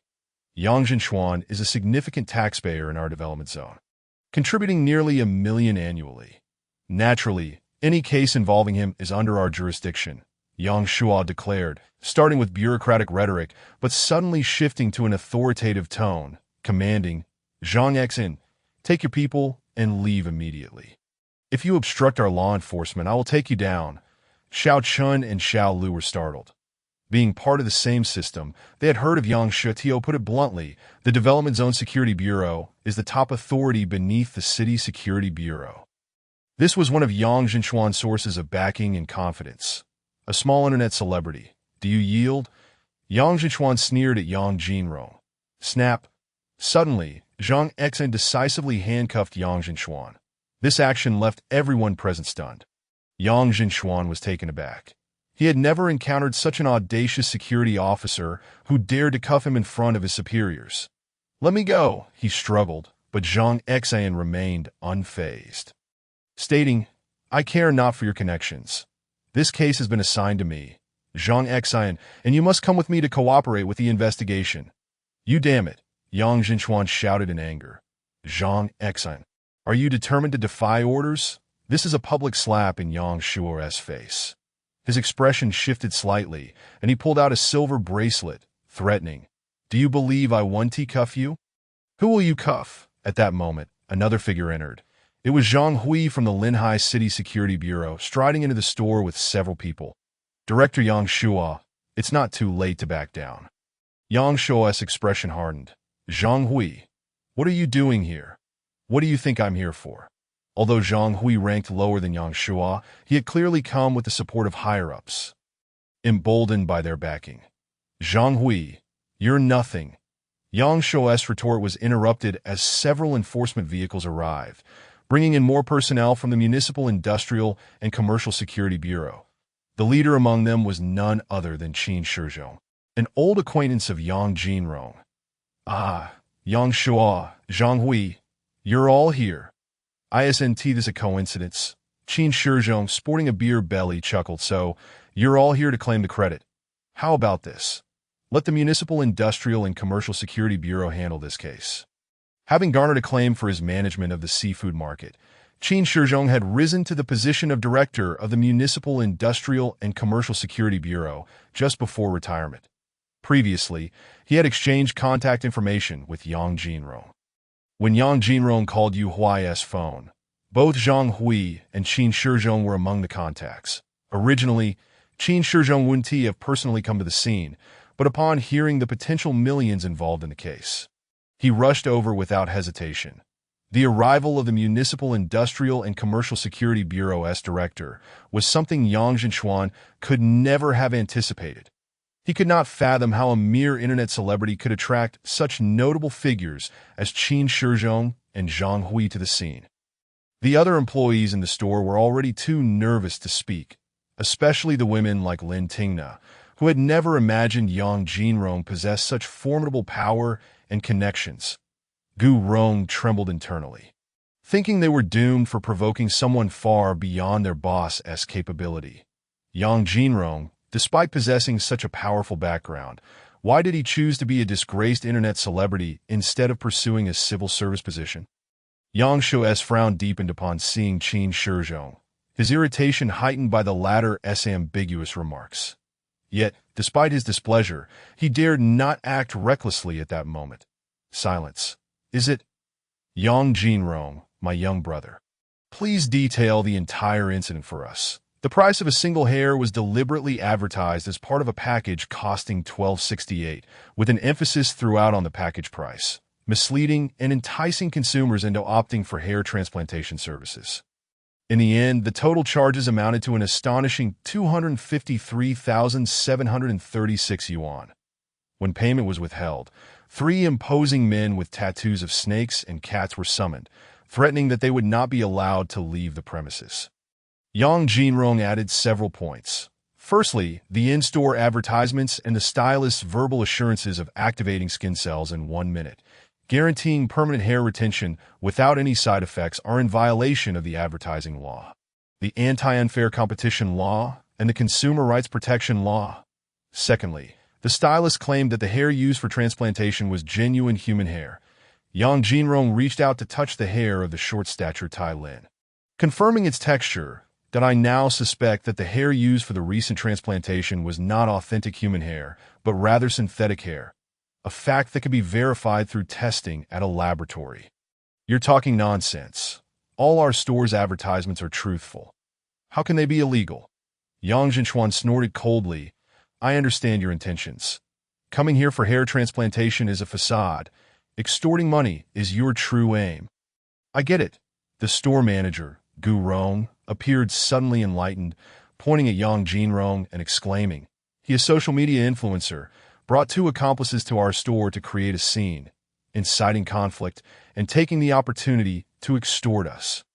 This is the trap set by Yang Jinrong to ensnare our establishment. Influencers will resort to any unscrupulous means for traffic. If it weren't for that, how could he have coincidentally chosen to live stream from our store? Our boss pays over $1 million in taxes to the development zone every year and has been recognized as an outstanding entrepreneur this year. How could he allow his reputation to be tarnished by a few insignificant individuals? The more Gu Rong spoke, the brighter her eyes became, her tone growing increasingly resolute. The two of them were in perfect harmony, their words more convincing than pearls. Any passerby might easily be led to believe their narrative. Little did they know, not only were their methods of deception appalling, but their skill in twisting facts and framing others was equally refined. Zhang Xin stepped forward, unable to tolerate the various unlawful practices of this establishment, which had now escalated to the point of distorting truth right under his nose. This was something he could absolutely not abide. You claim that Yang Jinrong and his companions set a trap. How do you explain the plight of this young girl? Zhang Xin thought of the girl's tragic condition and felt compelled to detain both the staff and the manager he had encountered unscrupulous merchants before. But never had he seen such a blatant disregard for ethics, even preying on the disabled. It was unconscionable that if not for his uniform, Zhang Xin would have liked to give each of them a swift reprimand. Qin Shizhong and Yang Bin finally turned their attention to the young girl with the disability. Zhang Hui frowned and asked, young lady, what is your situation? Kai Xiaokai bowed her head throughout the exchange. Already self-conscious due to her disability, the presence of so many people only exacerbated her anxiety. She had even considered seeking help from Yang Jinrong before, but had quickly hesitated that as Zhang Xin and Zhang Hui spoke. All eyes in the room turned to Kai Xiaokai, compelling her to lower her head even further. Sitting on the ground with her arms wrapped around herself, the overwhelming sense of inferiority stemming from her disability made it impossible for her to meet anyone's gaze. Nor could she answer Zhang Hui's questions. Officer, we are being unjustly accused. Manager Gu Rong turned to Yu Xiaoshui, saying, Xiaoshui, please explain the situation. Similar incidents had occurred in their store multiple times, and they had become exceedingly adept at crafting their explanations. This time, however, Yu Xiaoshui appeared anxious, stammering, the young lady felt that our service was good and she was touched by our sincere service, which is why she decided to consume at our establishment. She began with acupuncture and then felt our techniques and products were excellent. So she opted to purchase additional services, totaling 160,000 yuan, that we did not deceive her. It was all her own choice. The word voluntary pierced through Kai Xiaotsai's heart like a needle. Was she truly voluntary? She hadn't. She simply lacked the courage to refuse, unable to utter the word no. But, by saying so, did it mean she was indeed voluntary? Kai Xiaokai felt as though everything was her fault. Even if others deceived her, if she fell for it, wasn't it still her own fault? I am so useless. Why do I always make mistakes? At that moment, she felt as if her heart had stopped. A powerful sense of suffocation overwhelmed her, forcing her to gasp for air. Her body instinctively quickened its breathing, attempting to alleviate the sensation of choking. She clutched her chest tightly, the piercing pain causing her to feel cold all over, as if she had plunged into an icy abyss. You, with your disability, can still maintain an independent life. Visiting the hospital alone. Yang Jinrong's voice rang out, ordinary yet calming, devoid of embellishment or motivation.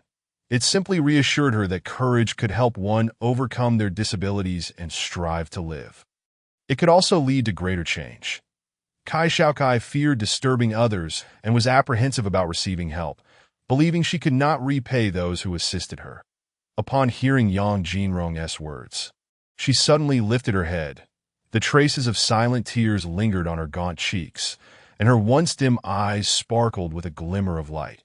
Courage is the most powerful armor one can possess in the face of adversity.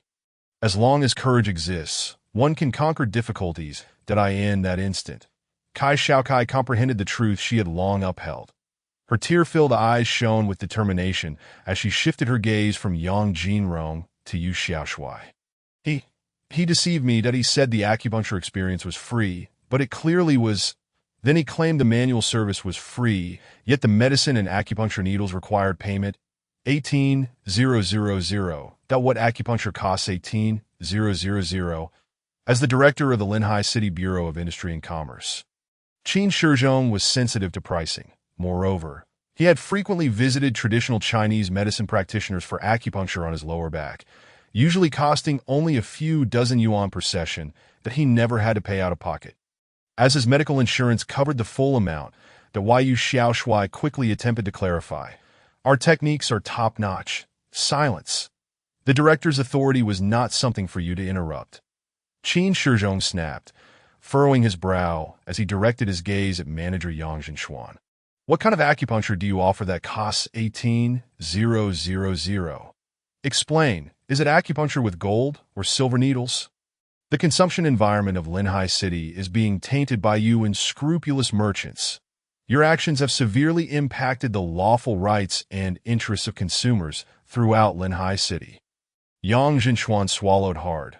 Realizing that the more he spoke, the more mistakes he would make, he chose to remain silent, knowing that in the end, it would merely lead to a lawsuit, where he would hire the most prestigious law firm in Linhai City. Surely, he wouldn't lose, would he? Even if he lost the case, so what? It would simply result in a monetary settlement, and at most, a fine from you for violating commerce regulations. Moreover, Kai Xiaokai slowly gathered her courage. If it had merely been one project, she certainly would not have continued after making the payment for the first service. However, the store's methods were too cunning. After completing one project, they did not charge her immediately, nor did they mention the costs at all. Even when Kai Xiaokai inquired twice, Yu Xiaoshui deliberately changed the subject, avoiding the topic of charges and continuing to use the guise of free to allow her to experience one service after another. It wasn't until she had completed a series of services that they finally revealed the various charges. Kai Xiaokai took a deep breath, and there was more. The head scraping they advertised as free. Then claimed they used imported medicine and equipment, along with some heated lamp, ultimately demanding 58,000 yuan. Scraping for 58,000? Upon hearing this price, Qin Shizhong was enraged, glaring at Yang Jinshuan. What kind of scraping costs 58,000? Even if you scraped off the skull cap, it wouldn't cost that much. Don't think I'm ignorant of market prices. I visit the physiotherapy department of the traditional Chinese medicine hospital daily, and no one understands the cost of scraping and acupuncture better than I do. Yang Jinshuan shrugged nonchalantly, his demeanor that of a pig indifferent to boiling water, further infuriating Qin Shizhong that he knew that Yang Jinshuan had connections and influence. But did he really think he could disregard him? Having risen to the position of director of the Bureau of Industry and Commerce, this was his first field duty.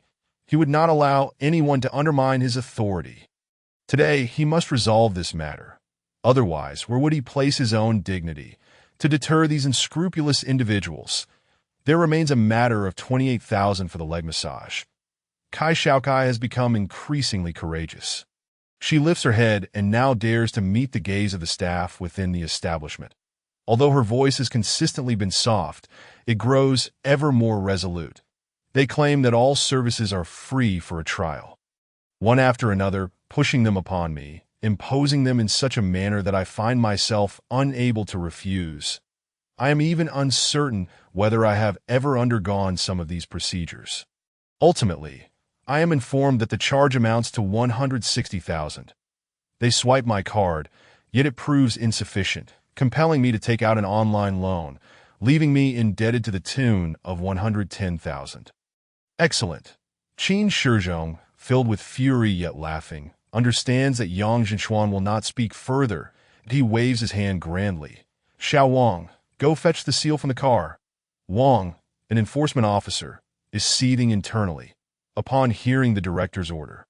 He promptly rushes outside to the enforcement vehicle and retrieves the seal. Today, this establishment must be shut down. Qin Shizhong, the director of the Development Zone Public Security Bureau, Yang Shua, calls out to him.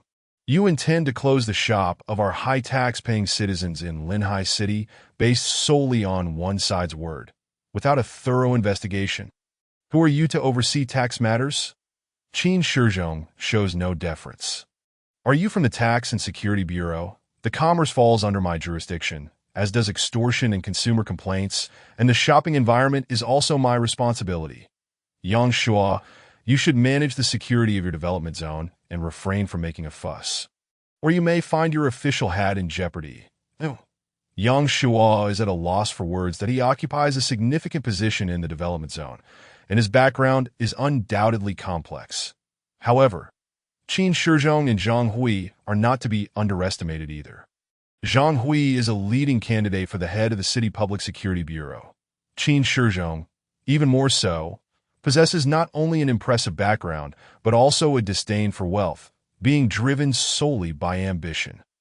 As a bureau chief, he often personally leads enforcement teams, seeking exposure in newspapers and news reports, favoring those impoverished individuals to win their goodwill, garnering meaningless accolades, and frequently holding press conferences to embellish his own reputation, pursuits that many in high positions regard with disdain. Yet Qin Shizhong revels in them. Yang Shua harbors a profound contempt for such hypocrisy that I ask greed for wealth any different from greed for power. What significance do such superficial pursuits hold, Director? You truly cannot speak this way. The store manager, Gu Rong, cautiously interjects, leveraging her status as a woman, aware that most male officials are reluctant to unleash their ire upon females. You cannot determine our wrongdoing solely based on Kai Xiaocai's testimony. We conduct our business lawfully, fully pay our taxes, adhere to regulations, and contribute to the enhancement of Linhai City's consumer environment. Every transaction we engage in is backed by a contract. Yes, that's so. Qin Shizhong replies in a deep voice, your statement should ideally be substantiated. Indeed. Gu Rong forces a smile. Having prepared for this moment, she presents two contracts to Qin Shizhong. Director, please see. The first one is from Yang Jinrong and others. The consumer's name is Tai Lin here. She opens the contract, pointing to the signature section, verifying that the signature and phone number align perfectly. If necessary, we can compare handwriting. There is absolutely no forgery. Qin Shizhong furrows his brow as he examines the contracts. Gu Rong seizes the opportunity, detailing the content of the hair transplant, its pricing, methods, and aftercare assurance. Our contracts are all clearly articulated. Yongqi Zhenchuan chain stores have employed this tactic to handle countless troublesome consumers. Whenever disputes arise, they simply produce the contract to settle matters. Consumers find themselves at a loss for words. After all, it is a matter of black and white. Yet little do they realize that the individual they are attempting to swindle today is Yang Jinro, a law student who has immersed himself in various legal statutes for 2.5 years, having achieved a perfect record in practical scenarios. Indeed, after reviewing the contracts, Qin Shizhong raises his gaze to Yang Jinro. Tai Lin's complexion pales that he has indeed signed. Yang Jinrong remains unfazed. Director Qin, may I pose a question? If a consumer signs a contract without being fully informed, does it possess legal validity? Director, do not heed his nonsense. Gu Rong scoffs, a cold smile spreading across her heavily made-up face. What do you mean by signing a contract without knowledge? Yang Jinrong, Just because you understand the law does not negate the fact that a written contract must be effective. Is that so? Yang Jinrong does not wait for Qin Shizhong's response, smiling as he asserts. However, your so-called contract is indeed an invalid contract. Invalid contract? Others are taken aback that Ji Rong scoffs derisively. You declare it invalid? Are you the law? Or do you intend to defy the law? Show contempt for the legal system? This woman is truly insufferable. Yet, Yang Jinrong remains composed, his gaze piercing, his voice resonant, according to Article 143 of the Civil Code. Conditions for validity of civil legal acts. If the following situations exist, the contract is subject to revocation or amendment. If it was established based on a significant misunderstanding. If it is grossly unfair at the time of establishment. If one party employs fraudulent means, causing the other to act against their true intentions, the deceived party has the right to request the People's Court or arbitration agency to revoke it. If neither party engaged in fraud or coercion, but one party signed under deceit, that contract is considered to be signed without knowledge, and according to legal provisions, it is revocable. I possess evidence to prove that the contract signed by Tai Lin was executed under fraudulent circumstances. Because Yang Jinrong's gaze sharpens as he fixes it upon Gu Rong, Yang Zhenchuan, and the stylist in charge of Tai Lin, Zhu Xinjin, his voice solemn. I have evidence to demonstrate that when you urged Tai Lin to sign, you referred to it as a warranty card rather than your so-called hair transplant contract. Indeed, Tai Lin recalls vividly that he had been so anxious earlier. After Yang Jinrong's reminder, he hurriedly retrieves the warranty card from his pocket, stating at that time she points at Zhu Xinjin, kept insisting it was an after-sales warranty card, and the only document I received was this warranty card. Nonsense. Gu Rong is flustered. You are fabricating stories.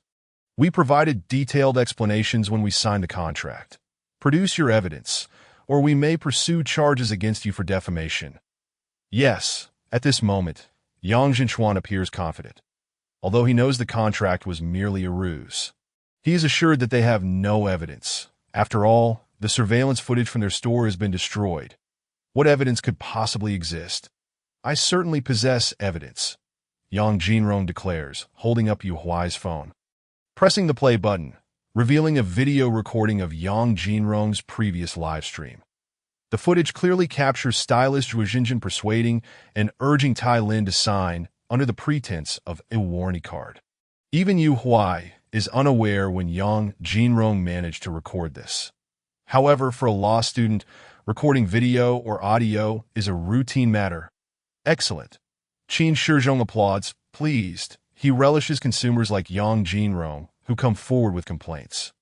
Fully equipped with legal knowledge and supporting evidence, such cases not only promise straightforward resolutions, but also involve significantly large sums, promising substantial political achievements.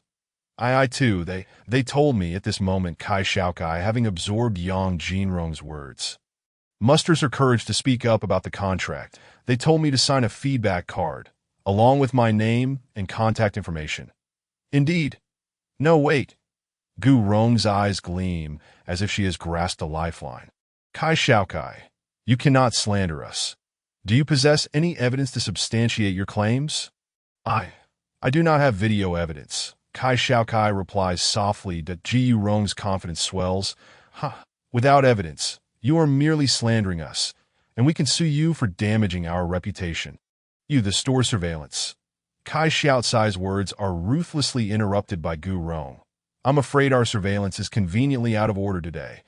Kai Xiaocai lowers her head. Did I in truth? Yang Jinrong suddenly chuckles. The validity of the contract does not require evidence for proof. Did you all forget about the second provision in the Civil Code I mentioned earlier? If a contract is established under conditions of gross unfairness, one retains the right to request the People's Court or arbitration agency for revocation. Is it truly wise to engage a law student specializing in legal matters in such a manner? Hearing this, Gu Rong, Yang Zhenchuan, and the others cannot contain their anger. Yang Jinrong is clearly mocking them. The situation is now clear. Yang Jinrong, state your demands. Qin Shizhong inquires. The demands are quite simple. A full refund plus triple compensation. Yang Jinrong smiles. This is the first part. All victims must receive a full refund plus triple compensation. Should any other victims come forward, they too should be compensated once the facts are established. Otherwise, how could mere trifles inflict significant damage upon the opposing party? Only by uniting all those who have been victimized at the chain stores of Yangjinshuan and collectively demanding compensation, triple the amount lost, can we truly inflict a significant blow upon him. Qin Shizhong had his subordinates take notes and inquired further, are there any other demands? Yang Jinrong continued. Secondly, I demand the closure of the stores for a thorough inspection. This was reasonable. The stores should be shut down immediately. Qin Shizhong raised the seal in his hand, making it clear that this was no trivial matter. Just when he thought Yang Jinrong's demands were limited to this, Yang Jinrong opened his mouth again. Thirdly, I report that the beauty devices and products used in their stores are illegal and lack proper certification. He accused them of using medical equipment without the necessary qualifications. After finishing his haircut and styling, Yang Jinrong began a live broadcast, roaming around the store in search of Ti Lin and Yu Huai. During this time, he discovered that the beauty devices and medical equipment in the store lacked production dates, quality assurance certificates, manufacturers, and detailed specifications, bearing only a brand logo. This clearly constituted unregulated products. Yang Jinshuan never anticipated that he would be outmaneuvered by Yang Jinrong, his expression darkening ominously. If it weren't for the presence of security personnel, he would have relished the idea of summoning his thugs to beat Yang Jinrong into a pulp. What? This isn't over yet. Yang Jinrong maintained his smile, asserting, I am not finished with my demands. According to our laws regarding unregulated products, first, there is a fine amounting to 30% of the illicit gains. Second, any illegal gains must be confiscated. Third, in severe cases, the business license must be revoked, and if a crime is established, criminal charges will apply. Director Qin, are their actions serious? Serious. Do you even need to ask? They must be serious. The illegal activities of Yongqi Jinshuan are quite severe. And they have certainly provoked Director Qin that if it weren't serious, it would be classified as such. At the very least, the business license of Yongqi Jinshuan will undoubtedly be revoked. As for the other chain stores, further investigation and evidence collection are required. Illegal gains will be confiscated. A fine of 30% of the illicit profits. Yang Jinshuan clenched his fists tightly, his gaze at Yang Jinrong burning with fury, nearly grinding his teeth in frustration. I can see you're anxious, but hold your horses. Yet, Yang Jinrong showed no fear, maintaining eye contact and even smiling. I have yet to finish my demands. Oh, there is more. The onlookers were taken aback, including Qin Shizhong, who suddenly recalled his first encounter with Yang Jinrong during the seafood market case, realizing this young man was indeed formidable, presenting one demand after another. Go on, I'm listening. My subordinates are taking notes. Naturally, there was more that I suspect you implanted artificial hair on my junior, Ti Lin, causing damage to his scalp that I require a checkup at a top-tier hospital, and if issues arise, further treatment must be covered by you.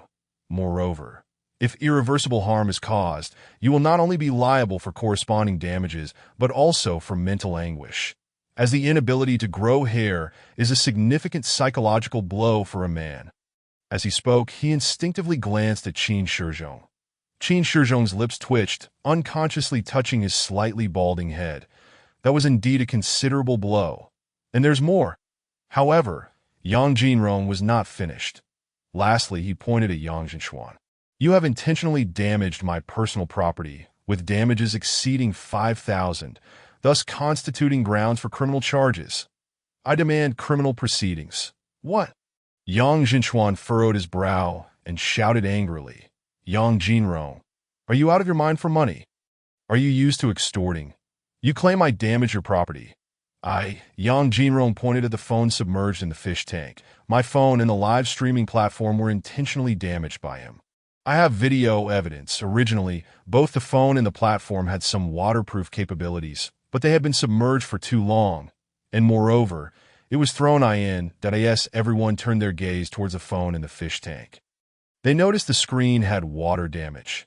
Qin Shizhong instructed them to photograph and document the evidence before retrieving the items, confirming both the phone and platform were indeed broken. Yang Jinrong then used Yu Huai's phone to play back the recorded live stream. This rendered Yang Jinchuan speechless. He had previously thought himself invincible, having seen Yang Jinrong's live broadcast, and casually instructed someone to seize the phone, throwing both it and the platform into the fish tank. However, what plunged Yang Jinchuan into despair was yet to come. Yang Jinrong continued, "My phone is worth 6,000, and the platform is valued at 44,000, a reward from the system. I have receipts for both purchases, and the total damages from the intentional destruction amount to 50,000, qualifying as a significant sum. According to Article 275 of the Criminal Law, for the crime of intentionally damaging property. If the amount is significant or there are other severe circumstances, the punishment is imprisonment of 3 to 7 years, detention, or a fine. Yang Jinchuan, do you acknowledge your crimes?"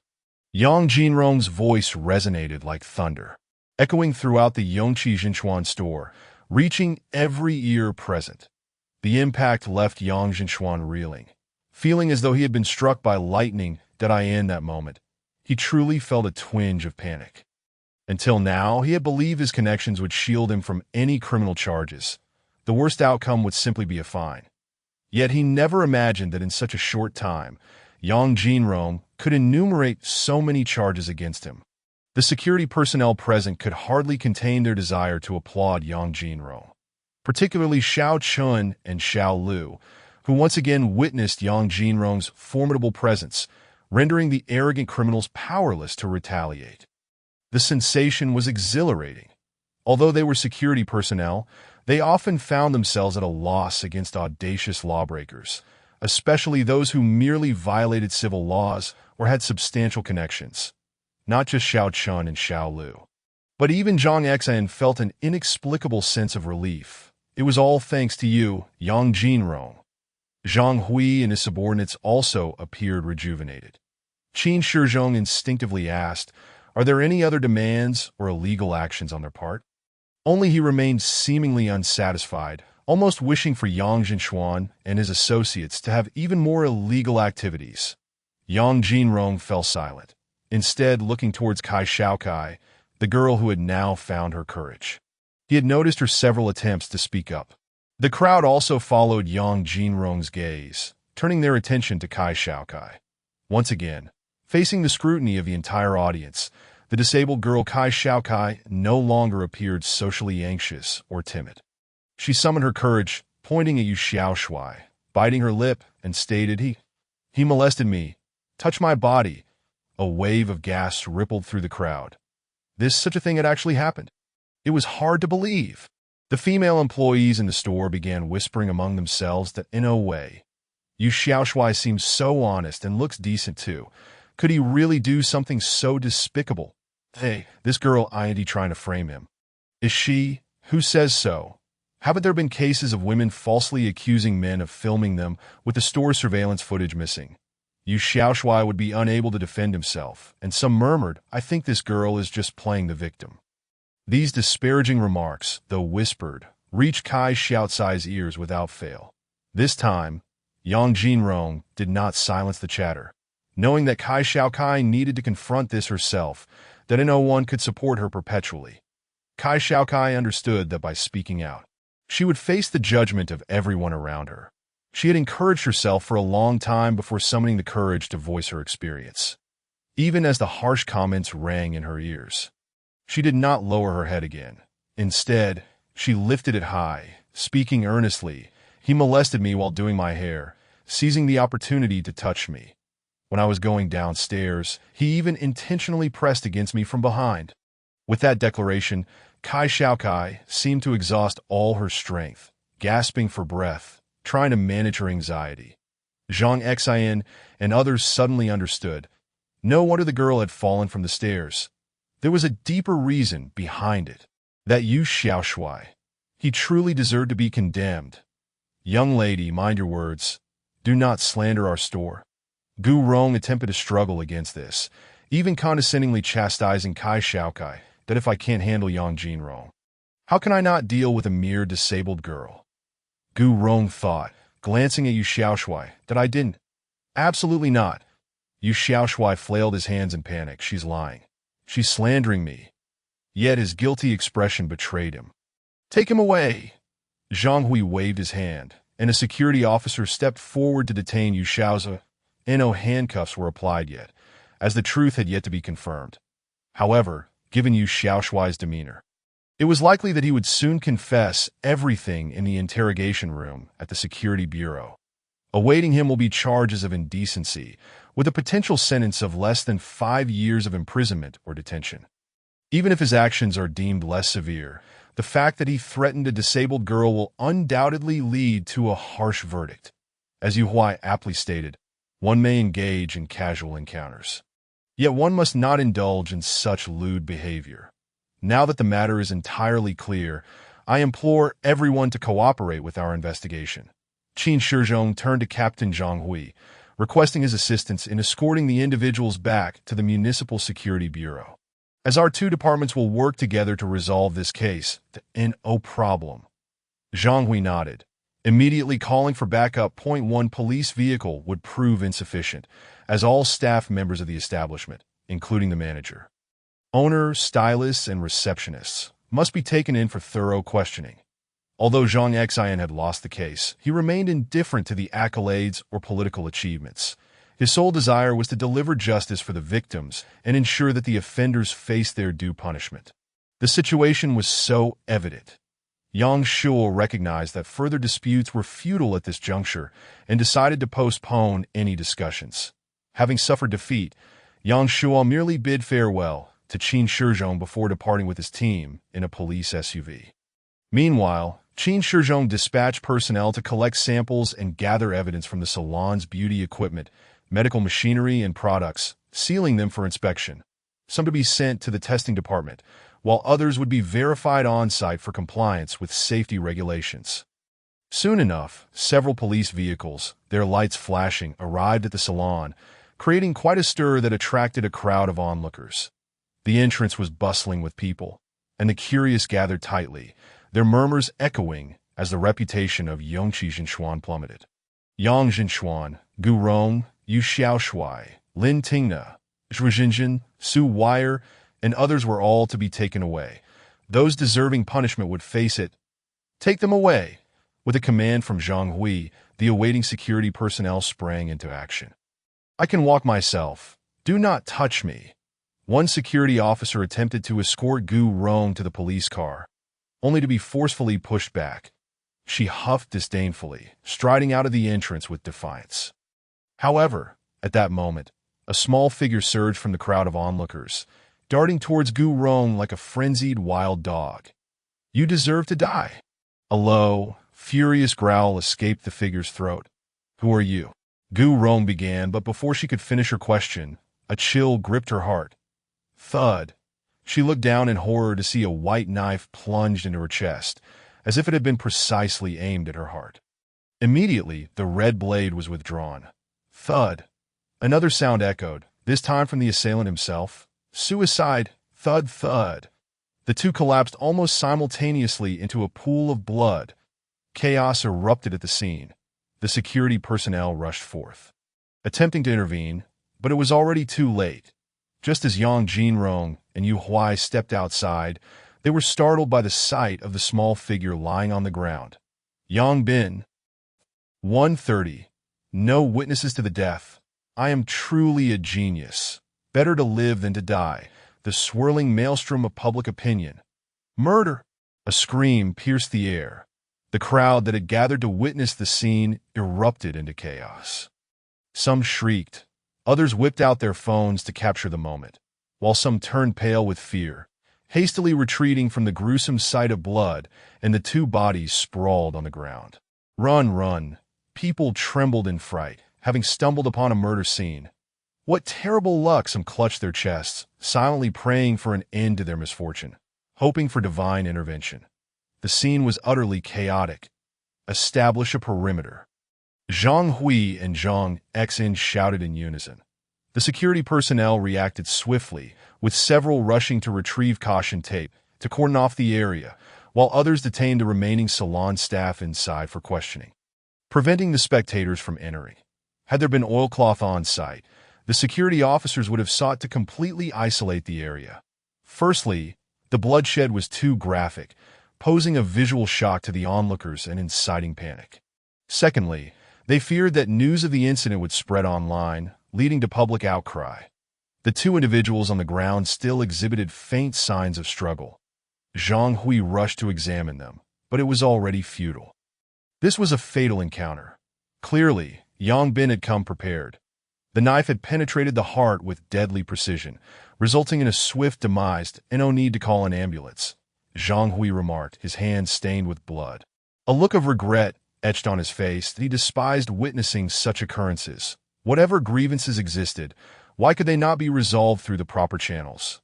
Why resort to such extremes? Sigh. Zhang Exin echoed a sigh. Reminiscent of a previous case he had handled involving a family of 3 murdered over a debt. What could this incident lead to? The noise of the crowd persisted. The public outcry would likely escalate, quickly spreading across the internet and causing a greater uproar. After a series of chaotic events, a semblance of calm returned, with some fleeing in terror while others remained unfazed, finding the scene exhilarating. Wow, this is thrilling. My blood is boiling. I want to try it out. Is there anyone who wants to experience the thrill of a knife going in and out? Brother, are you crazy? Didn't you see that he committed suicide too? Sure, it's exhilarating, but we must remain calm that I can't take this anymore. If it weren't for my wife, kids, and elderly parents, I would consider ending it all. Waking up every day to mortgage payments and credit card debts. It's too hard that a young man recorded the scene on his phone, mocking a middle-aged man. If you're going to die, just do it already. I'll film it for Douyin. Maybe you'll go viral after your death. Haha dem. Bro, that's too much. Seriously, man, if you keep talking like that, don't blame the old guy if he picks up the knife and takes you out too. He is already on the brink. You dare provoke him? Trouble comes from the mouth. You know, upon hearing this, the young man was visibly shaken, his hand trembling as he held the phone, stealing a fearful glance at the stern middle-aged man, who was now fixated on the bloodied knife on the ground. Terrified, the youth quickly fled the scene. After this brief interlude, the events at the scene continued. Snap, snap. Some took photos while others recorded videos. Despite the efforts of the security personnel to intervene, it proved ineffective. It would not be long before a plethora of news articles emerged online, and public opinion would inevitably escalate. The stylists at Yongqi Jinchuan were among the first to scream in shock. The stylist who had initially convinced Yang Bin to take out a loan was Lin Tingna. However, it was the manager, Gu Rong, who had pressured Yang Bin into the loan that if the matter were pursued legally, both Lin Tingna and Gu Rong would share the blame. Presently, Lin Tingna's face had turned pale, her lips tinged with purple, her body trembling uncontrollably. Just moments ago, Gu Rong had been less than a meter away from her. If Yang Bin had turned the knife on her after attacking Gu Rong, she could have met the same fate. She was a mere meter away from death. The blood, reeking of iron, painted a vivid image in her mind, replaying like a nightmare, leaving her in a state of icy dread. The terror consumed her, flooding every cell in her body. The more she thought about it, the more frightened she became. Suddenly, she felt warmth trickling down her leg. Lin Tingna instinctively crouched down, her body shaking uncontrollably. Her close friends, who usually shared a strong bond with her, immediately covered their noses upon detecting the foul odor, stepping back in disgust. Meanwhile, Yang Jinchuan, who had emerged almost simultaneously with Gu Rong, though being pushed back inside by security, maintained a grim expression that he inwardly sighed with relief. Although he had no idea why someone would attempt to assassinate Gu Rong, he could surmise the motive. Yang Jinchuan thought to himself, thankfully, this person was targeting Gu Rong. Had that knife plunged into his own heart? Phew. Yang Jinchuan exhaled, relieved. His establishment had just been sealed off, providing him with an excuse to avoid compensating Gu Rong's family. Suddenly, it struck him. Yang Jinchuan's eyes lit up with realization, his previous fear evaporating, replaced with unbridled joy. he could easily shift the majority of the blame on a Gu Rong. No witnesses to the death. All the deceitful practices and the establishment's substandard products could be attributed to the manager. Gu Rong, he could assert that he was entirely unaware, claiming that Gu Rong had resorted to unscrupulous methods to achieve outstanding performance for the salon and had procured those inferior products. He, Yang Zhenchuan, was merely a victim. Yes, precisely. I am a genius. Yang Zhenchuan chuckled inwardly, now only needing to execute one final step to render his scheme flawless. He quickly sent a text message to his wife. An explanation of the situation was provided, and simultaneously, his wife was instructed to promptly replace the substandard products from other chain stores and take care of the necessary matters, ensuring everything was resolved before Qin Shizhong took action. After sending the message, he deleted it and urged his wife to do the same. Having accomplished all of this, Yang Zhenchuan instinctively revealed a sly smile. However, this cunning grin did not escape the keen eyes of Qin Shizhong. How astute Qin Shizhong was! After a brief contemplation, he managed to piece together the general outline of the situation. He beckoned to his subordinates, whispering a few words, and they sprang into action, still immersed in his brilliant scheme. Yang Zhenchuan remained oblivious to the fact that his seemingly flawless plan had already been dismantled before it could even be executed. The law's net is vast and does not let anything slip through. Once the scene stabilized slightly, Zhang Hui turned to Yang Jinrong and Yu Huai, inquiring, "Do you know Yang Bin? Is he also from your Linhai University?" "Yes," Yu Huai nodded, glancing at Yang Jinrong. "Yang Bin is in the same dormitory as us. But he isn't very sociable. Ever since the Zhao Ruiqiang incident, we haven't spoken to him. Although Yu Huai had been busy outside afterward, he would occasionally return to the dormitory.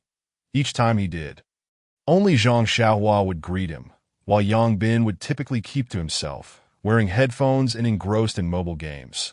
Remarkably, you shared the same dormitory, Zhang Hui remarked, surprised. Yet the disparity is so vast. He generally has a decent disposition. Yang Jinrong offered a candid assessment.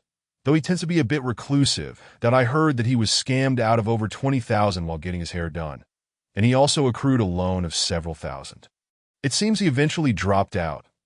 Zhang Hui seized upon two key phrases, honest and dropout. The case's outline began to clarify. Yang Bin had made a purchase at the store and was tricked out of over 20,000.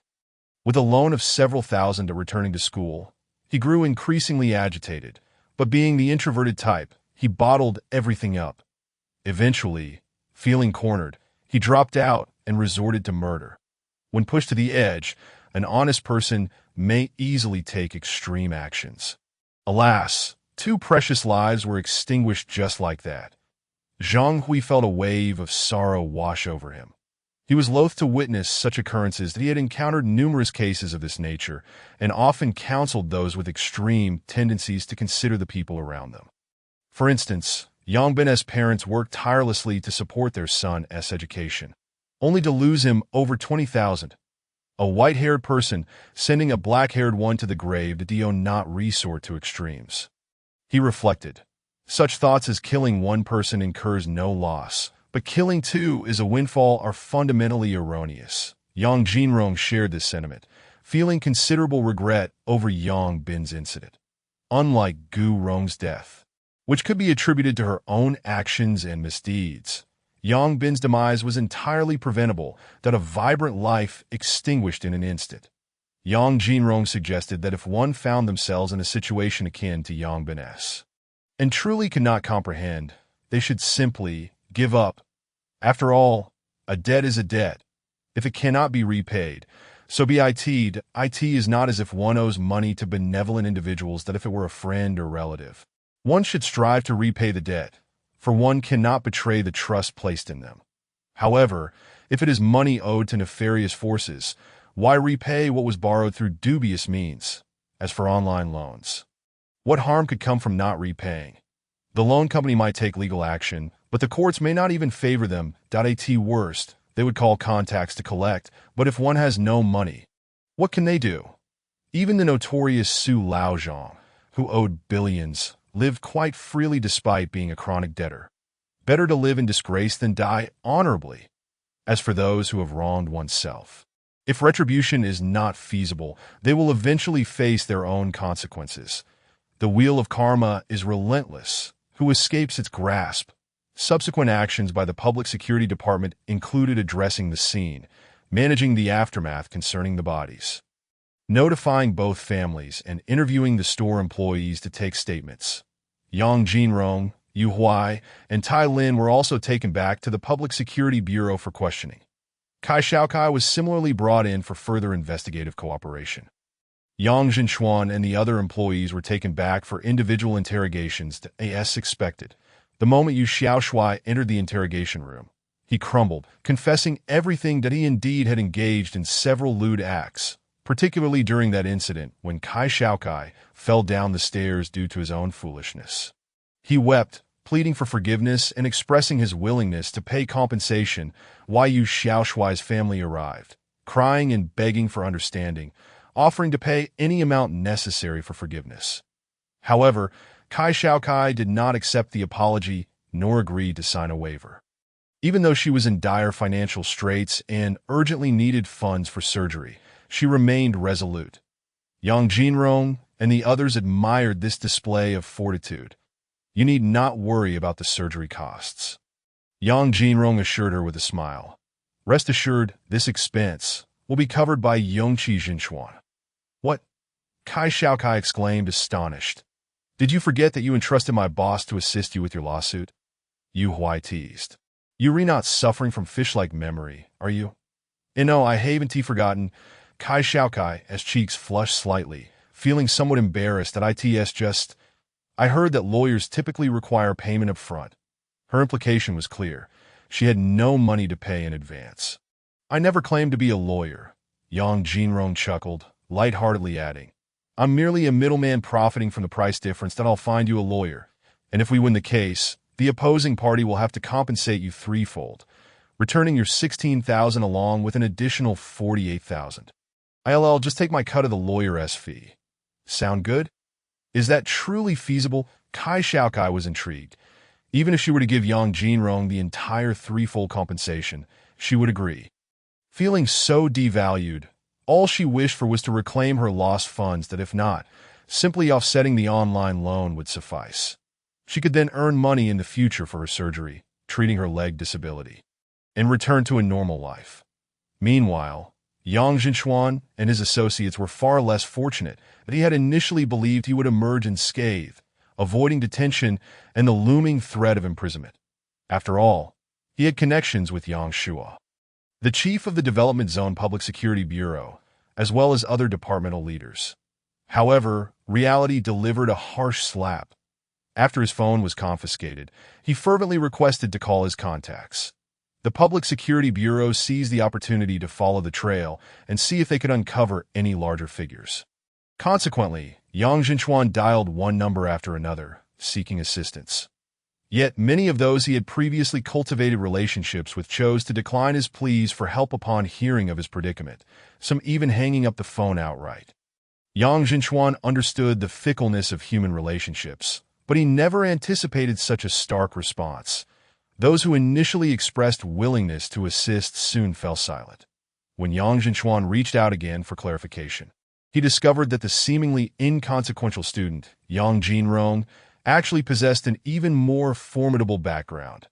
It was not Zhang Hui, nor Zhang Xin, nor even Qin Shizhong, but rather his fellow students who had fostered friendships with Yang Jinrong during the school's anniversary celebrations. Thud. Yang Zhenchuan fell into utter despair that he had been thoroughly educated by Yang Jinrong during the incident. Now, comparing connections and backgrounds, he realized it was no longer a matter of competition. The disparity was so vast that it was akin to comparing heaven and earth. A mere student possessed such an extensive network. Was this the advantage of being a university student? Yang Zhenchuan had never attended university and now regretted not putting in more effort during his studies. In reality, 99.99% of university students would never manage to forge connections with the illustrious seniors who achieve great success post-graduation. Yet, Yang Jinrong belonged to that minuscule fraction of 0.001. Yang Zhenchuan was engulfed in despair, resigned to spend his days in detention. The only plan he could conceive involved reaching out to his still active wife, urging her to find a way to collaborate with Yang Jinrong and Zhou Xian to win a lawsuit, or employ other means to compel Yang Jinrong into a settlement. Meanwhile, online, Yang Jinrong's fans remained engrossed in discussions surrounding the interruption of his live stream. Little did they know, instead of awaiting Yang Jinrong's return to broadcasting, they would soon be met with an entirely new scandal that a murder had occurred outside the Yongqi Zhenchuan store, where a student-like youth had wielded a knife, committing murder before taking his own life. The identity of the victim was revealed to be Gu, the beautiful store manager of Yongqi Zhenchuan in the Linhai district. As footage of the scene spread, the incident escalated into a full-blown media frenzy. Some recognized the perpetrator as Yang Bin, a third-year student from Linhai University and reportedly a roommate of the internet celebrity Yang Jinrong. Known for his typically honest demeanor, he had been swindled out of over 20,000 and burdened with loans.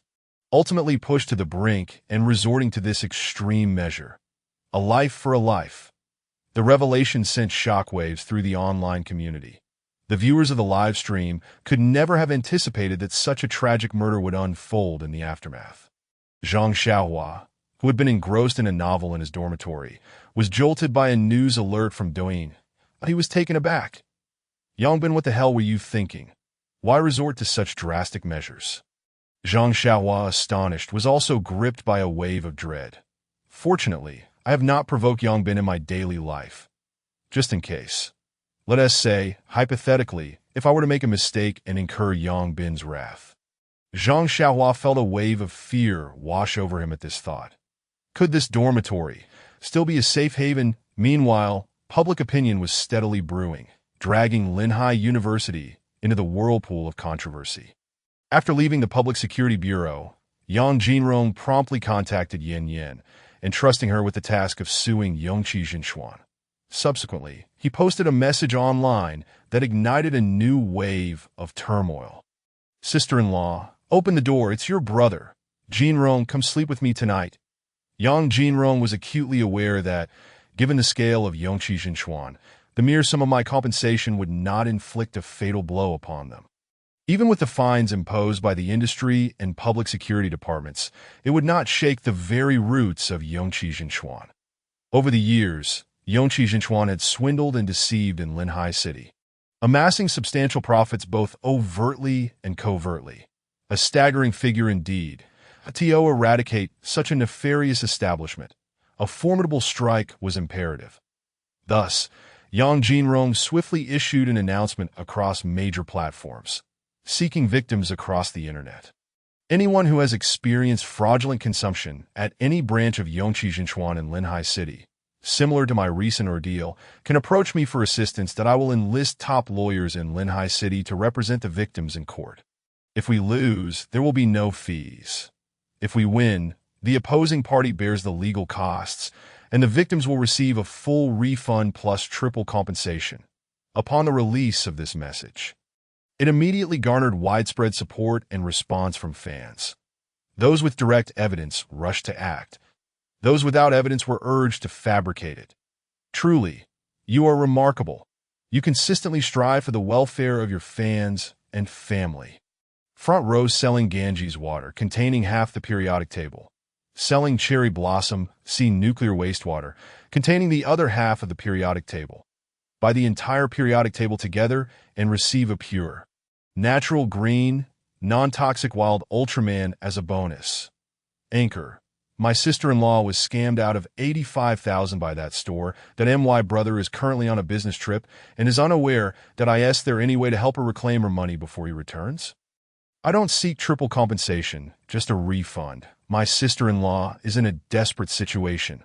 Seeing this comment, Yang Jinrong replied, I understand your sister-in-law's urgency, but please do not panic. The sole condition for my representation is, the plaintiff's demand must include a refund plus triple compensation. In Goodbye Town, Naizhao Village, a young man in his 20s was holding his phone, and upon seeing Yang Jinrong's reply, he jumped up in excitement. Wow, I can't believe the anchor personally replied. I must go call my sister-in-law. He leaped up and hurried towards his sister-in-law's room. Bang, bang, bang. Sister-in-law, sister-in-law, open the door, it's me. Who Jiaming? It's me, Jiaming. Inside the room, his sister-in-law, cradling a 1-year-old baby, wore a troubled expression, her demeanor akin to a child who had erred and awaited their parents' return for reprimand. Jiaming, is your brother back? He won't. Hit me, will he will? Hu Jiaming exclaimed excitedly, my brother isn't back yet, but I know a way to help you get back the money you were scammed. Really? Hu Jingjing was somewhat skeptical of her unreliable brother-in-law, who often spewed nonsense, claiming to send this or that person to jail, seemingly influenced by some unscrupulous internet celebrity. Open the door, sister-in-law. I'm serious, Hu Jiaming urged. The scammer, Yongqi Zhenxuan, had their whole establishment shut down for provoking my idol Yang Jinrong.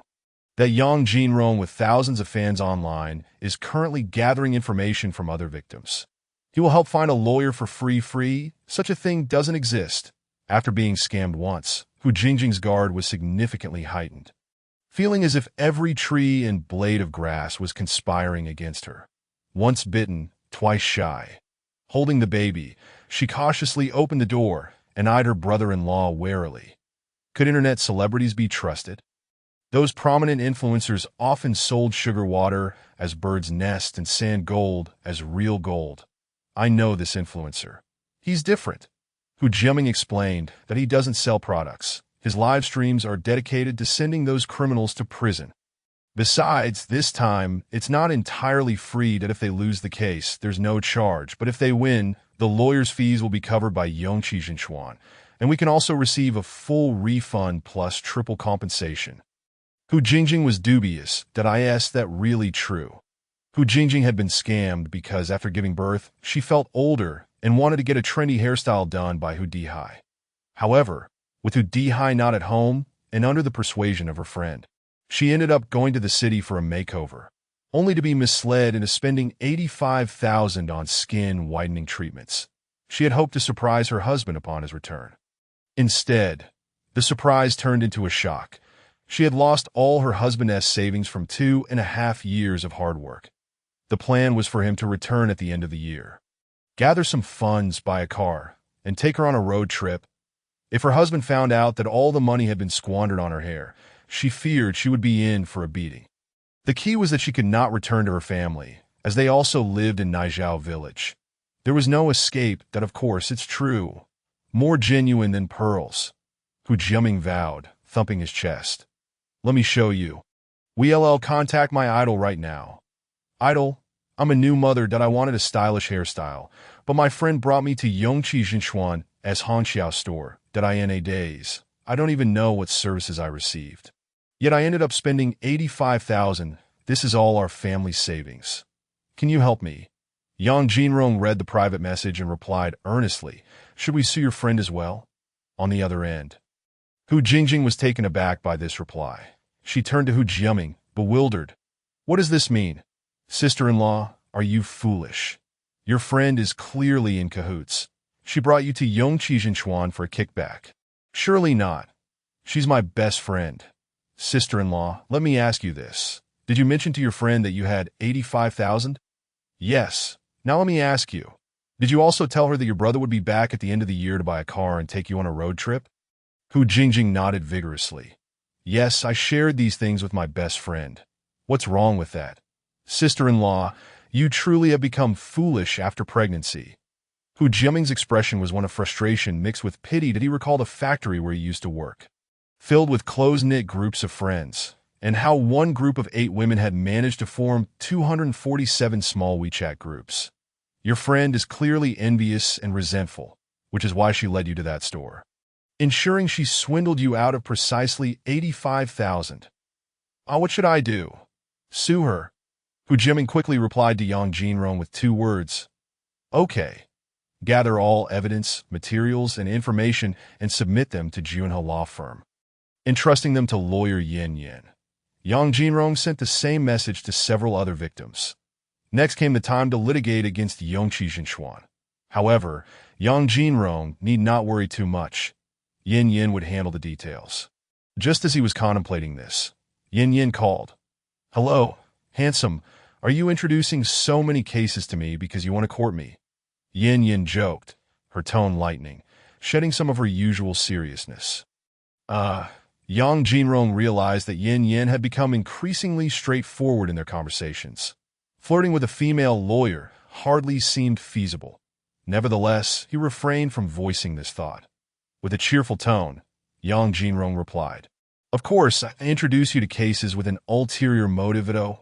What do you want from me? To profit from your age and your lack of showering." "Huffed. You mean the commission fee?" Yang Jinrong declared earnestly. "These lawsuits can be consolidated. All of them entail refunds plus triple compensation. Each plaintiff could receive anywhere from 30 to 50,000, and based on a 20% lawyer fee, winning a single case could yield you over $1 million in legal fees. The villagers' money will be returned in full. The profits from Yongqi Jinshuan will be split 70-30. Profiting is a business. It's all about making money." Upon hearing this, Yin Yin fell silent. "That is so. You're trying to profit from me?" Fortunately, she had anticipated this, and she continued, 70-30 split. "Is it, you take the 3 and I take the 7? Yang Jinrong replied, No, you take the 3 and I take the 7. That's what a 70-30 split means. Otherwise, it would be a 30-70 split." Yin Yin was left speechless at so. "After all this, I'm just working for you. Huh. Your 70-30 split would bring a tear to a capitalist sigh. If you're silent, I'll take it as your agreement." Yang Jinrong did not offer Yin Yin an opportunity to rebut, but continued to inquire. "Lawyer Yin, has the property preservation application for the Yang Jinshuan couple been resolved?" "It has already been submitted to the court. I estimate it will soon be sealed." This is something Yin Yin has always handled with remarkable swiftness. "That is reassuring," Yang Jinrong replied. Thereafter, he did not delve further into conversation with Yin Yin, opting instead for a brief exchange before hanging up the phone, that he resumed his efforts to gather information from victims across various online platforms. Even though Yang Jinrong had anticipated this outcome, he was still taken aback when he ultimately counted nearly 100 victims. Many others, like Yang Bin, had been deceived without uttering a word, and there were still those victims who could not even reach out to Yang Jinrong. The deeds of Yongqi Jinshuan were truly heinous. Once Yang Jinrong completed his tally, he exhaled a sigh of relief, only to discover an unexpected surge of self-righteous commentators online. Pure passers-by, seemingly unaware of what type of enterprise Yongqi Jinshuan was. This was their first encounter with this particular streamer, and one of them proclaimed, "I merely wish to speak from a public standpoint. One should show mercy where possible. The manager of Yongqi Jinshuan has passed away. The deceased deserve our respect. Do you not possess even a shred of compassion?" Previously, when I visited Yongqi Jinshuan for a haircut, the basic service was 68 yuan without any promotions, and even after discounts. It only cost 28 that I recharged my card 20 times in total, spending my entire university life getting my hair done at Yongqi Jinshuan. To speak fairly. Where else in Linhai could one find such inexpensive yet high-quality services? For the first time, I felt that a popular streamer, in their relentless pursuit of profit, would resort to any means necessary. They pocketed 3 times the profit while greedily inciting their followers to commit wrongdoings, seizing the opportunity to collect legal fees. Do you have any idea how many employees a single Yongqi Jinshuan outlet supports? With so many chain stores, how many employees have lost their jobs because of your actions? These are the economic pillars of countless families, and your obstinacy could cause many households to lose their main providers and their sources of income. Mortgages, car loans, and children's tuition fees would all be adversely affected. Indeed, the current economic climate is dire, with soaring unemployment rates, exacerbated by individuals like Yang Jinrong, which further inflates these statistics. That I believe the government should intervene and banish such streamers.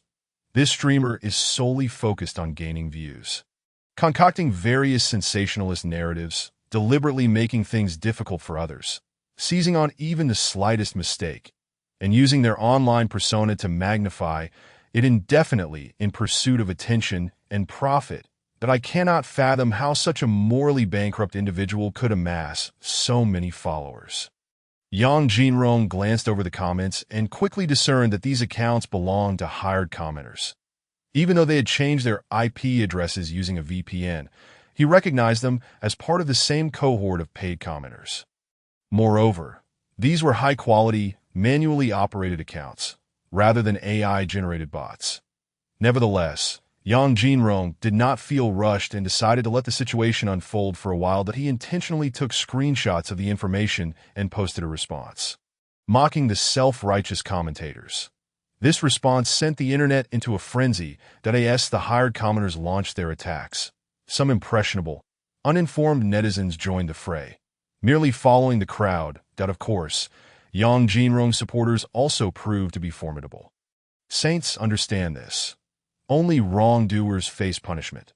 Yongqi Jinchuan is in violation of the law, hence the closure of their stores, the fines, and the required compensation. Furthermore, the majority of employees in these stores are complicit, aiding and abetting the exploitation of consumers. Their unemployment is well-deserved. As for their families, they should have been prepared for the financial repercussions when they were enjoying their ill-gotten gains. What a self-righteous stance. Is it not all about the money? The discord within the internet is largely due to individuals like Yang Jinrong, who shamelessly exploit trends, resulting in endless quarrels. Only by silencing him can we restore peace to the online realm. I get it. The more fish there are, the less food there will be, leading to a decline in their numbers. As fish populations diminish, bait fish will proliferate. Hence, the more fish there are, the fewer there will be. Bigger fish mean larger bones, and with larger bones, less meat. The less meat there is, the smaller the fish. Therefore, the bigger the fish, the smaller the fish. This left the hired commenters utterly perplexed, each one in a state of bewilderment. Yang Jinrong returned to his dormitory to grab his notebook, intending to find a place to expose the hired commenters and report them to the authorities, when he received a call from Zhuge Lili. "Why are you calling me?" Since their last encounter at the cemetery, they had not been in touch for quite some time. It was evident that Zhuge Lili had undergone a noticeable transformation. The reason for her call today was likely to ask him out, but if it were to watch the sunrise or something similar, Yang Jinrong would have decisively declined. To his surprise, Zhuge Lili's opening line left him momentarily speechless. "Could you please give a thumbs up to my post on WeChat? I need 16 likes." Yang Jinrong was not fond of such requests. In the past, as the affable person in class, he would often receive messages asking him to like their posts or to assist with various chain messages that threatened dire consequences for not sharing. It was incredibly annoying. However, since this was Zhuge Lili's first request, he decided to humor her. Upon opening her WeChat, he couldn't help but laugh when he saw her post. Zhuge Lili, was stopped by traffic enforcement for not wearing a helmet while riding an electric scooter. After receiving education on traffic rules, I realized my lack of awareness regarding road safety and felt compelled to share this message on social media, hoping everyone can learn from my mistake. Ha! Yang Jinrong chuckled heartily into the phone. "Zhuge Lili, weren't you riding a dookie? Why the sudden switch to an electric scooter without a helmet? Even those fishing wear helmets, yet you ride an electric scooter without one. Enough with the laughter, just get people to like my post. You're my only friend, and I can't think of any other way. About the Ducati incident, I'll tell you later." Zhuge Lili was exasperated that if she failed to collect the required 16 likes, she would have to remain on site and serve as a traffic volunteer for 2.5 hours, wearing a badge that read, "I neglected to wear a helmet. Learn from my mistake." How utterly humiliating. That's not difficult. I'll get my friends to add you for likes. Thank you. Oh, and please don't let anyone who knows me find out about this. Also, no male should add me. That's simple enough. After hanging up, Yang Jinrong sent a message to Gung Gung and Yu Huai, asking Gung Gung's friends to add Zhuge Lili. Within no time, they had secured the 16 likes. Zhuge Lili texted back, "Thanks, you have so many female friends." Yang Jinrong, "What are you talking about? I don't have any female friends." Zhuge Lili, "Sorry, that was a typo. After 2 minutes, I couldn't retract it. What I meant was, you have so many girlfriends." Yang Jinrong, "I don't even know I have any girlfriends. How could I have so many?" Yang Jinrong, "Can you be more clear?" Moments later, Zhuge Lili sent several screenshots of their chat, revealing that all those who had just liked her post claimed to be Yang Jinrong's girlfriends. Yang Jinrong was taken aback. he messaged Yu Huai to discover that this guy had orchestrated the whole thing, deliberately probing a few young women to test Zhuge Lily's reaction.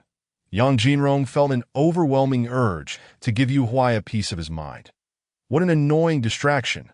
Just as Yang Jinrong intended to find a place to investigate the hired commoner's background, he decided to send Zhuge Lily a message. "Where are you? Are you free today?" "On the road. Just got stopped by a traffic officer near an elementary school, but I was just released." After completing her WeChat liking task, Zhuge Lily accepted a helmet handed to her by a middle-aged traffic officer, paid for it, received a receipt, and then remounted her electric scooter, asking into her phone, "What do you need?" "Hey." The middle-aged officer knocked on Zhuge Lily's trunk and reminded her seriously, "You can't talk on the phone while riding." "Oh, right," Zhuge Lily replied, stepping off her scooter to continue the conversation. But then a statement from Yang Jinrong took her by surprise. "I want to come to your place, that if it's inconvenient, just disregard what I said." "Convenient? In what sense?" Zhuge Lily was unexpectedly agreeable and asked, "Do I need to come pick you up?" "All right then." After hanging up, Zhuge Lily called out to the now-departing middle-aged traffic officer, "Officer, I need another helmet." After paying for yet another helmet, Zhuge Lily finally rode off on her electric scooter to find Yang Jinrong. Had Yang Jinrong been present, he would have immediately recognized that this overly meticulous middle-aged traffic officer was none other than the once lenient officer was she. When Zhuge Lily arrived to meet Yang Jinrong, she discovered he merely intended to come over to play on the computer. This left Zhuge Lily utterly baffled. Currently, Zhuge Lily resided in a two-bedroom apartment, and excluding the frustrating shared area, the actual living space was quite cozy and warm. Yang Jinrong, cradling his laptop, curiously surveyed the apartment. "Is this your marital home with that someone?" No, Zhuge Lily shook her head, stating that she had sold her previous set and had now purchased this one anew. The original homeowners had initially planned to settle by the sea, but for reasons unknown, they sold the house and returned to their hometown to live a laid-back life that it seemed rather appealing. Yang Jinrong chuckled, suggesting that returning home did not necessarily equate to idleness. As the older generation would say, it was about contributing to the development of one's hometown. That was not inaccurate. Zhuge Lily stretched languidly, inviting him to her room if he wished to use the computer, as the router in her room provided the best signal. She mentioned needing to take a shower, having nearly been scorched by the sun while riding her little electric scooter. Zhuge Lily then gathered the clothes she needed to change into and headed for the shower. Moments later, the sound of water splashing echoed through the space. Yang Jinrong felt a bit flustered, pondering if he was being tested on his composure, that he had set up a signal booster in the living room and began to operate, lines of code dancing like sprites in the night, flickering and glimmering. By the time Zhuge Lily emerged from the bathroom clad in a silk robe, exuding a captivating fragrance, Yang Jinrong had already completed his task. As she toweled off her damp hair, the perfect curves beneath her silk nightgown swayed gently, the alluring scent enveloping the room. "Was that all done so quickly?" Yang Jinrong remarked. "Could you perhaps speak more clearly? Such ambiguity might lead one to misinterpret my intentions." The atmosphere was decidedly delicate. Fortunately, at that moment, the phone rang. Upon answering, Yang Jinrong heard Zhang Xian's voice on the other end, presenting him with a choice. A good news or a bad news first? Neither, he decisively declared, making the wisest choice. After a brief pause, Zhang Xian replied, "Then I shan't say anything further," before hanging up. "What do you mean hang up?" "I'm offering you a political achievement." Yang Jinrong replied with a grin. "I have uncovered some information regarding a cyber army. I have their detailed address and identity information. All you need to do is send someone to apprehend them, and be sure to interrogate them promptly to reveal their mastermind." Initially indifferent to the term political achievement, Zhang Xian's demeanor shifted upon hearing about the cyber army. After listening intently to Yang Jinrong's words, she responded earnestly, "Rest assured, the cyber organization will not escape justice." Yang Jinrong forwarded the detailed information to Zhang Xian, who, dismissing the earlier good and bad news, hurriedly rallied her team for swift action. Just after hanging up, Yang Jinrong was taken aback by Zhuge Lily's unexpected declaration. Yang Jinrong, why don't you sleep over tonight? What? I thought of you as a buddy, and you want to sleep with me. Finally, I've been caught. Yang Jinrong stammered, what kind of game is this? A new tactic? Zhuge Lily clarified. What I mean is, it's quite late, and you came to my house. So are you not intending to stay the night? This explanation was as good as none at all. Yang Jinrong regarded her with a wary expression. Zhuge Lily rolled her eyes at him and tossed the towel his way. Are you not going to shower? No need, he instinctively replied, bewildered by the unexpected towel. Did I consider you a friend? How could you think I wanted to sleep with you? Not showering on such a hot day? You must not care for hygiene at all. Do you have European ancestry or something? Zhuge Lily looked at him incredulously, her expression clearly conveying her disdain. What I meant was, I don't need to shower at your place. Yang Jinrong sighed, I merely sought a place to sit and use the computer. My dorm is inconvenient, and my house is still under renovation. The new apartment awarded by the Public Security Bureau has been in the works for quite some time, yet the renovation company has been rather slow. Despite my repeated urgings and having already paid, they always have various excuses for the delays. With summer vacation approaching and my senior year starting soon, I won't have many classes to attend, so I could stay off campus. But the house isn't ready yet. And even after it's completed, it will need a few months before I can move in. By the time the next semester starts, I might still not have a place to live. Are you really that naive? Zhuge Lily questioned skeptically. You must be quite the seasoned player. Otherwise, how could you have stumbled upon Chao Qianqian's video? That was art. Yang Jinrong replied with raised hands. To be honest, I don't possess much artistic sensibility. I didn't really pay attention. By the way, did you ever have any relations with Chao Qianqian? No, she replied before the wedding incident. I respected her wishes. She claimed she wanted to be an independent woman of the new era. Principled and with boundaries, focusing on self-love before marriage and financial independence. Initially, I planned to support her financially and help her start a business. Zhuge Lily seemed to have completely moved on from that matter, recounting it as if it were a mundane occurrence, devoid of emotional fluctuation. Yang Jinrong felt a twinge of embarrassment. The idea that someone like Chao Qianqian would dare to call herself an independent woman of the new era with principles and boundaries while promoting self-love and financial independence was quite overwhelming. Yang Jinrong could hardly muster the energy to critique it. Well, you should be grateful to me, he shrugged. Otherwise, she would have likely swindled you of your house, savings, and car debt. So, your presence here is merely to repay a favor.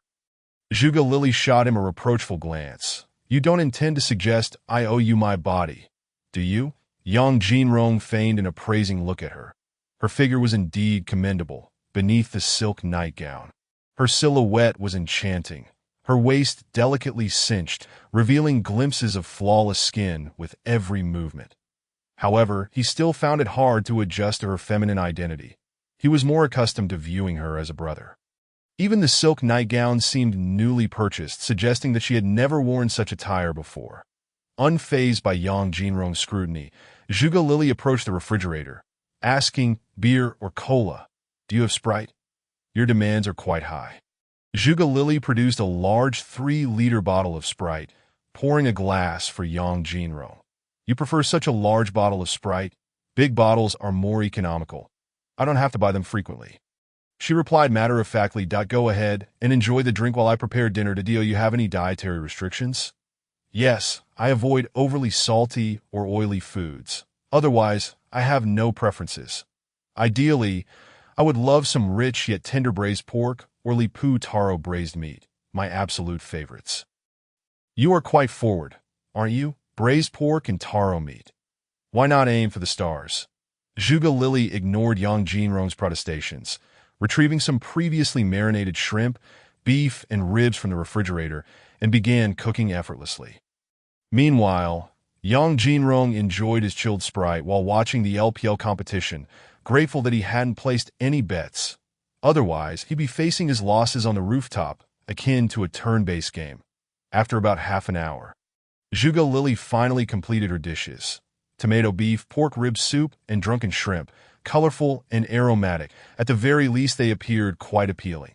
Yang Jinrong was pleasantly surprised. Unlike Yin Yin, this friend seemed adept at cooking. This meal is my way of returning the favor. Dinner is served. Zhuge Lily announced as she approached the rice cooker, suddenly startled. Oh dear, I seem to have forgotten to cook the rice.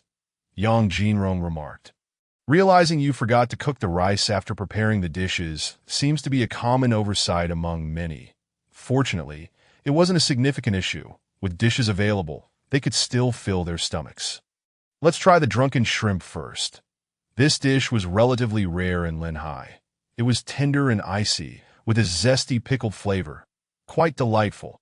The two of them savored the meal, thoroughly enjoying the exceptional cooking skills. Naturally, I've been cultivating myself as a warm-hearted man since childhood. Cultivating yourself to become a potential victim. Yang Jinrong was at a loss for words. The simple dinner concluded, and Yang Jinrong suddenly remembered. What happened to your Ducati? It was stolen. A Ducati can be stolen. Yang Jinrong exclaimed in disbelief. You didn't have any anti-theft alarm system? I dislike those things. They're just like GPS, constantly monitoring my movements. So I had the service center remove it. Zhuge Lily wiped the beer foam from her lips, her alluring mouth moving rapidly. The absurdity is I reported it, yet received no feedback whatsoever. It's utterly ridiculous. When I violate the law, high-definition images capture every detail, but when my bike is stolen, they can't seem to capture anything at all. That it's truly infuriating. She could not contain her frustration, as life often proved to be so unyielding. Yang Jinrong, unable to offer any solutions, inquired, Did you not try using your connections to exert some pressure? I did. Zhuge Lily's connections were not insignificant. Her family had considerable influence. Unfortunately, even with assistance to apply pressure, it proved futile. It seems we cannot fault the Public Security Bureau. Yang Jinrong remarked seriously. I'll ask around and see if there are any recent Ducati listings in the second-hand market. Given that a Ducati is valued at $400,000 to $500,000, the entry of such an expensive motorcycle into the second-hand market would surely attract attention. Zhuge Lily, feeling quite dejected, lamented, Once I find that car thief, I shall ensure to kick his manhood to oblivion. She even mimicked the kicking motion. Yang Jinrong felt a chill run down his spine.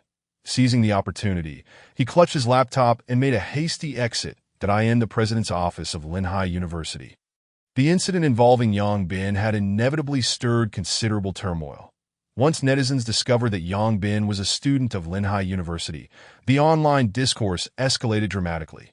Fortunately, Yang Jinrong bore a portion of the public scrutiny, redirecting much of the attention towards himself. However, the university's forum was inundated with discussions regarding the Yang Bin affair. Just after the grand celebration of the university's anniversary, such a severe incident had occurred.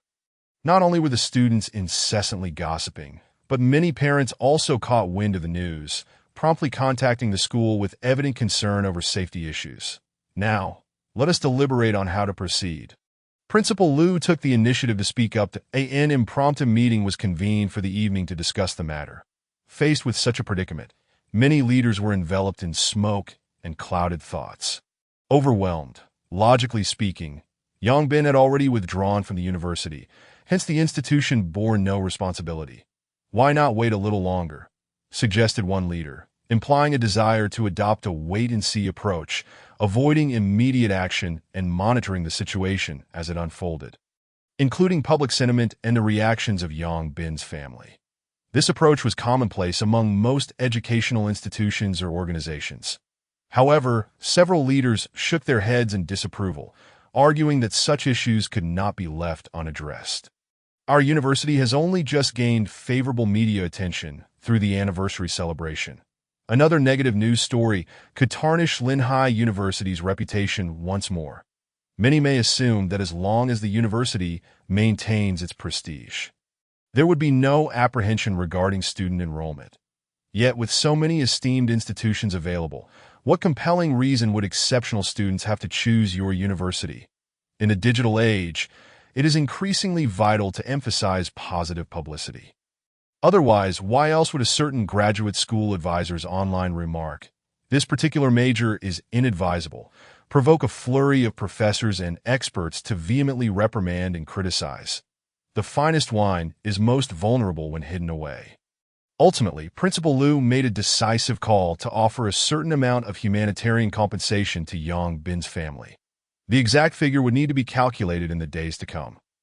The priority was to placate Yang Bin's family, that in truth, Yang Bin's parents had never anticipated seeking compensation from the school.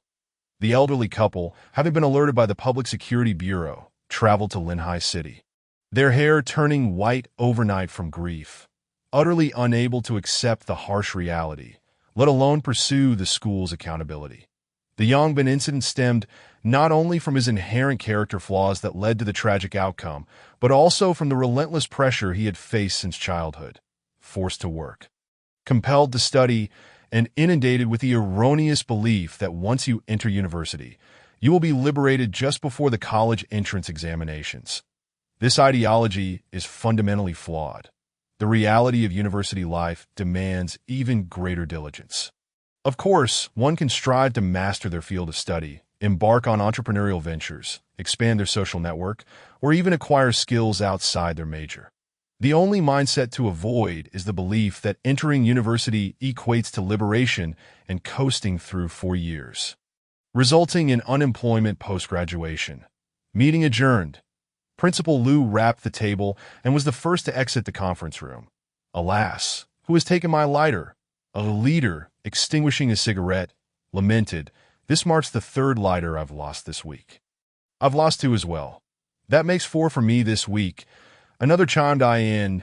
My stash was discovered by my wife, and since I don't smoke, I lost 2 lighters last week. Who would have thought that a mere complaint would trigger a cascade of similar grievances? An epic mystery unfolded. Who had pilfered the lighters? With a flick, the flame danced, igniting the cigarette as Zhang Hui took a deep drag, inhaling the smoke into his lungs before exhaling.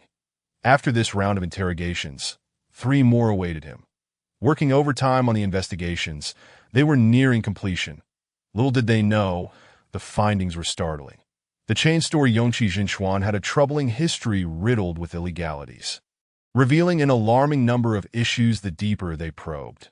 Numerous victims had lodged complaints with the police, ultimately leading to no resolution. Zhang Hui exhaled the last puff of smoke and continued to press for further interrogations while preparing to report to the director. The situation at the development zone is quite dire. Should we summon them? Yes, proceed with the summons that I will promptly report to the city. Follow the necessary protocols. Take someone with you to summon Yang Shua. If he refuses to cooperate, we may need to adopt coercive measures. Remember, set out first, and I will contact you when to take action. Understood. Zhang Hui exited the director's office, rubbing his weary eyes. Dark circles had become a commonplace sight, with bloodshot eyes a regular occurrence. The past few days had seen the department working overtime, nearly leading to burnout. Cases were piling up one after another. Yang Jinrong, you really leave me in a quandary. Are you our watchdog or our source of trouble? Zhang Hui grumbled as he called for his team to mobilize in the director's office. The soon-to-be 60th birthday celebrant was preparing to report to the city when he received a phone call from the local public security office. Wang Shi reported that they had dismantled a network of online trolls in the development zone, apprehending over 20 individuals and uncovering more than 20,000 illegal accounts.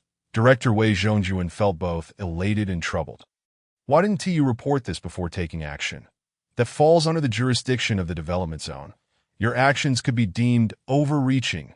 Wang Shuyi. You know me well enough by now, don't you? I wouldn't engage in something without certainty. This case does not constitute cross-jurisdiction handling, as the victims are within our area and reported to us. Furthermore, this case can be consolidated with others. Oh, in that case, it could be explained to the development zone, Wei Zhongjuan suddenly realized. Wait a moment, the victim you mentioned, could it be Yang Jinrong? Wang Shi laughed heartily, surprised, are we? Well, consider yourself fortunate this time. Now, let us be honest, are there any other matters at hand? Otherwise, while dismantling a troll network is notable, it hardly warrants a late-night call to report. Wei Zhongjuan, with a single remark, saw through Wang Shui's intentions. Only you could pull such a stunt, old classmate. Wang Shui, like a cunning fox, chuckled that I have two minor requests, and I hope for your approval. Wei Zhongjuan retorted playfully, spit it out quickly. Don't dawdle. Firstly, our vehicles are rather outdated that I in this ever-advancing era. Our police cars have struggled to keep up with suspects. We'd like to apply for a few faster vehicles. Secondly, Zhang Xian is a commendable comrade. Is there a chance for his reassignment? Wang Shui was typically not so forthright, but this time was an exception. Wei Zhongjuan eyed him suspiciously. You haven't caught wind of something, have you? The development zone is about to face accountability, and several positions will undoubtedly open up. The director's position certainly won go to Zhang Xian. But below the director, there are still numerous positions. Even a transfer to the development zone as a team leader would be a significant promotion. Let him submit a report application, if he passes the assessment. I can certainly give him an opportunity. Wei Zhongjuan conceded. Zhang Xian was indeed outstanding, having recently handled several high-profile cases that had garnered attention in Linhai City. His qualifications were sufficient for the police vehicles. You know the economic climate has been challenging these past few years. We also face financial constraints. Hold on, old classmate, that is unreasonable. My request isn't extravagant. Just 2 electric vehicles that are speedy enough will suffice, like the D-Ting, which doesn't even require refueling, thus saving costs. Let us discuss it later. Wei Zhongjuan attempted to evade. Yet Wang Shui pressed on, lowering his voice. The female principal of Yongqi Jinchuan is suspected of hiring online trolls. My team has already apprehended her, and crucial evidence regarding the development zone was found in her home. They will be brought to the Bureau shortly, though we don't require credit for this.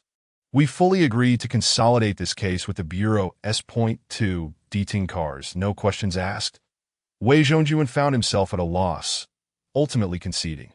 Meanwhile, Yang Jinchuan, detained in a holding cell, was anxiously awaiting his wife's arrival to rescue him. Little did he know, the couple would soon reunite within the confines of the detention room. Days passed swiftly. Yang Jinrong managed to gather all the victims of Yongqi Jinchuan, compiling relevant evidence, power of attorney documents, and lawsuits, all meticulously prepared. The court had successfully accepted the case. Given its connection to the Municipal Public Security Bureau's prosecution, the court expedited the hearing process, scheduling it to occur 3 days later. This case was nearly a foregone conclusion. Asset preservation had also been arranged. Furthermore, Yang Jinrong had specifically investigated the couple's assets, which could be summarized in 2 words: ample compensation. Should they prevail, they would receive a refund of 1 and 3 times the amount, fulfilling the system's task and earning the RS7 reward. Delightful indeed.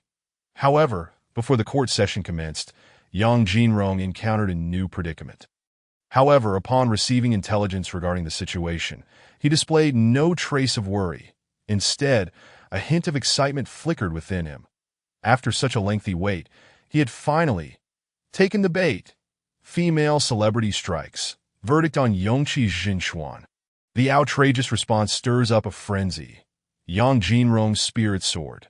Previously, Chai Xiaojing had publicly accused Yang Jinrong on her social media of causing her disfigurement in a bid for heroism, declaring her intent to sue him. This incident ignited considerable uproar online, even overshadowing news of the Temple Association's complaints against Yang Jinrong, with both topics frequently dominating trending searches. Despite this, Yang Jinrong refrained from making any direct comments, hoping instead that Chai Xiaojing would become desperate enough to seek connections and allies to intervene.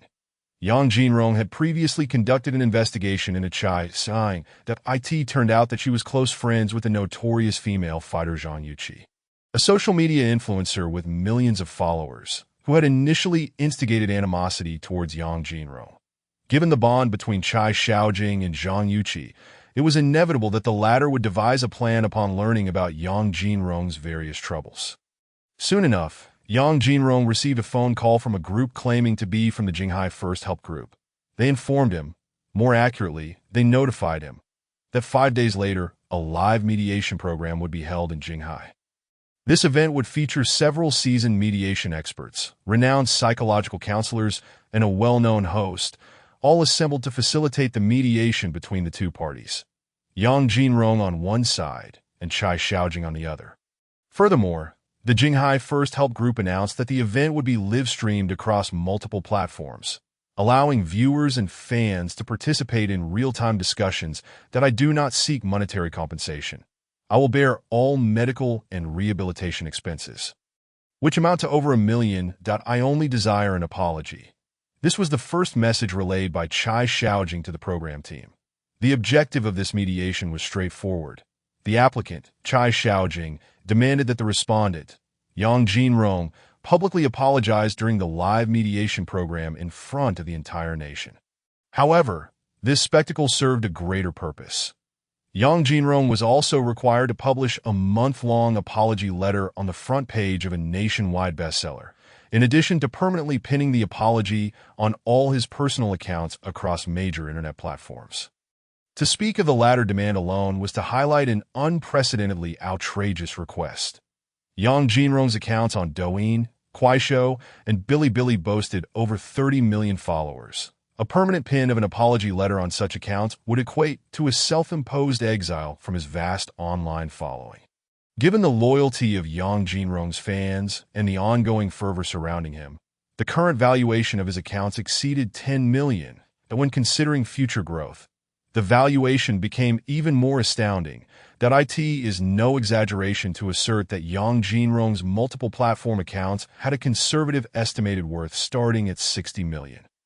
This was not merely an issue of account value. It was a matter of Yang Jinrong's entire internet career. Chai Xiaojing sought to obliterate Yang Jinrong's online presence, rendering him incapable of establishing a foothold in the digital realm. This was far more malicious than mere financial compensation. Moreover, Chai Xiaojing positioned herself on a moral high ground. I do not seek compensation. I only want an apology, which would undoubtedly garner support from the public and her followers. After all, having relinquished any claim to compensation, why would Yang Jinrong have any justification for not apologizing? Yet Chai Xiaojing's proposed compensation was a paltry sum of a mere million, while the demand for an apology had the potential to dismantle Yang Jinrong's $6 million internet career. I may not receive compensation, but you must perish. Furthermore, even if she desired compensation, the court would likely not support her claim, given that Yang Jinrong had genuinely rescued a vehicle full of people. Even the parent company of Lexus, Fengtian Automobile, had seen a decline in stock prices due to this incident and refrained from suing Yang Jinrong, as doing so would surely provoke public disdain and animosity. Chai Xiaojing's scheme was indeed remarkably astute. Yang Jinrong couldn't help but applaud her ingenuity. Next came the extensive promotion conducted by the Jinghai First Help Group for this mediation program. Across numerous internet platforms, Douyin, Kuaishou, Bilibili, WeChat official accounts, QQ News, and others, an avalanche of articles and advertisements emerged regarding Chai Xiaojing's demand for no compensation whatsoever, even offering to cover her travel expenses, solely requesting Yang Jinrong to apologize live on the day of the program. The fervor of this advertising campaign was nothing short of frenzied, with even major apps featuring splash screen ads to the uninformed. It would seem as though a genuine top-tier celebrity had made a comeback. As a result, the online discourse erupted anew. Countless netizens participated in the discussions, not a cent in compensation, and even willing to reimburse Yang Jinrong for travel. This is the caliber of the former beautiful host of the national station. Chai Xiaojing had indeed broadened her horizons, leaving the question of whether Yang Jinrong would rise to the occasion. Apologizing shouldn't be difficult, right? Yet for someone as meticulous as Yang Jinrong, discussing perspectives of grandeur seemed absurd. I would sooner believe that a Mercedes climbed a tree.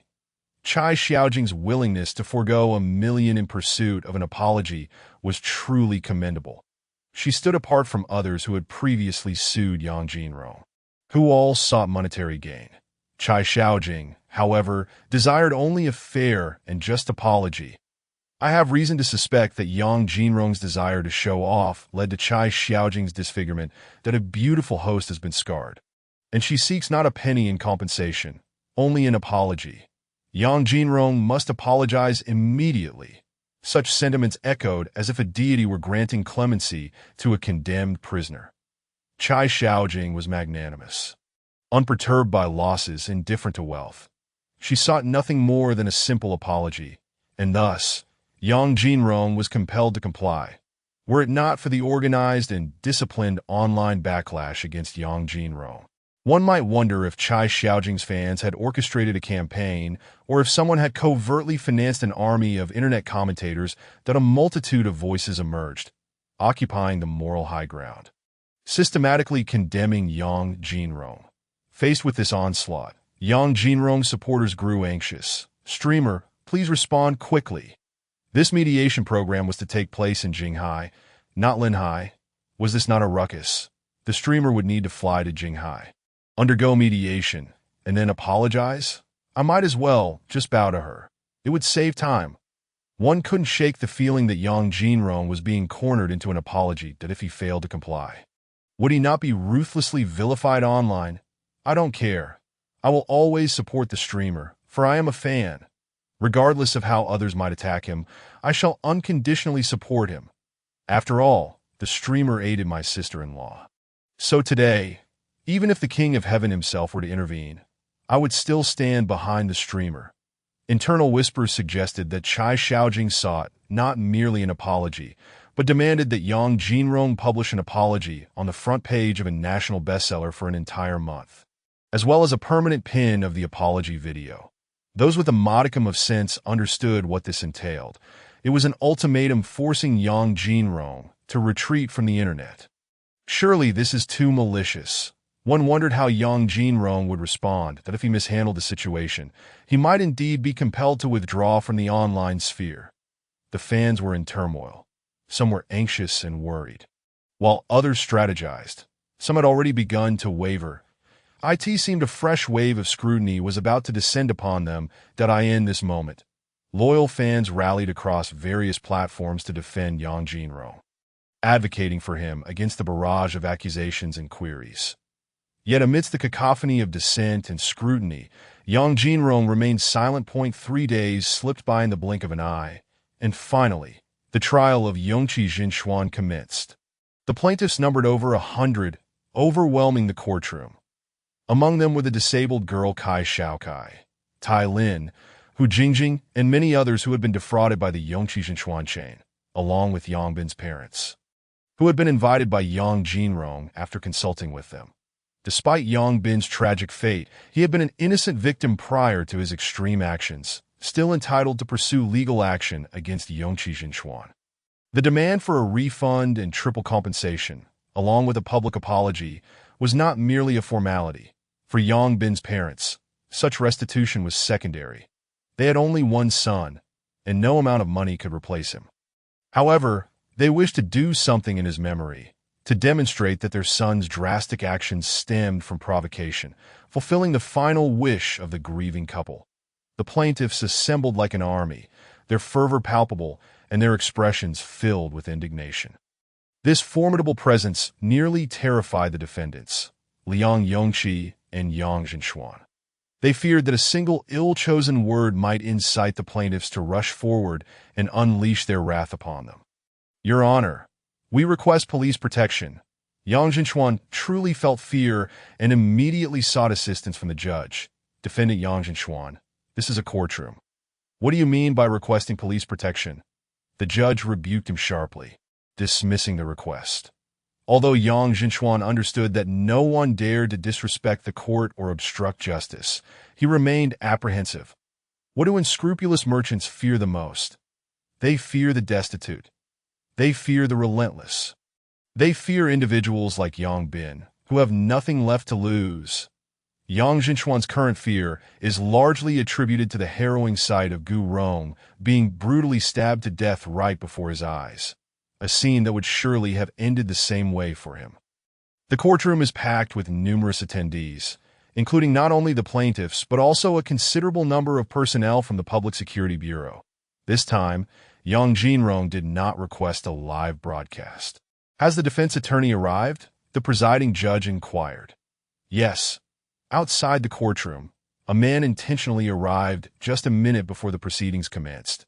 Li Weiji, he was reluctant to accept this commission, fully aware that the plaintiff was none other than Yang Jinrong, whose attorney, Yin Yin, had already bested him twice in previous encounters, resulting in a perfect losing streak. Yet, the compensation offered was simply too lucrative to refuse. Even if he lost the case, he would still receive a handsome attorney's fee. Thus, under the pressures of life, the esteemed lawyer Li Weiji prepared himself to take on this proverbial hot potato once more, resigned to defeat the Li lawyer. It's you again. Yang Jinrong greeted him with a sense of familiarity. Li Weiji forced a smile that was more painful than a frown. Yang Jinchuan couldn't help but admire Li's indomitable spirit, battling on despite repeated failures. Yang Jinrong even gave him a thumbs up in appreciation. Too much flattery, Li Weiji replied. Having come from the island, he may not have acquired much, but he had certainly learned the virtue of humility. Next time, I will surely win, he declared with determination. Yang Jinchuan and his wife exchanged bewildered glances. What does next time mean? What about this time? The legal proceedings swiftly progressed through the requisite steps, culminating in the commencement of the trial.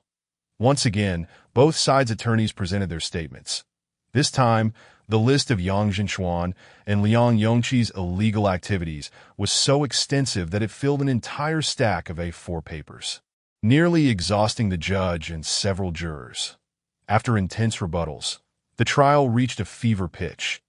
Despite Li Weiji's diligent preparations, equipped with a variety of counterarguments and evidence, he found it impossible to exonerate Yang Jinchuan and Liang Yongqi. Your Honor, I accuse the plaintiff, Yang Jinrong, of employing illegal methods during his investigation of our materials. Liang Yongqi, with her striking orange hair, played her last card. This was the couple's final trump card.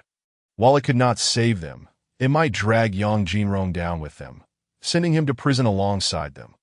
Upon realizing his inability to escape conviction, a fierce determination flickered across Yang Jinchuan's face. Yang Jinrong, if we must perish, let us perish together. No one shall have it easy. However, they could never have anticipated the judge's response, which swiftly turned the tables. Defendant Liang Yongqi, are you referring to the allegation that Yang Jinrong utilized hacking techniques while investigating your illegal employment of internet mercenaries? Yes, the couple, initially elated, suddenly froze in realization. Your Honor, how did you know? Because the plaintiff, Yang Jinrong, submitted relevant materials to us, the judge explained. Yang Jinrong possesses a licensed network technology usage permit issued by the Public Security Bureau. The couple was left utterly speechless. What? A licensed network technology usage permit?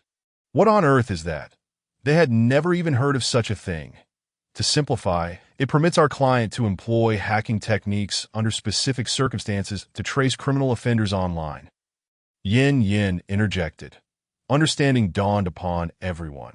They were speaking of red hackers, which essentially referred to licensed hackers. The final hopes of Yang Jinchuan and Liang Yongqi crumbled. Yang Jinrong, I beg you, spare me.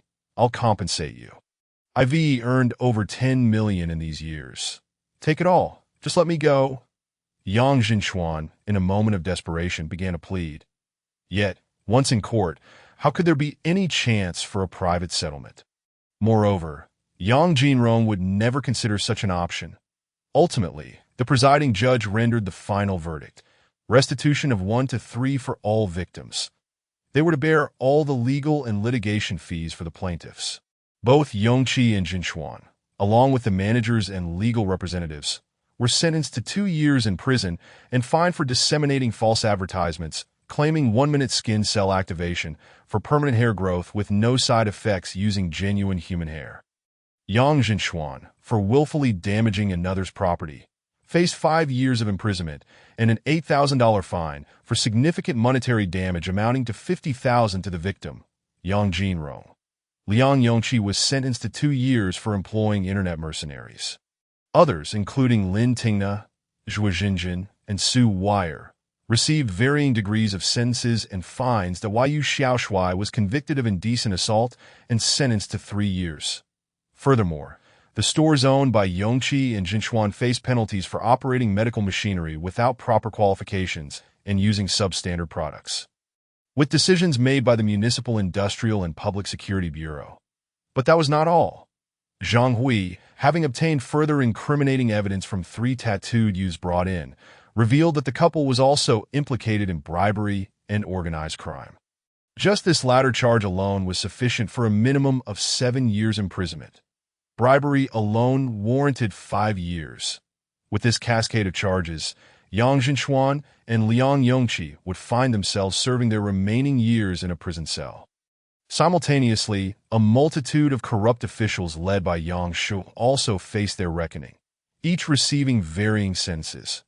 Meanwhile, Yang Jinrong received a notification from the system. Ding! Congratulations, host, for completing the task and receiving the reward. A fully loaded latest model Audi RS7. All relevant paperwork has been processed. Please collect your vehicle from the dealership.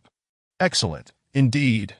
The only surprise for Yang Jinrong was why this time S reward of the Audi RS7 differed from the prior Dukai, requiring him to pick it up himself. Nevertheless, having already acquired the suit-clad thugs, Yang Jinrong was unconcerned by the system's minor inconveniences. As the trial concluded, the plaintiffs expressed their heartfelt gratitude towards Yang Jinrong. Some wept tears of joy. Many had saved for years only to fall victim to deceit. Now, not only had they recovered their lost funds, but they also received triple the compensation, making them regard Yang Jinrong as a savior. Among them, Hu Jingjing was particularly enthusiastic. Had she not been married, she would surely have pledged herself in gratitude. Yang Jinrong, however, graciously declined their offers of thanks. Business is business. He was merely an intermediary profiting from the lawyer's fees. Everyone, please remember to be cautious in the future and steer clear of unlawful activities. Yang Jinrong advised before departing amidst the tearful gratitude of the plaintiffs. In this compensation episode, Yang Jinrong returned the most. Originally, the money was meant for Tai Lin, but he insisted it wasn't his responsibility. Thus, the compensation was not owed to him. Although there were hints of flattery, he truly knew how to navigate these situations. Yu Hui couldn't help but commend this young man, envisioning a bright future for him. Yang Jinrong had initially paid a total of 253,736, and after the restitution, he received a total of 1,014,944. Kai Xiaokai also received a substantial compensation, having been defrauded of 160,000, but ultimately receiving back 640,000. For her, this was a life-saving amount. She could finally afford the leg surgery she had longed for, healing her disability. At that moment, she comprehended a profound truth. Life is akin to a parabolic arc, where the peak of misfortune often heralds the dawn of good fortune. The case against Yongqi and Jinchuan concluded decisively. However, it did not incite a renewed frenzy online, as the leading gang in Kyoto continued to heavily promote their mediation program set for 2 days later. Experts, psychologists, and well-known hosts were all primed for the event. The program had been officially approved by the Kyoto Cultural Department, with all arrangements for the scene setup, recording, live broadcasting, and special audience members meticulously planned. Moreover, the popular celebrity Zhang Yuqi added fuel to the fire by sharing and commenting on the program, stating, "I seem to have commented on this before. Apologies, I've been busy filming lately and forgetful about past events. But I hold no ill will towards Linhai University. I hope Linhai University can uphold the dignity of a prestigious institution and cultivate students with the fortitude of true gentlemen." Zhang Yuqi's post indeed propelled the topic to new heights. However, as another day passed, with the mediation program set to air tomorrow morning, Yang Jinrong had yet to respond. Linhai University would certainly not react to the comments of an actor, which left the already aloof Zhang Yuqi feeling quite displeased. The production team of the leading gang in Kyoto was growing anxious. They attempted to contact Yang Jinrong, only to find his phone unreachable. With the program set to air tomorrow morning, they were at a loss without the key participant. That night, after finishing his exams, Yang Jinrong finally found a moment to reply. I never agreed to attend any mediation program in Kyoto. Apologies, I have important matters to attend to tomorrow noon. I will only be available before 12 o'clock, but if you can come to Linhai and complete your program by noon, I might consider attending your so-called event, albeit reluctantly. After that, I shall not wait. The audacious and arrogant response from Yang Jinrong, characterized by an utter disregard for others, instantly ignited outrage among certain individuals upon its release. The online community erupted in a cacophony of reactions. 134. Arrogant and self-important. Outrageous. This host is insufferably arrogant. The program team had prepared extensively for the upcoming broadcast, investing considerable human, material, and financial resources, engaging experts, hosts, psychological consultants, mediators, and a live audience, all of whom had been diligently readying themselves. Yet, with a mere utterance, the host dismissed their collective efforts as if they were nothing more than kindling to be set ablaze. Indeed, such audacity is hard to fathom. It is worth noting that Chai Xiaojing, as a woman, had chosen not to pursue accountability, merely seeking an apology and even offering to reimburse the host's travel expenses. Under such circumstances, it was astonishing that a man, the host, would suddenly back out and refuse to go to Jinghai. This was not mere cowardice. It was a clear display of fear. The host must have felt guilty, unwilling to confront Chai Xiaojing face-to-face or accept the mediation in front of a national audience. This clearly indicates that his initial act of saving someone was merely a fade, his true intention being to garner attention and project an image of heroism, disregarding the safety of those inside the vehicle. Yang Jinrong's haughty reply incited a torrent of negative commentary and angered many, particularly the invited experts and guests of the program. They were fully prepared to expose the true nature behind Yang Jinrong's hypocritical facade before the national audience, seizing the opportunity to shine in the spotlight and attract followers. Some experts and consultants had even settled near the live broadcast venue, eager to showcase their prowess and eloquence, demonstrating the grandeur and vigor of manhood. Yet, who could have anticipated that Yang Jinrong would retract his commitment at such a critical moment? Yang Jinrong, what do you mean by this? So many teachers have devoted their time and energy for your sake, meticulously preparing everything, and now you selfishly decide to back out. Do you possess even a modicum of integrity and perspective as a man? I have encountered countless individuals, yet I have never met such an impolite and arrogant young person as you. The program's specially invited expert, Gao Xiaosong, was the first to voice his opinion across all platforms, publicly denouncing Yang Jinrong's selfishness and total disregard for the efforts of the show's invited educators. Another invited expert, Fong Fong, directly released a video, vehemently confronting Yang Jinrong, that in the video, a woman in her 60s with a round face and short curly hair, Fong Fong, stood before the camera, admonishing her junior, Yang Jinrong, with an air of superiority. I have never encountered such a petty, arrogant, and selfish young person as you. Yang Jinrong, at such a young age. You fail to learn properly. Your words are brash and ignorant, bringing nothing but ridicule. You have tarnished the reputation of men in this country. Ms. Chai Xiaojing graciously invited you to Jinghai for mediation, merely seeking an apology from you, requiring no other contributions, even offering to reimburse your airfare. Yet you still choose to back out at the last moment, attempting to leverage this situation for your own gain. Young man, you must walk the righteous path, not be consumed by crooked thoughts.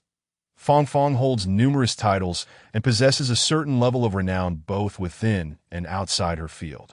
With many disciples scattered across major cities, no one in the publishing world would dare to disregard her. Fong Fong's direct confrontation of Yang Jinrong immediately created a ripple effect, as her disciples fervently shared and supported her.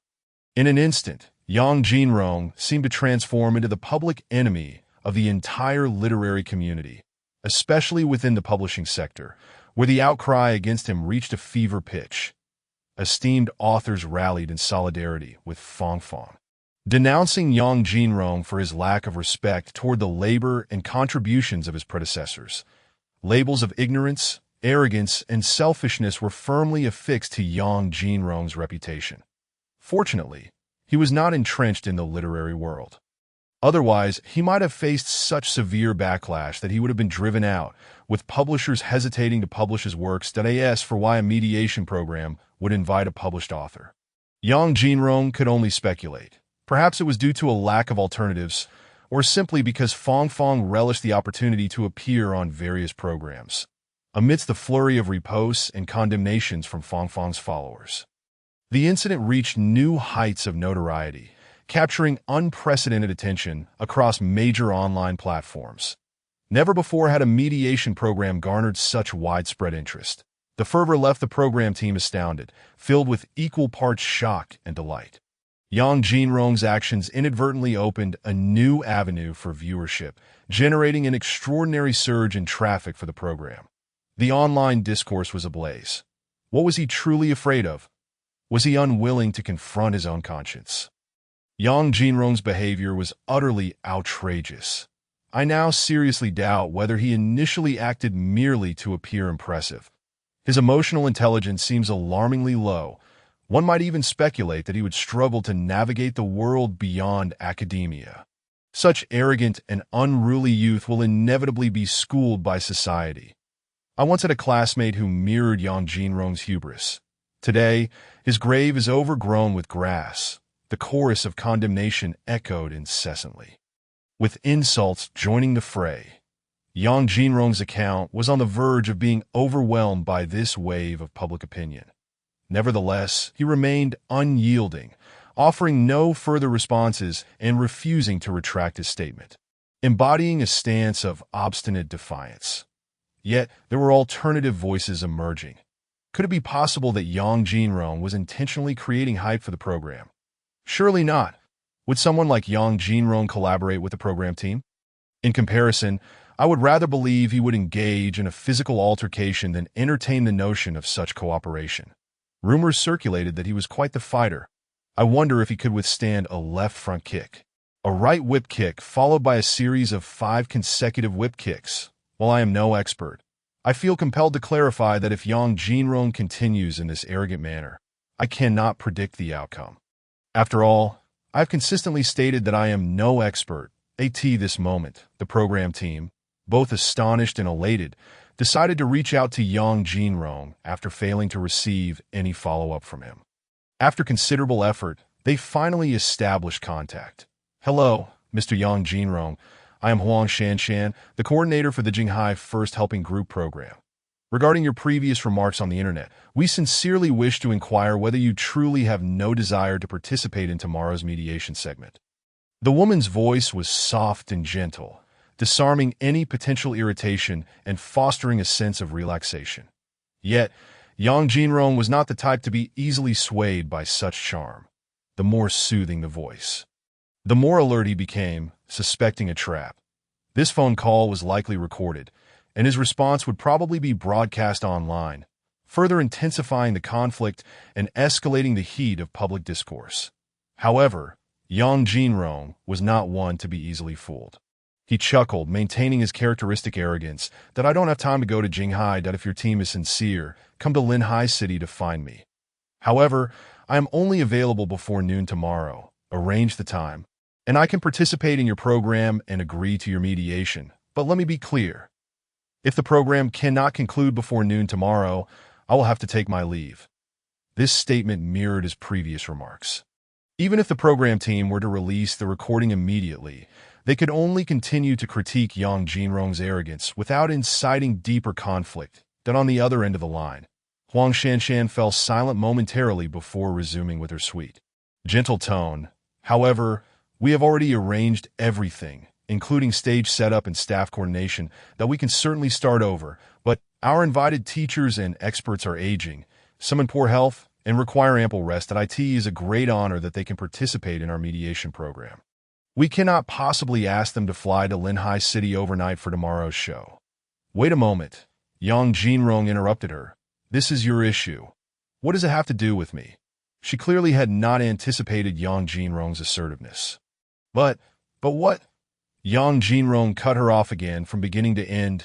You never sought my opinion, yet you presumptuously set the time and location. Did I ever agree to participate in your program in Jinghai? Your schedule is your concern. The time of your so-called teachers is theirs. What about my time? What is this? Yang Jinrong reiterated. You are fully aware that I am a third-year student, burdened with a heavy academic load and beset by numerous trivial matters. With the end-of-semester exams approaching, along with my graduation project and impending internship, you continue to disregard my academic commitments, attempting to coerce me into flying to Jinghai to participate in your mediation program at such a critical juncture in my studies. Are you deliberately trying to hinder a third-year student's ability to graduate? Huang Shanshan was utterly taken aback by Yang Jinrong's barrage of words. Is it really that serious? She exclaimed in disbelief, momentarily forgetting her prepared follow-up remarks. What do you mean? Yang Jinrong's voice was calm, yet resonated like a mighty bell, striking at the heart of the matter. My intentions and actions are as clear as a mirror. All I do is for the sake of justice. When the world slanders, insults, ridicules, belittles, and disdains me, how should I respond? I shall cleanse the filth and uphold virtue. The words echoed in Huang Shanshan's ears like thunder, leaving her dazed and her body rigid. Known for her eloquent speech, she found herself at a loss for words in the face of Yang Jinrong's powerful rhetoric. Her convictions were suddenly overturned, akin to a towering edifice collapsing. Huang Shanshan swayed slightly, oblivious to her colleague's inquiries. The phrase, my intentions and actions are as clear as a mirror. All I do is for the sake of justice, resounded in her mind like a tolling bell. Even after Yang Jinrong ended the call, she remained unaware. After a prolonged silence, she regained her composure only when her colleague shook her awake. The conversation had been recorded, and upon playback, the production team was left in stunned silence. This segment must not be leaked. The true mastermind behind the program issued an immediate warning, declaring that anyone who divulged the conversation would be summarily dismissed and held legally accountable. He promptly returned to his office and contacted Chai Xiaojing. Meanwhile, Yang Jinrong, who had just hung up, received a video call from Zhuge Lili to AT that moment. Zhuge Lili was lounging on her bed, clad in a white silk bathrobe, seemingly just finished with her evening routine. The sight was striking, yet she appeared utterly oblivious that in front of Yang Jinrong. She exuded an air of ease, treating him as one of her own. Zhuge Lili looked at the composed Yang Jinrong on the screen and remarked, You seem unfazed. Perhaps my concerns were unwarranted. You know me well enough to realize that I am not one to be bothered by online commentary, right? Indeed, Yang Jinrong replied. Zhuge Lili continued seriously, from the moment we met. You had sent several of your online critics packing. Yang Jinrong paused for a fraction of a second, acknowledging her point. Perhaps you're right, but I do care. However, today's detractors have become increasingly clever. They no longer attack me head-on, but instead resort to veiled criticisms and cautious language. I can sense your disappointment, Zhuge Lili said, shifting slightly, causing the bed to shake violently, though she feigned indifference. There is indeed a hint of disappointment. Well then, I needn't worry about your state anymore. Make sure to rest well. And should you need anything, feel free to reach out. Coincidentally, I'm considering a trip to Jinghai myself. Yang Jinrong could only express his gratitude. That go to Jinghai? That's out of the question. What kind of person does she think I am? To fly to Jinghai just to appease others, to be besieged by a crowd, and to apologize. Who has that kind of power? After hanging up with Zhuge Lili, Yang Jinrong received a call from Yu Huai in Thailand. Their message was straightforward. They would rush to his aid regardless of the circumstances. Yang Jinrong thanked them for their goodwill, insisting that he could handle the situation alone. Shortly after, Huang Wei called, updating him on the search for Ducati, indicating there was some progress. But he needed to continue following the leads. Thank you for your hard work. I'll transfer the funds for expenses, Yang Jinrong replied. Huang Wei scoffed. You don't really think I'm still the same guy, do you? It's been a while. I'm not short on cash. Yang Jinrong sighed, recognizing that his friend had partnered with Su Enian in a foot massage business, cleverly attracting a following of fishing enthusiasts. After a brief exchange, Huang Wei adopted a serious tone, reminding Yang Jinrong not to hesitate to reach out if any issues arose. Understood, Yang Jinrong replied, aware that in this chaotic society, there were only a few trustworthy allies. Meanwhile, Yin Yin sent a WeChat message, inquiring whether he should contact the Juina law firm's colleagues in Jinghai to prepare for potential legal proceedings. However, Yang Jinrong laughed. Why would I go to Jinghai to litigate? If it comes to that, it should be in Linhai. Yin Yin quickly grasped the strategy, exclaiming, I see, you've laid out quite the plan. Yang Jinrong sent a voice message. Gather their information first. Leave the rest to me. Okay. Yin Yin replied with a cute bunny emoji. As the two conversed, a fresh wave of turmoil erupted online. The Jinghai First Help Group announced that they would bring their entire team, equipment experts, and guests south to Linhai to conduct mediation with Yang Jinrong, declaring their determination to overcome any obstacles to ensure the show's continuation. This announcement sparked intense reactions, with many proclaiming their support for the Jinghai program, insisting that Yang Jinrong must publicly apologize. What audacity does he have to defy us? Jinghai is a prestigious place, and he, merely an internet celebrity, dares to act so arrogantly. The production team must teach him a lesson. Concurrently, Chai Xiaojing released a statement expressing her willingness to mediate in Linhai, which was echoed by her celebrity friend, Zhang Yuqi, who shared the announcement with her millions of fans, questioning the character of such a narrow-minded man. This news ignited further debate, branding Yang Jinrong as a troublesome individual, seemingly petty and obstructive toward both the production team and Chai Xiaojing. Just then, the contents of Huang Shanshan's conversation with Yang Jinrong leaked online. My intentions and actions are as clear as a mirror. All I do is for the sake of justice. The internet erupted in chaos, sparking heated controversy. The clash between celebrity Zhang Yuqi and the legal realm's Yang Jinrong became a trending topic, with overwhelming support for Yang Jinrong's stance, illustrating that regardless of the controversies surrounding him, he had seemingly never faltered. That I once criticized Yang Jinrong, but I later realized how misguided I was. His actions truly embody the essence of justice. Many pointed out that while some accused him of being reckless, they failed to consider the dire circumstances he faced when rescuing individuals from a burning vehicle, where hesitation could have cost lives.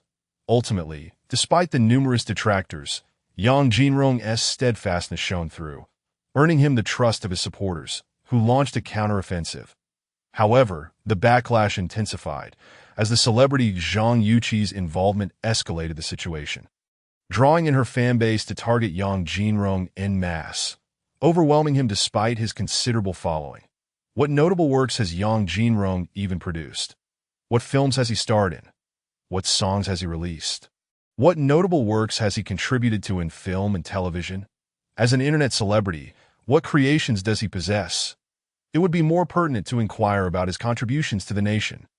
My family Yuqin donated 5 million during last year's typhoon disaster. Did Yang Jinrong make any donations? With such arrogance and pettiness, how could someone like Yang Jinrong possibly contribute charitably? Such a person is unworthy of ever paying taxes in their lifetime. Indeed, my sister Yuqin paid 10 million in taxes last year. I doubt Yang Jinrong could ever earn as much in a year as she pays in taxes. The influence of fan circles is truly remarkable. The comments with the most likes above have likely caught Yang Jinrong's attention, prompting him to like them in return. To be able to extend kindness through donations and fulfill tax obligations is a noble endeavor. After liking the comments, Yang Jinrong even took the time to investigate further online. Of course, these comments from fan circles are merely the more polite ones. There are numerous comments that are far from courteous, directed squarely at Yang Jinrong's personal account. Yang Jinrong, there are countless internet celebrities like you who do nothing but exploit our idol for attention. I've heard about Yang Jinrong. Rumor has it he was once a peeping Tom, caught by a fairy, nearly facing severe consequences. A voyeur like him dares to be so arrogant. Let us not allow him to advance. Sisters, let us rally together and show him the true power of. Fan circles. The Yuchi fan club is ready to strike without leaving a trace. The strength of fan circles must not be underestimated. Comments from Yang Jinrong's fans have been reported as dangerous and are now under review, facing a total block. Thankfully, Yang Jinrong's videos and announcements contain no illegal content. Despite the fan warriors' efforts to bombard the comments all night, they have failed to remove a single video or announcement from Yang Jinrong. Yet they have completely overtaken the comment sections of all his videos. The key is that they are organized and strategic, working cohesively as a team. The Yuchi fan club strikes without leaving a trace. This phrase has become their rallying cry, and Yang Jinrong's comment sections have been utterly overwhelmed. Meanwhile, various entertainment reports have followed suit. The illustrious Zhang Yuqin once again targets high school student Yang Jinrong from Linhai University. Previously, Zhang Yuqin retweeted a female fan's concerns, battling Yang Jinrong over voyeurism, which ultimately ended in defeat for the fan. Back then, Yang Jinrong was still an obscure figure. This time, Zhang Yuqin is speaking out for her friend Chai Xiaojing. Heading south to Linhai solely to seek an apology to why now, Yang Jinrong has amassed millions of fans. The outcome remains to be seen, and Entertainment Star Broadcast will follow up with the latest developments. Entertainment industry versus internet celebrity. Zhang Yuqin versus Yang Jinrong. Will this battle become the highlight of the year? Did an internet celebrity attempt to exploit a major star? Upon investigation, it appears that Yang Jinrong specializes in confronting others, suing them for compensation and reaping traffic and fans. And this time he is attempting to exploit the major star Zhang Yuqin. Zhang Yuqin has sent multiple tweets angrily denouncing internet celebrity Yang Jinrong, with rumors suggesting that the two previously clashed over issues related to a love child. The self-media in the entertainment industry has become increasingly absurd that it begins with a censored image, and the rest is left to fabrication. That if Yang Jinrong were to see these gossip articles categorizing him as an internet celebrity, he would certainly correct them on the spot, claiming, "I belong to the criminal law circle." In the opulent penthouse of Zhang Yuqin in Jinghai, resplendent with lavish decorations and dazzling lights, exuding extravagance and waste, Yakin, upon hearing the news, is set to rush to Linhai overnight. Why? Zhang Yuqin's mother, Jiang Sheyun, hurriedly arrives, displaying concern, yet her words are unexpectedly demanding. Instead of going to Linhai, why not give us that money?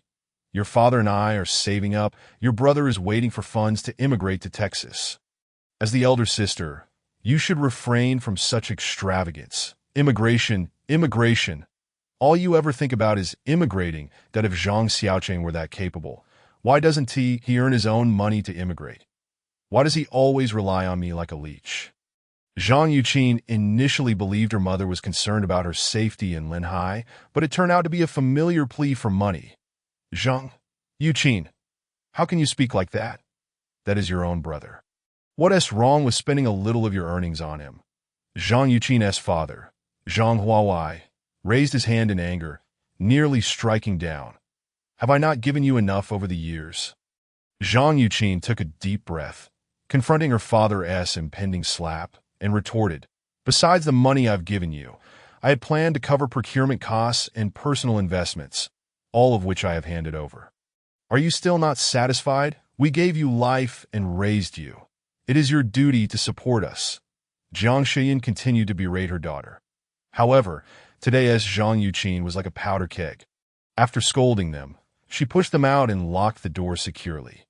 Zhang Yuqin began preparing her luggage, ready to fly to Linhai. Soon after, Chai Xiaojing arrived alone, dragging a suitcase to AT. This moment, she wore a mask and completely obscured her face with a black veil, donning a baseball cap, concealing herself entirely. "Sister Yuqin, I completed everything you asked me to." Chai Xiaojing entered the living room and spoke.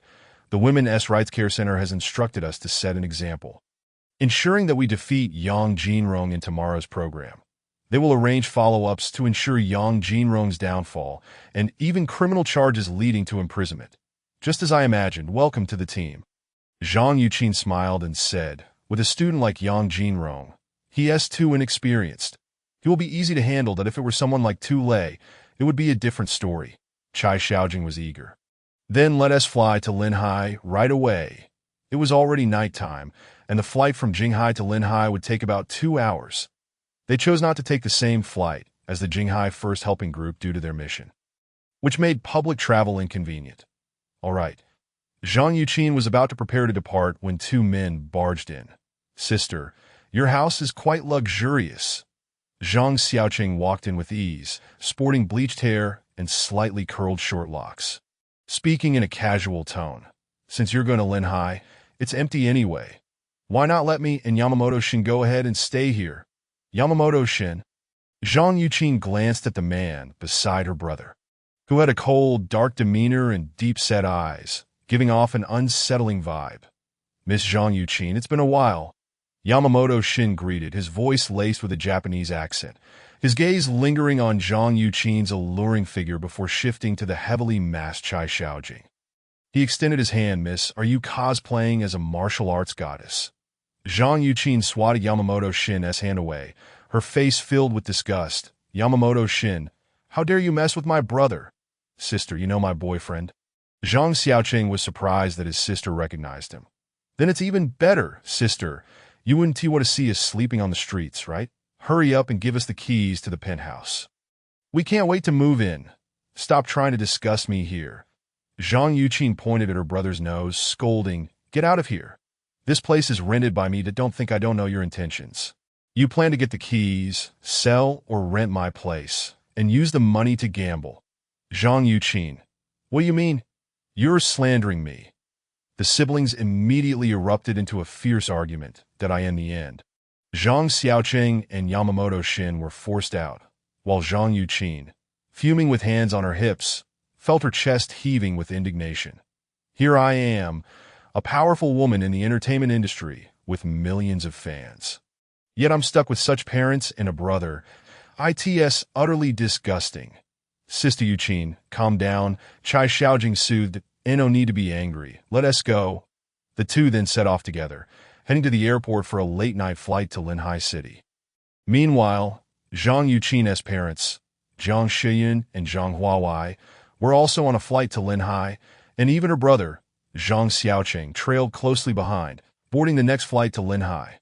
The program's team also chartered a flight overnight, bringing along experts, hosts, and celebrities, a large entourage heading to Linhai City. A storm is brewing, and the tempest is imminent in Linhai City. Yang Jinrong was feverishly typing code, gathering data that dazzled him. Just as he was finishing up, he received a call from Zhang Hui that I have some not-so-good news for you. Zhang Hui had taken a page from Zhang Xn's book and started with a suspenseful tone. Never mind. I'll just tell you directly that do you remember Wang Susu from the previous case? Is that even a question? How could I forget? Yang Jinrong replied that he remembered every adversary he and team managed to take down, especially since Wang Susu was tied to a system task with a reward of sharpshooter. Although the skill might not be useful, it's better to have it than not. Who wouldn't want to be quick, accurate, and ruthless? At that time, Wang Susu discovered she was pregnant and evaded legal repercussions. Yang Jinrong continued, Wang Susu was my first escapee.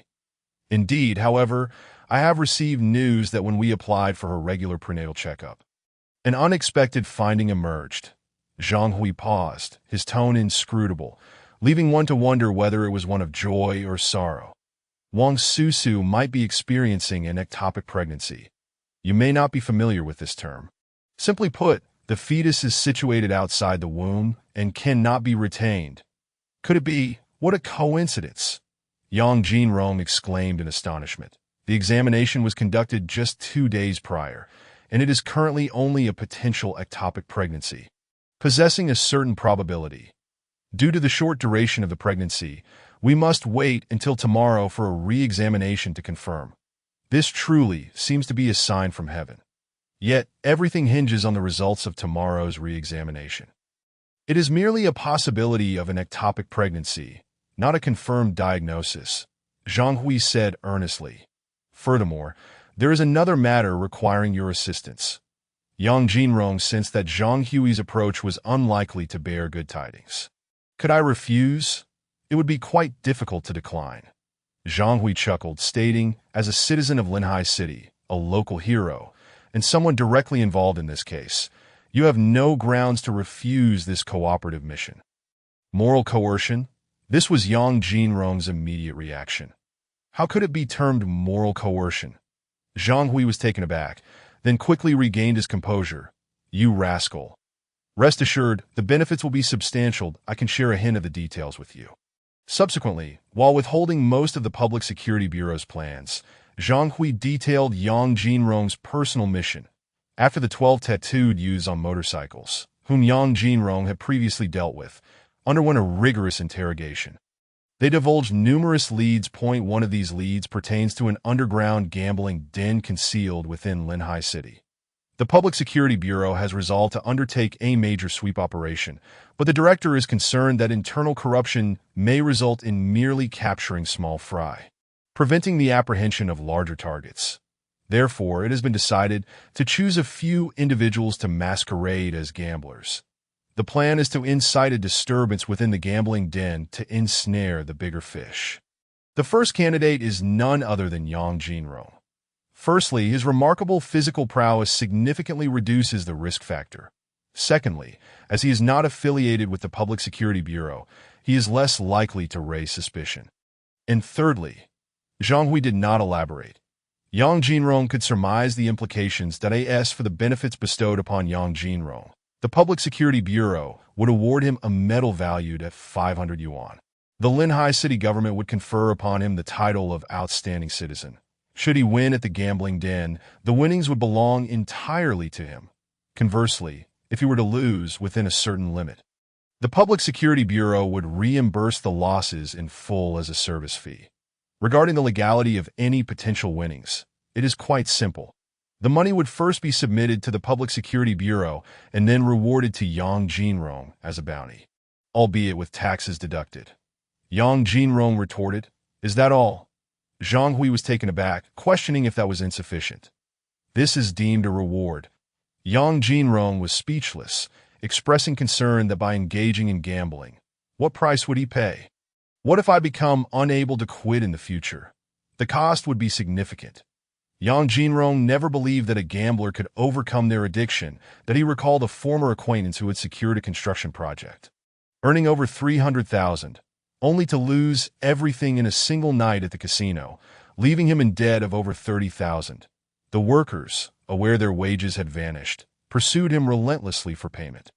Friends, having learned of his gambling, turned their backs on him, and even the clients ceased offering him contracts. The reality was that he faced an insurmountable downfall. Yang Jinrong continued, "You are offering a gamble with no stake. If I lose, I must be reimbursed within a certain limit. Did I ask this a jest? You confiscated all the gambling capital on site. What need is there for reimbursement? The principle of gambling is well understood. 10 lose for every 10 who gamble. I am merely an honest student. How could I possibly win money from a casino? What a farcical notion. If I could win, I might as well forego my studies and declare myself the king of Linhai, the gambling king. I am putting my life at risk, exposing myself to the dangers of addiction, all for the sake of acting as an undercover agent, and this is the treatment I receive." After Yang Jinrong concluded, Zhang Hui remained in an awkward silence. Yang Jinrong recognized that this fellow was cunning. Indeed, a candidate for the director position, a true old fox. He seems to wish to catch a wolf with empty hands. There is, however, a slight chance of winning, depending on whether one can seize that minuscule probability. Zhang Hui chuckled to mask his embarrassment, then paused before stating, "Very well. Since you have seen through it, I shall not beat around the bush any longer. Beyond the aforementioned conditions, we have presented you with an offer you cannot refuse." After Zhang Hui revealed the conditions, Yang Jinrong fell silent for a moment. "That I in truth, I have matters to attend to tomorrow afternoon." Yang Jinrong finally divulged the truth. Xiaoqin Xiaodian and Zhuang Lu, mother and son, are undergoing surgery tomorrow. Xiaoqin Xiaodian requires surgery for a malignant brain tumor, while Zhuang Lu is to receive a kidney transplant, with the kidney sourced from Shaoqin Xiaodian. Both surgeries cannot be postponed any further and must proceed simultaneously. Furthermore, the success rate of Shaoqin Xiaodian surgery is exceedingly slim, nearly akin to a death sentence. To put it bluntly, while it is known that success is unlikely, Zhuang Lu is unwilling to accept the loss of her son without a final effort. Otherwise, the surgeries would not be conducted concurrently. Yang Jinrong had arranged to visit the hospital with Zhang Xin, which explained his decision to forego flying to Jinghai and his insistence on completing the program adjustments before noon. Ultimately, Yang Jinrong provided his response. "I will contemplate it overnight and give you an answer tomorrow." This is an exceedingly significant decision, and Yang Jinrong always allows ample time for reflection that he would not hastily agree out of impulse. Nor would he easily dismiss the opportunity to gamble for a significant change. After ending the call with Zhang Hui, Yang Jinrong contacted Zhang Xin to inform him that he might have obligations tomorrow and may not be able to visit Shaoqin Xiaodian, requesting him to convey the message. Once these matters were settled, Yang Jinrong resumed coding, delving into the dark web for a new round of data collection. It was not until around 10 o'clock at night that Yang Jinrong shut down his computer, washed up, and retired to bed. The following morning, the online community had been ablaze throughout the night. The fan community's fighting spirit proved formidable, as Yang Jinrong's fans faced relentless criticism and were thoroughly outmatched. Frustrated, several of Yang Jinrong's staunch supporters gathered evidence, sought legal counsel, and sent cease and desist letters to the fans who had insulted them. Of course, they were not merely letters but a full suite of legal actions. Yet, the fan community seemed unfazed by it all. The fervent followers of celebrity culture had even followed Zhang Yuqi from Jinghai to Linhai City, eager to witness her in person, determined to showcase the spirit of the great female protagonist and to take down the arrogant Yang Jinrong. At 6:50 a.m., just as dawn broke, Yang Jinrong, having awakened naturally, felt refreshed. After completing his morning routine and enjoying breakfast, he opened his phone to check the news. Indeed, the Jinghai First Support Group had arrived in Linhai the previous night and had temporarily rented a vacant program venue from Shaoli, swiftly setting up for the event. After witnessing their earnest efforts, Yang Jinrong could not help but feel touched by their dedication. Just as he was about to respond, they preemptively issued an announcement. Jinghai First Support Group. The program venue has been constructed with experts, hosts, guests, mediators, and psychological counselors all arranged at nearby hotels. Everything is ready. Ms. Chai Xiaojing, the mediator, has also arrived in Linhai, accompanied by the superstar Zhang Yuqi. We hope our efforts will garner your attention and support. Our program team has begun attempting to contact Mr. Yang Jinrong. The announcement was quite straightforward, containing little more than this information alongside details regarding the live broadcast of the mediation program, the mediation process, objectives, methods, and even ticketing for the event. Interested viewers could purchase tickets for on-site attendance. This late-breaking news sent scalpers into a frenzy, as the tickets were guaranteed to be profitable, and the potential for high returns was undeniable. However, the program team played it smart and directly offered limited interactive front-row tickets for sale, capping them at 100, each priced at 18,000. Clearly, these were not intended for Yang Jinrong's fans, but rather for those of Zhang Yuqi. Unsurprisingly, the front-row limited interactive tickets sold out in a mere second, netting a staggering 180,000. Other on-site viewing tickets range from 5,000 to 500 yuan, totaling over 1,000 seats. Akin to a cinema, this wave of ticket sales allowed the program team to rake in 5 million before even airing the show. It was an exhilarating triumph. Of course, the vast majority of ticket purchasers were fans from the entertainment community, primarily capitalizing on the opportunity that if Zhang Yuqi had not collaborated with the program team for profit sharing, Yang Jinrong certainly would not believe it.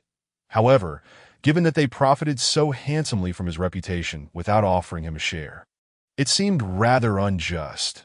Yang Jinrong muttered to himself, "Today, a resounding victory must be achieved." Yang Jinrong summoned the system. The lucky charm had been stored for quite some time. The system had previously explained that utilizing the lucky charm would grant a 24-hour aura of luck. System: I wish to activate the lucky charm. A talisman inscribed with enigmatic characters floated before Yang Jinrong, visible only to him, exuding an inexplicable power akin to a whimsical sprite of fortune dancing in the void. With a command from Yang Jinrong, it sprang into action. The talisman soared into the air, encircling Yang Jinrong before gradually transforming into twinkling starlight that vanished into the void. This starlight lingered around Yang Jinrong, slowly dissipating into nothingness in that moment. Yang Jinrong acutely sensed the activation of metaphysical power. It felt as if any event that was not a zero-probability occurrence would inevitably become a reality. Upon employing his master-level hacking skills to gather clues once more, Yang Jinrong indeed uncovered leads and materials that had eluded him the previous night. Moreover, under the influence of his actions, the metaphysical forces seemed to alter the behaviors of many individuals connected to the incident. Quite impressive indeed. After finalizing all his preparations, Yang Jinrong received a call from the production team. Over an hour had passed since the announcement was made, and only then did they reach out. Was this not a blatant show of authority? On the other end was a middle-aged man with a rather irritable demeanor, who spoke with a commanding tone. Mr. Yang Jinrong, I trust you are aware of our program's actions and determination last night. We kindly ask that you arrive at the Linhai Daily News Group building within half an hour, where the Jinghai First Helping Group's mediation program is taking place. Our guests, experts, hosts, and psychological counselors, along with the entire staff, are already present and awaiting your arrival. Half an hour, you say? Yang Jinrong chuckled softly. This man must be accustomed to giving orders. Just as Yang Jinrong was about to respond, an unexpected system notification chimed in his mind. Ding! Negative energy detected. Mission triggered. Please make a choice. For the first time, a single chapter is seeking 1,000 monthly votes, with the support of numerous esteemed readers. This book has reached the bestseller recommendation list on Dianyang as it approached 600,000 words at the end of July. Grateful thanks to the readers who are the very foundation of this endeavor. Wishing all readers abundant blessings, success in every examination, and smooth sailing during the holidays. May your work performance soar, ascend to the position of CEO, marry a wealthy beauty, and reach the pinnacle of life. Lastly, I implore you to help achieve 1,000 monthly votes. With 1,000 monthly votes, I can draw for a recommendation slot next month.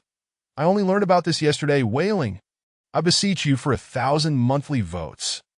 136. A crushing beatdown. Explosive. What will the conclusion be? Option 1. The production team claims mediation, yet in reality engages in moral coercion that an apology is out of the question. It will never happen in this lifetime. Resolutely refuse to participate in the mediation program.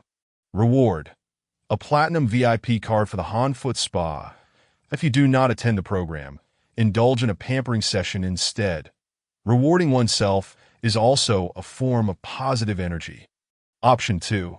The mediation program appears to merely request an apology, yet it is insidiously malicious, attempting to ruin the host's live streaming career that if the mediation is allowed to succeed, it will undoubtedly trigger a butterfly effect, leading to a plethora of unreasonable demands disguised as mediation, perhaps even spawning a multitude of copycat mediation programs. This could severely disrupt societal harmony and hinder the progress of civil quality.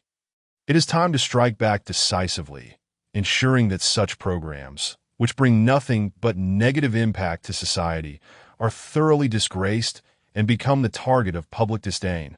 Reward: enhanced auditory perception, achieving the limits of human hearing. Note: this will not affect sleep. Option 3. Offer an apology. Rather than exerting effort to resist, it is better to lay back and enjoy.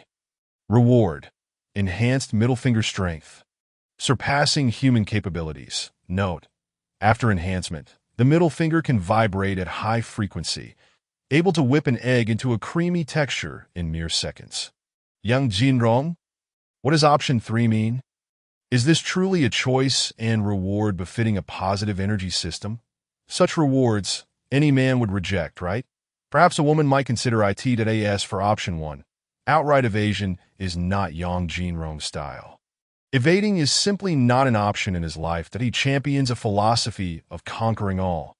Confidence is the pinnacle that, and no matter the adversities, he will obliterate them with his formidable skills .as for the rewards.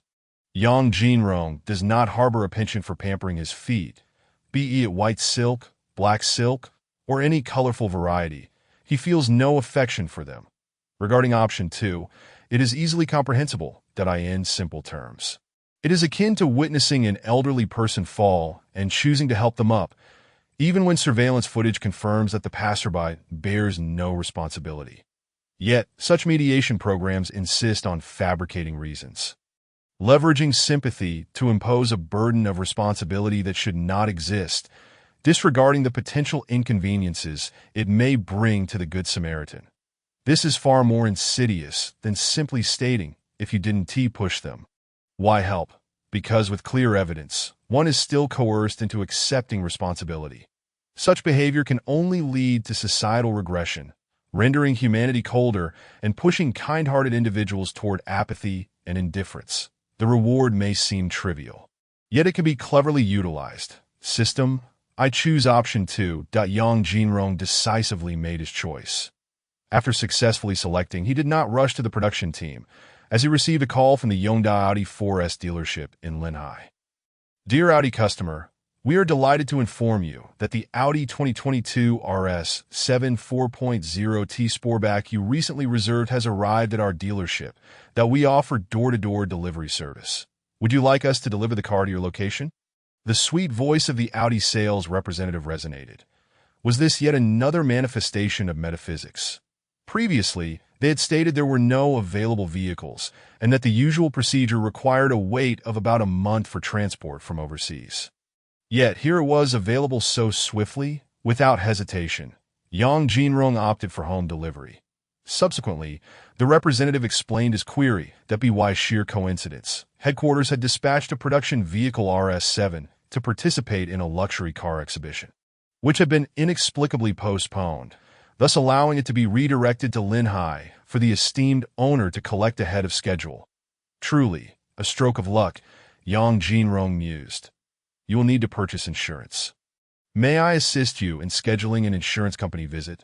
Certainly. Yang Jinrong then provided the delivery address and personal information to the 4S dealership for tax purposes that a specialist will deliver the car to your location shortly. Thank you for your strong support of Audi. The sweet voice of the representative lingered near Yang Jinrong's ear, particularly the way she emphasized strong support, which could make many men weak at the knees. After hanging up, Yang Jinrong murmured to himself, "It is one thing to assess whether a voice belongs to a beautiful woman, but even having met someone, without seeing their bare face, Yang Jinrong would always rely on 4 major divinations to judge." Ding dong. Just a second later, a WeChat friend request pinged on his phone. "I am Yang Mimi, the Audi representative who just contacted you." Yang Jinrong felt a wave of embarrassment. Being handsome is troublesome enough. Now, even picking up a car brings unwanted complications. Yet it was quite reasonable .as for this Yang Mimi. He decided to ignore the friend request. Approximately half an hour later, an Audi representative arrived, driving a tow truck bearing a brand new Audi RS7. Delivering it right to Yang Jinrong's doorstep. To his dismay, the system had failed to assist him in paying the vehicle tax. After completing the tax payment and vehicle inspection, the insurance representative also arrived on the scene.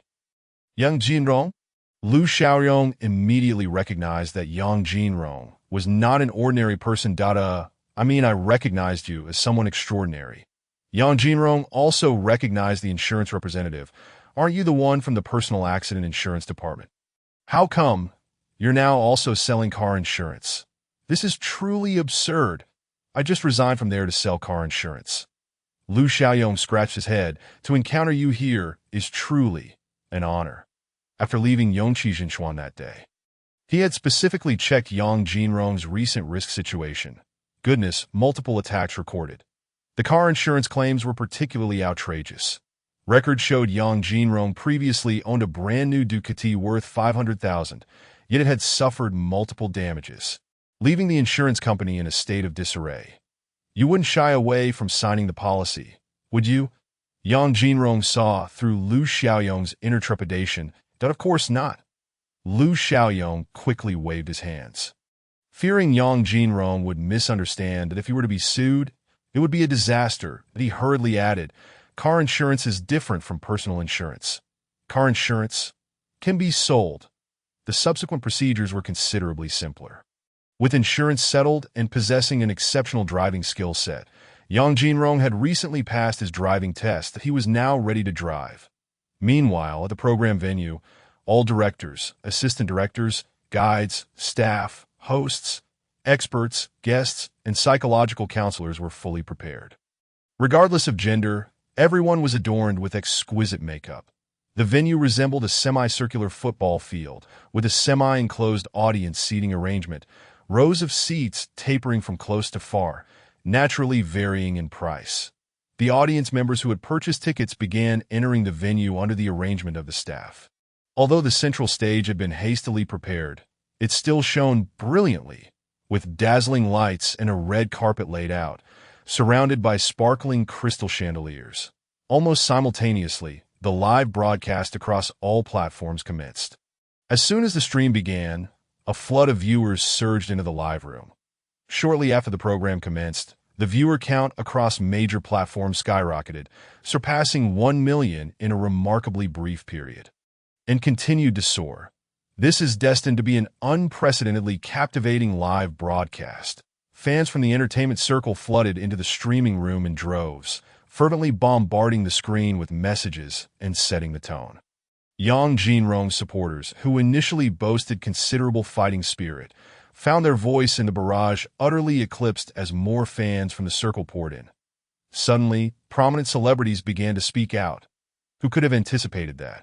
Just the night before, no one from the entertainment industry had stepped forward. Once the live stream commenced, a flurry of both major and minor stars eagerly reshared the stream, accompanied by their comments. Zheng Shuang remarked, I truly did not expect a web celebrity to attempt to exploit our entertainment industry. That Tio put it bluntly. The money we earn in a day could keep a small influencer busy for an entire year. Ku Jindong added, I had the fortune of collaborating with Ms. Zhang Yuqi in the past, and was left with a wonderful impression that I hope Ms. Zhang Yuqi and her friend, Ms. Chai Xiaojing, can achieve ultimate victory. Li Xiaolu stated. Yuqi is an incredibly charismatic star. Historically, righteousness has triumphed over evil that I hope the production team can mediate successfully. Zhou Libo shared, I participated in a program with Ms. Zhang Yuqi. She is warm-hearted, empathetic, and possesses a broad-mindedness that I wholeheartedly support her. A multitude of other stars also rose to express their backing for Zhang Yuqi and the production team. In that moment, it felt as though the entire entertainment industry had been shaken to its core. A torrent from the industry surged towards Yang Jinrong, rendering him, at that instant, the public enemy of the entertainment circle, besieged by the fury of the fans of the aforementioned stars. The Jinghai First Help Group witnessed its audience numbers on various platforms skyrocket past 10 million. Various support activities sprang forth. Outside the venue, fervent fans were seen, some wielding support placards, others unfurling banners, and some clutching small loudspeakers, broadcasting messages of support for Zhang Yuqi and calls to bring down the opportunistic Yang Jinrong. Even those without tickets were fervently rallying outside, their expressions charged with excitement, as if Yang Jinrong were the very embodiment of their enmity, that if only they could exhibit such filial piety towards their parents would surely be smiling in their dreams. Shortly thereafter, the program host took to the stage to introduce the Jinghai First Help Group, extolling its noble origins, pure intentions, and lofty ideals aimed at promoting social harmony and aiding vulnerable groups, all while stressing the importance of human warmth beyond the cold confines of law. The host waxed lyrical, painting an extravagant picture of the group, attracting a multitude of fans from various platforms, resulting in a frenzy of follower growth. The previously obscure Jinghai First Help Group was rapidly gaining prominence, with a bright future ahead, poised to become a benchmark in the industry and lead the trend of similar programs. Under the spotlight, Zhang Yuqi, adorned in luxurious makeup and trendy attire, much like a star gracing the red carpet, entered the program venue, eliciting a chorus of cheers and screams from the audience, which in turn ignited a frenzy in the live stream's comments. Zhang Yuqi was accompanied by another lady clad in a black evening gown, her face veiled in a black mesh mask, concealing her features. None other than the disfigured Chai Xiaojing. The two moved in tandem, hand in hand, stepping onto the stage of the production team. The host promptly introduced them and invited them to take their seats. However, the two did not hasten to sit. Instead, they graciously acknowledged the experts. Mediators, guests, and psychological counselors in the audience. The guests at the table were taken aback, quickly rising to reciprocate the greeting with polite bows. Excellent, excellent. It affirmed our judgment of character. The guests, including Gao Xiaosong Fong Fong and Chun Ping, nodded in satisfaction.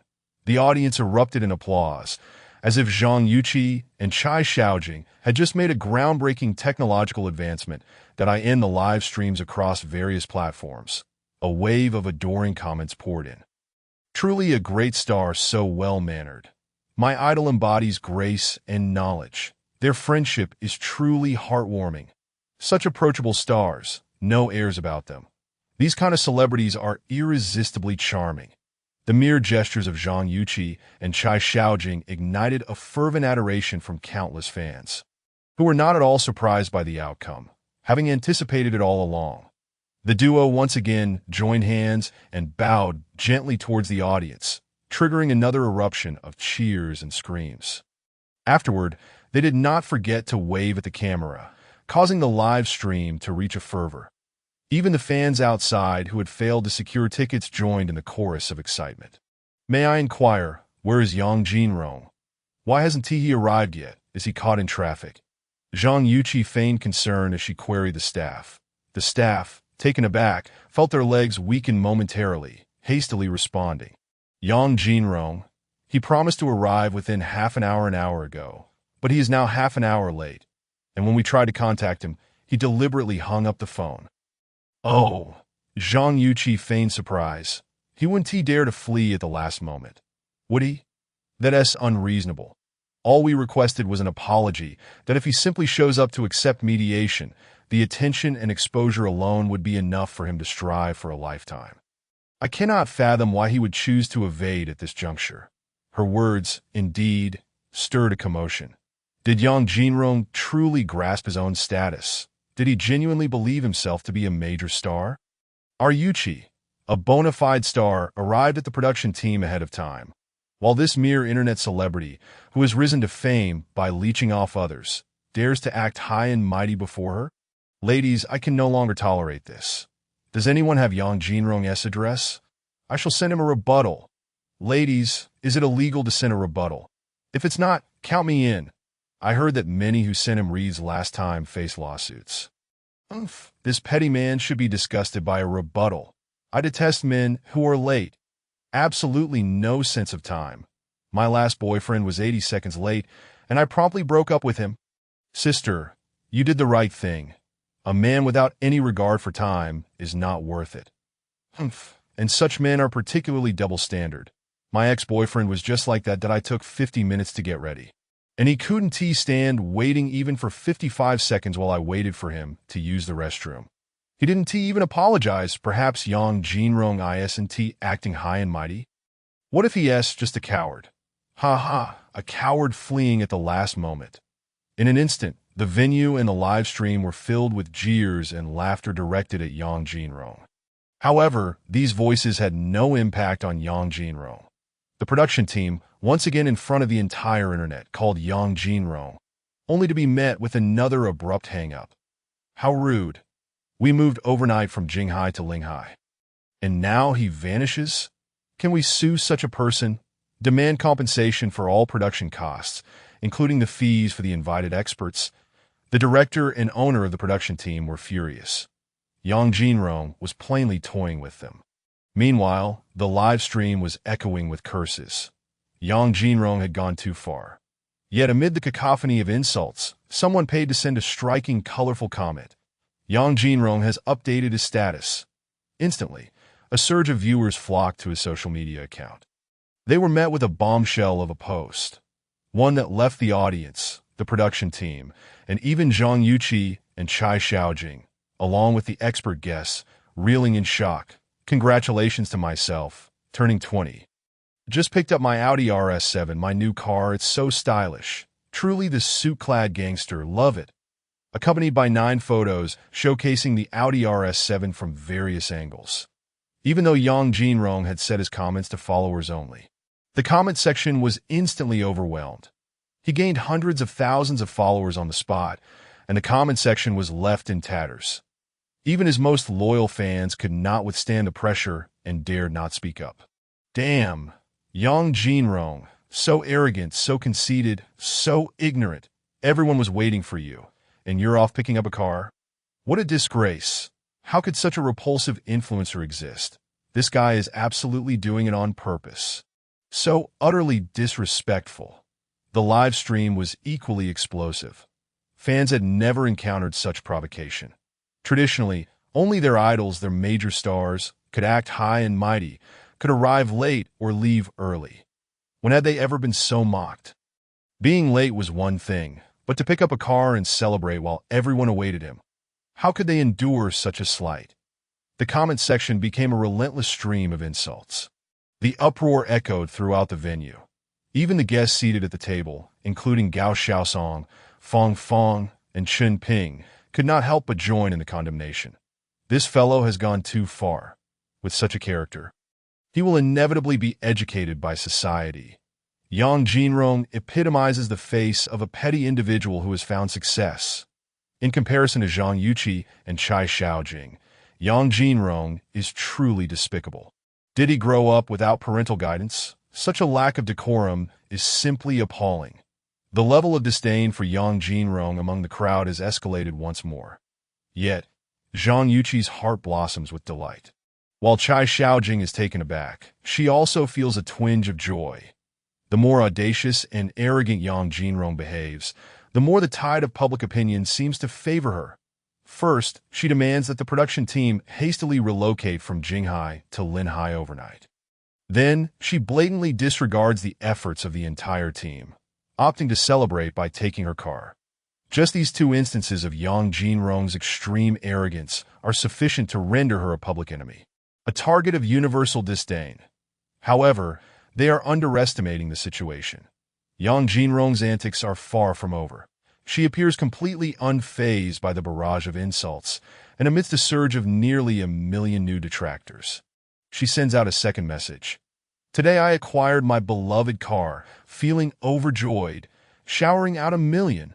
Retweet and comment lottery, and 1,000 lucky viewers will be randomly selected for varying cash rewards, totaling 1 million in no-threshold cash vouchers.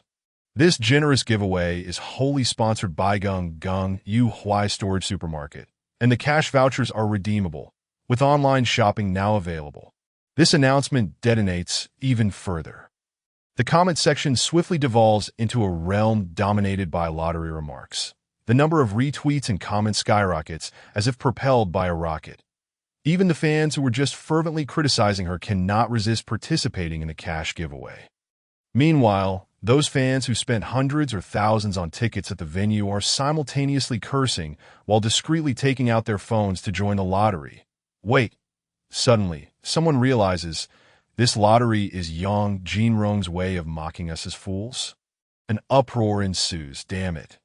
Yang Jinrong is utterly despicable. Never before have they encountered such a brazen and overbearing individual. They must unite to demand her banishment from the platform. Everyone, do not be fooled. Do not comment or retweet Yang Jinrong's posts. Someone like her would certainly not honor the prizes. Yes, everyone, do not fall for her tricks. The clamor continues, warning others not to be deceived. Yet the glow of mobile phone screens illuminates numerous eager eyes. Many are desperate for the results to be announced, longing to become one of the fortunate 1,000 that chaos ensues. The production team finds themselves in disarray. After investing so much to generate buzz, It appears they have had zero impact on Yang Jinrong, who has turned the tables with a single maneuver. It is akin to a martial arts duel, where their side boasts numbers and momentum, while the opponent wields merely a single sword, yet they are annihilated before even catching a glimpse of the enemy. This sense of helplessness leaves the production team breathless. The experts and guest mediators on stage are also taken aback, feeling as though they are engaged in a distant confrontation, despite their collective efforts.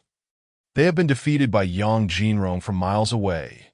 For the first time, Zhang Yuqi feels an unprecedented pressure. Her contest of wits and rivalry with Yang Jinrong has not even begun. Yet the strain is palpable. What kind of monster is Yang Jinrong?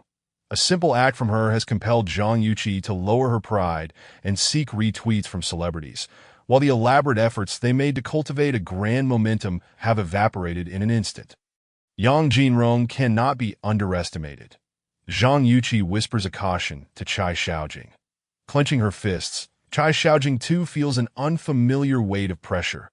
After planning this show for so long, they poured their heart and soul into creating momentum to pressure Yang Jinrong, only for her to dismantle their painstaking efforts before she even appeared. It was a blow from an entirely different dimension. Chai Xiaojing takes a deep breath, biting her lip. Sister Yuqi, let us advance to the next step. It is the only course of action left. Zhang Yuqi nods.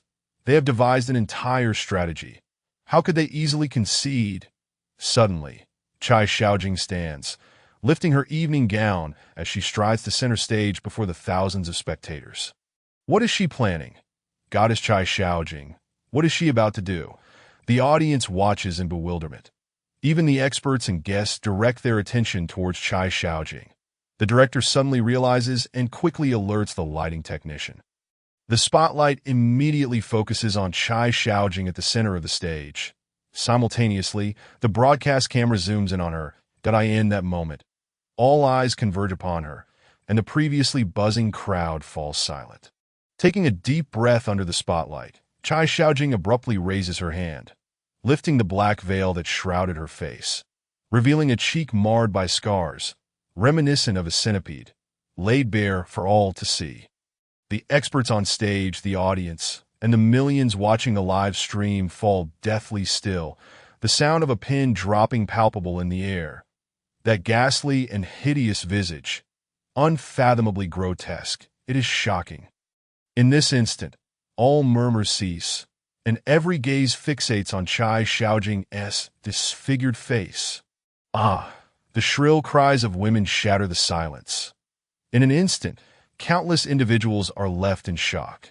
Many women cover their eyes, unable to bear the sight, filled with terror, unable to believe that the once supremely confident and beautiful goddess Chai Xiaojing has been reduced to such a state. This marks her first public appearance since her disfigurement. The impact is profound. At this moment, many women quietly shed tears, realizing the extent of Chai Xiaojing's disfigurement. If it were they might have lost even the courage to live on. In an instant, the public opinion that had been turned against Yang Jinrong has once again reversed, and this time, it is a complete turnaround. However, at that very moment, the roar of an engine reverberates as a black-suited fiend in an Audi RS7 approaches, prompting the throngs of supporting fans outside to instinctively part to create a path. The car halts at the production team's entrance, and Yang Jinrong steps out, adorned with golden-framed glasses and clutching a red-covered book.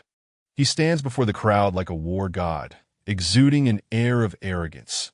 His handsome visage, upright posture, and defiance against all gazes present him as a formidable figure. Yang Jinrong has arrived. The shrieks erupt once more, shattering the tranquility, one man against 1,000. A fervent judgment, all captured. The apocalypse. What does he mean by holding a book? Is he implying defeat? That is the criminal law. Criminal law? Damn, how arrogant. First, he showers us with cash, suggesting we are fools, and now he flaunts the criminal law. Yang Jinrong, do you dare to show your face at the program? How utterly brazen, treating us fans as if we are invisible. Whispers of discontent rise around Yang Jinrong. Upon hearing those words, he suddenly turns to the speaker. The book in his arms reveals the title Criminal Law, causing the speaker to instinctively retreat several steps, too intimidated to meet Yang Jinrong's gaze. Yang Jinrong's eyes sweep across the crowd, which had been boiling with anger just moments ago, now falls eerily silent, the atmosphere thick with tension, without needing Yang Jinrong to utter a word. The previously packed entrance begins to part like the pages of a book, creating a path. The fierce momentum from a second ago has vanished without a trace as Yang Jinrong strides forward. The crowd instinctively steps back, no one daring to approach him. That be why the time he reaches the entrance, the path is widened considerably. What is true intimidation? This is it. A name carries weight. Online and in the live stream. They may hurl insults with glee, but when faced with Yang Jinrong in reality, they are stripped of the courage to speak. Some even wish to shamelessly approach him for a signature or photo. Yang Jinrong proceeds toward the program's venue, stepping onto the stage. The audience of thousands immediately directs their attention towards him. The guests at the panel also turn to face Yang Jinrong. Yang Jinrong. Without the black veil obscuring her features, Chai Xiaojing glares at Yang Jinrong, her eyes instantly reddening with a torrent of grievances and fury, erupting within her like a volcano. Yang Jinrong meets her gaze. Unflinching, his eyes unwavering. What now? Yang Jinrong's tone betrays no emotion that if it weren't for you, I wouldn't be in this predicament. Chai Xiaojing shouts, pointing at her uneven, scarred face, her agitation mounting. But I saved your life. Yang Jinrong remains unmoved. Ha! Chai Xiaojing's spirit appears to falter, her laughter turning sinister as she points at herself, her emotions spiraling out of control. Then I would rather die than live like this. As she speaks, tears cascade down her cheeks. This tactic indeed proves effective. The audience, once intimidated by Yang Jinrong's entrance, erupts once more. The plight of a girl disfigured, surviving is more agonizing than death. Do you have any idea how crucial a face is to a girl? Especially for a professional hostess like Chai Xiaojing. She has lost not only her beauty, but also her career. And in losing those, she has forfeited the very will and courage to live. Regardless of whether your actions were a misguided attempt to show off or a deliberate act of vengeance, the present moment finds no one seeking to hold you accountable. Only a sincere apology is desired from you. Yang Jinrong, all that is asked of you is a simple apology. It is not as if anyone demands you to kneel. Why is this so exceedingly difficult for you? Is your pride truly of such paramount importance? The clamor for accountability grows louder, especially from the passionate fans who have expended considerable resources to secure front-row seats point one by one. They rise, indignant and fervent, brandishing their hands in denunciation of Yang Jinrong as though rallying against a villainous profiteer. Yet their ire is directed at a hero who, disregarding his own safety, endeavored to save the lives of many. Yang Jinrong, can you fathom the depths of my anguish at this moment? Chai Xiaojing fixed her gaze upon Yang Jinrong, her expression a portrait of despair, her words laced with fury. I would rather perish than endure this daily torment. Each morning, my greatest dread is to behold my reflection, for I cannot bear to confront the visage that stares back at me. I have lost the essence of who I once was. All that was rightfully mine has been stripped away. To exist in this manner is akin to death. The assembly was profoundly moved by Chai Xiaojing's emotional outburst, with many in the audience discreetly wiping away tears, empathizing with her plight, regardless of gender. Who among us can bravely face a world after being disfigured? Living becomes a torment far worse than death. The venerable writer Fong Fong, nearing 50, feigned a tear, resembling the tragic heroine from one of my novels, evoking pity and sorrow as she bore the burdens no woman should have to endure. Yang Jinrong. The gathering here today is not to impose legal repercussions upon you, nor to demand monetary compensation.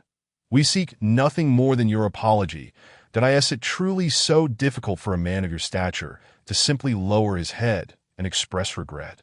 With his long hair cascading over his shoulders, holding a feather fan, and dressed in flowing ink-wash attire, Gao Xiaosong indignantly snapped his fan shut and spoke with the authority of one in a high position, condemning Yang Jinrong. The tragedy of a woman's disfigurement is a weighty sorrow to bear. Can you not imagine the anguish if it were your mother or sister who suffered such a fate? In response to Gao Xiaosong's rebuke, Yang Jinrong could scarcely muster the will to meet his gaze, offering only a cryptic retort. The late sun and the dawn's light. What do you mean? Gao Xiaosong felt as though he had misheard. What do those phrases even signify? Yang Jinrong, are you truly listening to us? Do not evade the topic. Guest Chenping interjected, setting aside your act of saving lives. Do you not feel even a twinge of regret upon seeing Ms. Chai Xiaojing's current appearance? As a fellow man, I can understand the anguish that follows disfigurement. Can you truly not empathize at all? Imagine if it were you blessed with such handsomeness, suffering the same fate. You would also be driven to despair. Yang Jinrong cast a glance at him. And as you say, if Chai Xiaojing were the only one in that vehicle, I would have certainly relinquished my desire to assist, respecting her fate and refusing to indulge in self-pity. Let her fend for herself. Let her alone feel the suffocating smoke enveloping her, the searing flames that would slowly consume her, leaving her in excruciating agony. The audience shuddered involuntarily at Yang Jinrong's words, as vivid memories of the blazing inferno engulfing the Lexus surfaced in their minds that if Yang Jinrong had indeed chosen to abandon his impulse to help, respecting her destiny and refraining from self-indulgence, each person present would likely have raised their voices in protest against Yang Jinrong for his inaction. Yet, Yang Jinrong's words remained unspoken, his expression cold, yet penetrating, resonating within the souls of those gathered. But it was not only Chai Xiaojing in that vehicle. Yang Jinrong continued, turning to face the emotionally shattered Chai Xiaojing, his gaze piercing as he met her eyes. You may wish to relinquish your life, but there are those who still yearn to live. What gives you the right to strip others of their right to life? His next question struck like a thunderbolt. Why, you and your supporters have amassed such a formidable presence, drawing the attention of the entire internet, with thousands of fans present and millions watching online. Yet, not a single one of your assistants, photographers, or drivers wish to join you here today. Do you understand why? Chai Xiaojing faltered at this inquiry. She instinctively recognized that her disfigurement had distanced them. They no longer felt compelled to work for her. Thus, she perceived their absence as a coldness of humanity, having not even exchanged pleasantries. Yet when Yang Jinrong publicly broached the subject, she found herself momentarily speechless. Do you not know? Yang Jinrong's gaze scanned the audience, and a collective wave of astonishment swept through the crowd. How could they be aware of such matters? No one had ever contemplated this before. Many had come simply to follow the crowd, with some attending merely as fans of Zhang Yuqi, unconcerned with the cost of admission as long as it was paid for by their parents. As for independent thought, apologies, but that was beyond their inclination. Yang Jinrong's eyes fell upon the three so-called expert guests, who looked equally bewildered. Why were they being drawn into this? Perhaps they wished to avoid trouble. Gao Xiaosong instinctively remarked that they feared your retribution. It is rumored that you often employ various means to send people to prison, manipulating them like puppets. Perhaps they were simply too busy with their work to travel to Linhai. Chen Ping chimed in, suggesting that if you had not insisted on holding the program in Linhai, they might have appeared at the event in Jinghai. Fong, with her disheveled silver hair, scoffed, questioning the significance of their absence. They are not the ones who have been disfigured. They, like you, cannot empathize with your plight. Truly, it is as the saying goes, the more acquaintances one has, the more one appreciates the company of dogs. Yang Jinrong coldly retorted, these so-called experts will likely only exclaim, if you lack funds, why not drive for a ride-hailing service, become a designated driver, or rent out a spare property for extra income? Utter nonsense. The insult left Gao Xiaosong, Fong, and Chen Ping's faces flushed with embarrassment. You dare to insult us? Beware. I will sue you for defamation. Wherever the three of them participated in a program, they were met with respect and remuneration. Yet today, they found themselves publicly humiliated before thousands in attendance and millions watching online, being called lesser than dogs. Feel free to sue me. I can recommend you a lawyer with an extraordinary success rate who won't charge you a referral fee. Yang Jinrong scoffed, dismissing them and redirecting his attention to the production team. The host remained silent, intimidated by Yang Jinrong's formidable presence. From the moment he appeared, countless people instinctively averted their gazes, and upon taking the stage, he challenged the crowd single-handedly, verbally vanquishing his opponents, subtly gaining the upper hand. One man became an army, sweeping through the masses. It aptly illustrated the adage, "To win without fighting is the greatest victory." A mere glance from Yang Jinrong could silence a previously agitated crowd, leaving them too afraid to utter a sound. Such an overwhelming aura belonged to a remarkably youthful student. It was almost unbelievable. Yang Jinrong noticed the host's continued silence and turned his gaze toward the esteemed psychological counselor invited by the production team. Surely, they feared that attending the event would force them to relive the traumatic moments of being trapped in the vehicle. Unwilling to confront those distressing memories, the counselor Huangfu Liangwen paused before continuing with words he himself found hard to believe. That was why they were reluctant to attend. "You call yourself a top psychological counselor?" Yang Jinrong chuckled. "My dog understands human emotions better than you do. When I return home, it wags its tail, and with a simple gesture, it knows when to expect its meal." You, Huangfu Liangwen, humiliated before the audience, was momentarily at a loss for words, unsure how to respond. Yang Jinrong then shifted his gaze to the mediators on stage. Having witnessed Yang Jinrong berate others, they dared not speak up, choosing instead to feign ignorance. Finally, the renowned Zhang Yuqi spoke up, rising abruptly to confront Yang Jinrong with an air of superiority. "I ask you once more, will you apologize? Apologize?" Yang Jinrong laughed. "And I invite you to elucidate the meaning of the term apologize as defined by the Xinhua dictionary." Zhang Yuqi was taken aback by his counter-question. She understood the meaning of an apology, but was reluctant to answer, unwilling to let Yang Jinrong lead the conversation. She thought this, yet the audience had different expectations. The fans awaited their idol's response to Yang Jinrong's inquiry, but they were met with silence. Yang Jinrong's gaze returned to Chai Xiaojing. "Do you know why they do not accompany you? Because they possess a sense of shame, because they understand gratitude, because they wish to live. I have saved them. They will not repay kindness with resentment. They are ashamed to associate with you." The words of Yang Jinrong struck Chai Xiaojing's heart like a series of thunderclaps. Repaying kindness with resentment, ashamed to associate with you. These phrases pierced her soul, rendering her unable to find peace. Did Dio not listen to him? Zhang Yuqi stepped forward to the center of the stage. Grasping Chai Xiaojing's hand, determined to seek justice for her friend, to pin Yang Jinrong down here, rather than allowing him to flaunt his power in front of everyone, Zhang Yuqi declared with an air of defiance. "Yang Jinrong, spare me your evasions. I ask you this. With millions of viewers across the nation watching and paying attention, as a man, do you possess the courage to apologize to Xiaojing?" "Apologize?" Yang Jinrong scoffed, picking up the criminal law in his hand, appearing somewhat juvenile, yet undeniably handsome, like a modern-day deity of thunder. He continued, "Do you expect me to apologize to a criminal?" "A criminal?" Zhang Yuqi retorted with disdain. "Yang Jinrong, just based on that term alone, we could sue you in court for defamation. You need not accuse me. I shall assist you in appealing to the court."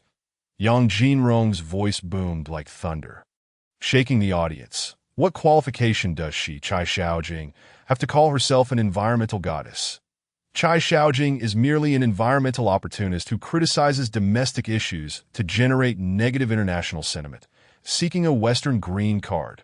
You conduct numerous interviews, mixing truth with falsehood, seizing upon a single blemish to maliciously tarnish the nation. Such a person, does that not constitute a criminal? What right does she have to demand an apology from me? What? At that moment, millions in the live broadcast were thrown into an uproar. Impossible. Even the fans present instinctively stood up, unable to believe the truth. You are slandering me, Zhang Yuqi shouted in fury. Yet Chai Xiaojing trembled. Chai Xiaojing, Yang Jinrong, holding the criminal law, resembled a modern deity judging worldly evils. His voice like a thunderclap. Did I ask there any falsehood in what I have said? Your green card can already be verified on the immigration official website. You know best how that green card came to be. Chai Xiaojing's heart raced. She had not anticipated that Yang Jinrong would uncover this, nor that he would publicly disclose it before millions of netizens. Why do you care so much about your appearance? Yang Jinrong posed a soul-searching question. Why would you rather die than be disfigured? It is not merely the discomfort of disfigurement itself. Rather, it is because Yang Jinrong dropped another bombshell. Because you wish to settle abroad, longing to marry into the West, and after much effort, you found a foreign boyfriend. Yet when he learned of your disfigurement, your imagined white prince cruelly abandoned you. This is what you meant when you lamented losing everything due to disfigurement. Your dream of marrying into the West is shattered. The audience was in complete disbelief. This revelation struck like a thunderclap, leaving the spectators' scalps tingling in shock. Is this real? Look, I found it. On the National Immigration website, Chai Xiaojing name, gender, and household registration all match. Indeed, she possesses a green card. Ordinary citizens in this country cannot possibly obtain a green card. Could it be that Yang Jinrong's words are all true? This is undoubtedly true. Yang Jinrong, having used a lucky charm, uncovered these details. And there is more. Chai Xiaojing. Yang Jinrong spoke again, delivering yet another heavy blow. You were involved in a drunken driving incident in Jinghai, injuring a pregnant woman, and you had your Western boyfriend take the blame, using connections at the embassy to evade legal consequences. What punishment do you deserve? Boom! If this news is true, it has crossed the bottom line of every person present. Drunk driving is absolutely prohibited by law. Hitting a pregnant woman, having a Western boyfriend take the fall, and forcibly transferring abroad amounts to being released without punishment. No, you are slandering me. I will sue you. Chai Xiaojing screamed, her body trembling uncontrollably, stepping back involuntarily, pointing at Yang Jinrong with a twisted expression, losing control of her emotions. That I did not drive drunk. It has nothing to do with me. I did not hit anyone. You are lying. You are defaming me. She would rather die than admit to this. Once she admits it, everything would be irrevocably destroyed. I dare to reveal this because I have evidence. Yang Jinrong's tone was icy. Although you have silenced the victim with money, you have forgotten that a pregnant woman's mental and emotional state is extremely unstable. She is already on a flight to Linhai. But when you meet her, it will not be here, but in a detention center. Chai Xiaojing was completely panicked. She clutched Zhang Yuqi's hand tightly, yet the latter instinctively pulled away, not wanting to be associated with her. Plastic friendship cannot withstand the test.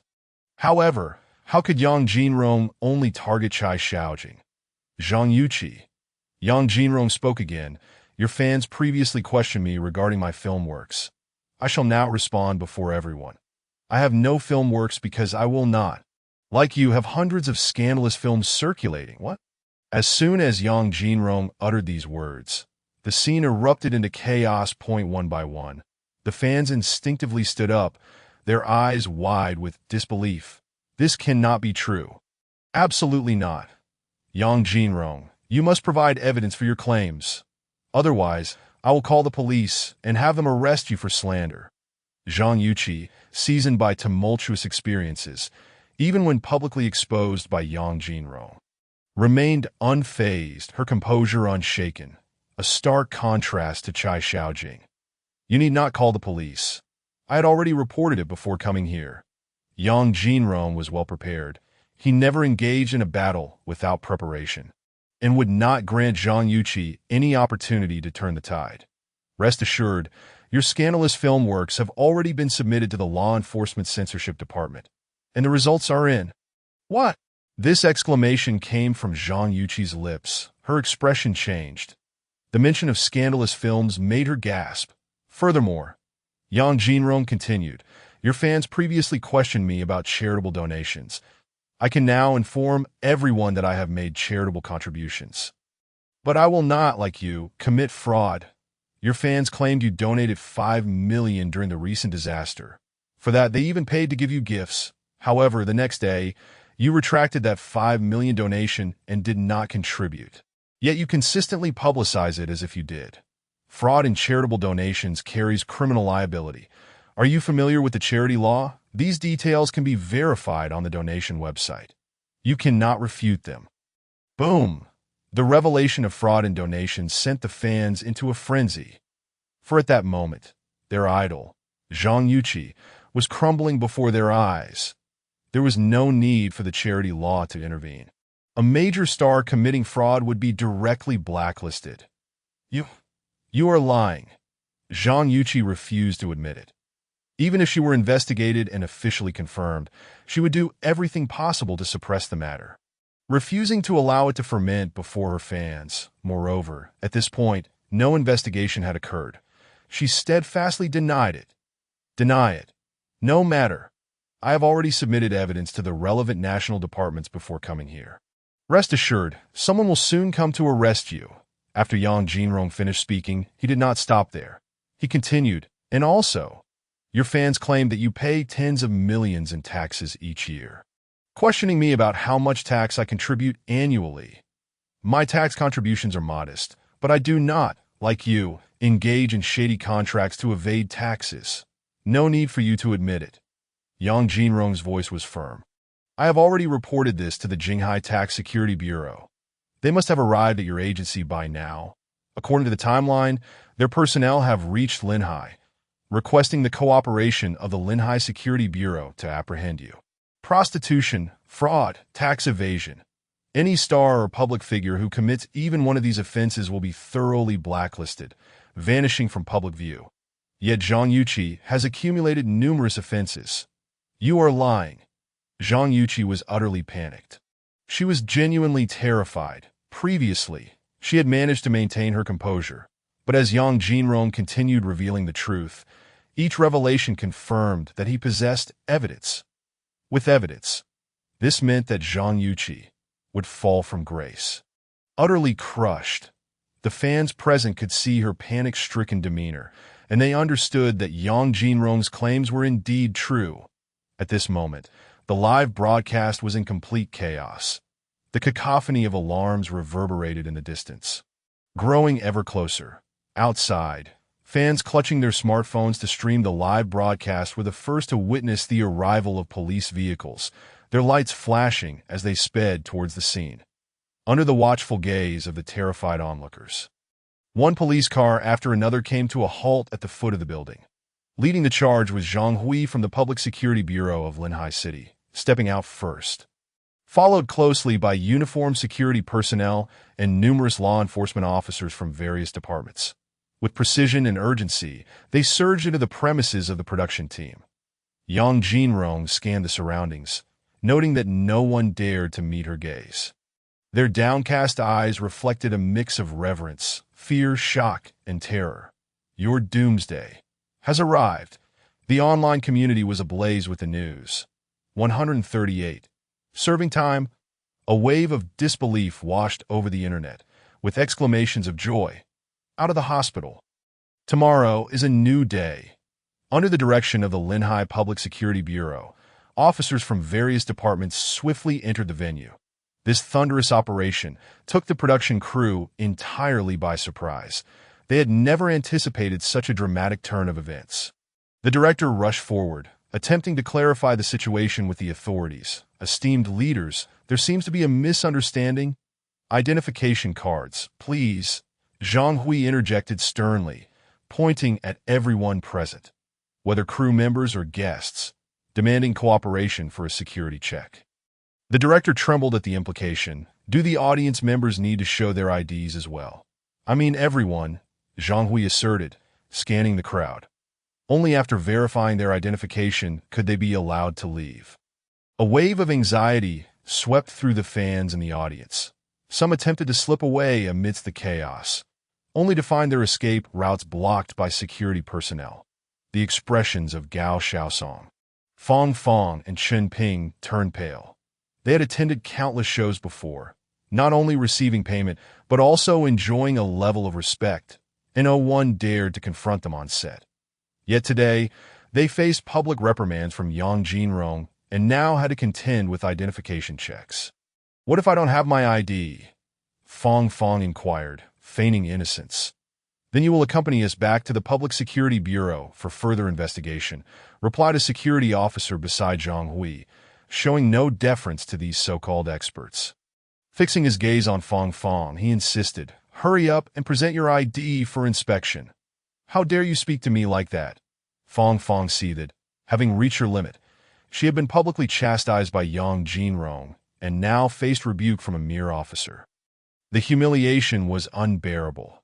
"You may not know this, but our superiors are too busy to bother with you. Secondly, we are executing our duties, not serving you." The officer's tone was unwavering. He held a disdain for public figures masquerading as experts and guests who spouted nonsensical remarks on trivial shows. And he was prepared to charge anyone obstructing their duties with a crime. "You," Fong Fong was incensed. Gao Xiaosong quickly intervened, attempting to defuse the situation.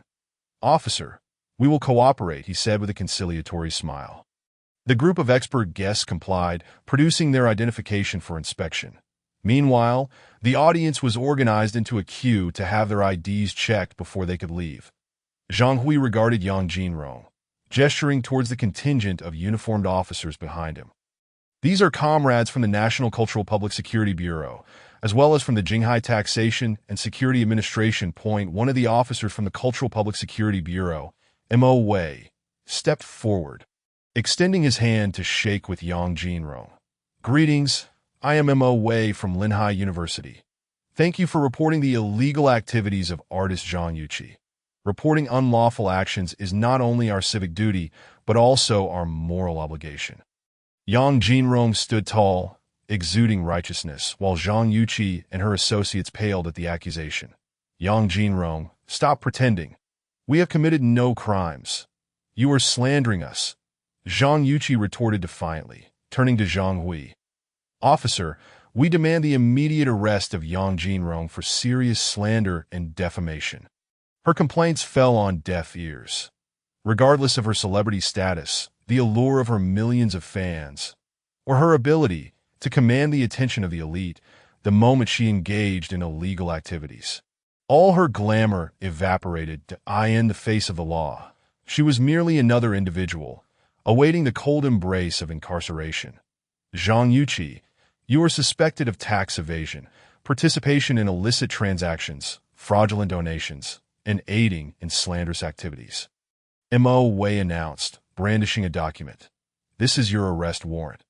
Our colleagues in Jinghai have verified the reported materials, and we are here to apprehend you." "How dare you, a mere clerk, arrest me? In Jinghai, I am well connected," Zhang Yuqi protested, but her bravado was swiftly silenced by the sound of handcuffs clicking shut around her wrists, leaving her momentarily stunned. "Why am I being arrested?" she exclaimed, struggling against her restraints, her humiliation palpable. "I may be a clerk, but I represent the state," Mo Wei replied, bemused by her futile attempts to resist that in his mind. It was laughable. Even a lowly clerk could easily handle a star from the entertainment industry. Yang Jinrong shook her head, recognizing the absurdity of Zhang Yuqi's arrogance. "This is a clerk from the National Cultural Public Security Bureau. Zhang Yuqi is not unintelligent. She is simply overconfident. She believes she can mingle with high-ranking officials, unaware that to them, she is merely a performer." Zhang Yuqi continued to shout, "I will sue you for wrongful arrest and for your use of excessive force." Zhang Hui remained unfazed. "All our enforcement actions are recorded. Your words have been heard by over 500 individuals and constitute defamation against the Linhai Public Security Bureau that we reserve the right to file a lawsuit against you." Zhang Yuqi's face turned ashen with rage. The sound of handcuffs echoed once more as Chai Xiaojing was also detained. She bowed her head in silence, tears soon streaming down her face, accompanied by the sound of her quiet sobs. "Do you now regret your actions?" Zhang Hui asked coldly. "Why didn't you think of this earlier? Betraying your country leads only to one outcome: a cold prison cell and endless labor." Unexpectedly, Yang Jinrong interjected. Her tears are not for regretting her illegal actions, but for being caught and unable to escape abroad, that as Yang Jinrong pointed out. Chai Xiaojing was overwhelmed with self-reproach. She lamented her decision to accept the interview assignment with Yang Jinrong before securing her green card. Without this incident, she would have been in the West, enjoying life with her boyfriend in a villa, and she wouldn't have had to face the loss of everything. All of this was Yang Jinrong's fault. She shot a glare at Yang Jinrong, her face streaked with tears but her eyes burning with hatred. "Yang Jinrong, this is all you're doing. If it weren't for you, I wouldn't be in this position." "Without Yang Jinrong, there would be others," Zhang Hui retorted coldly.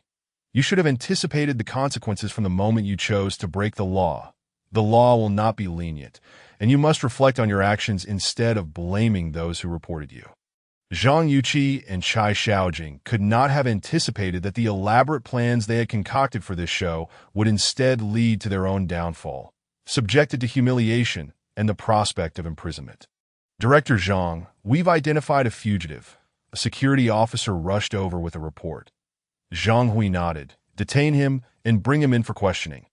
Unexpectedly, they had stumbled upon an additional prize, having often heard of how star-studded concerts could lead to the capture of fugitives. Zhang Hui found a smirk creeping onto his face as he considered the day's unforeseen turn of events. Yang Jinrong inadvertently cast a glance at Zhang Hui. "Upgraded?" Sensing Yang Jinrong's gaze, Zhang Hui smiled but remained silent.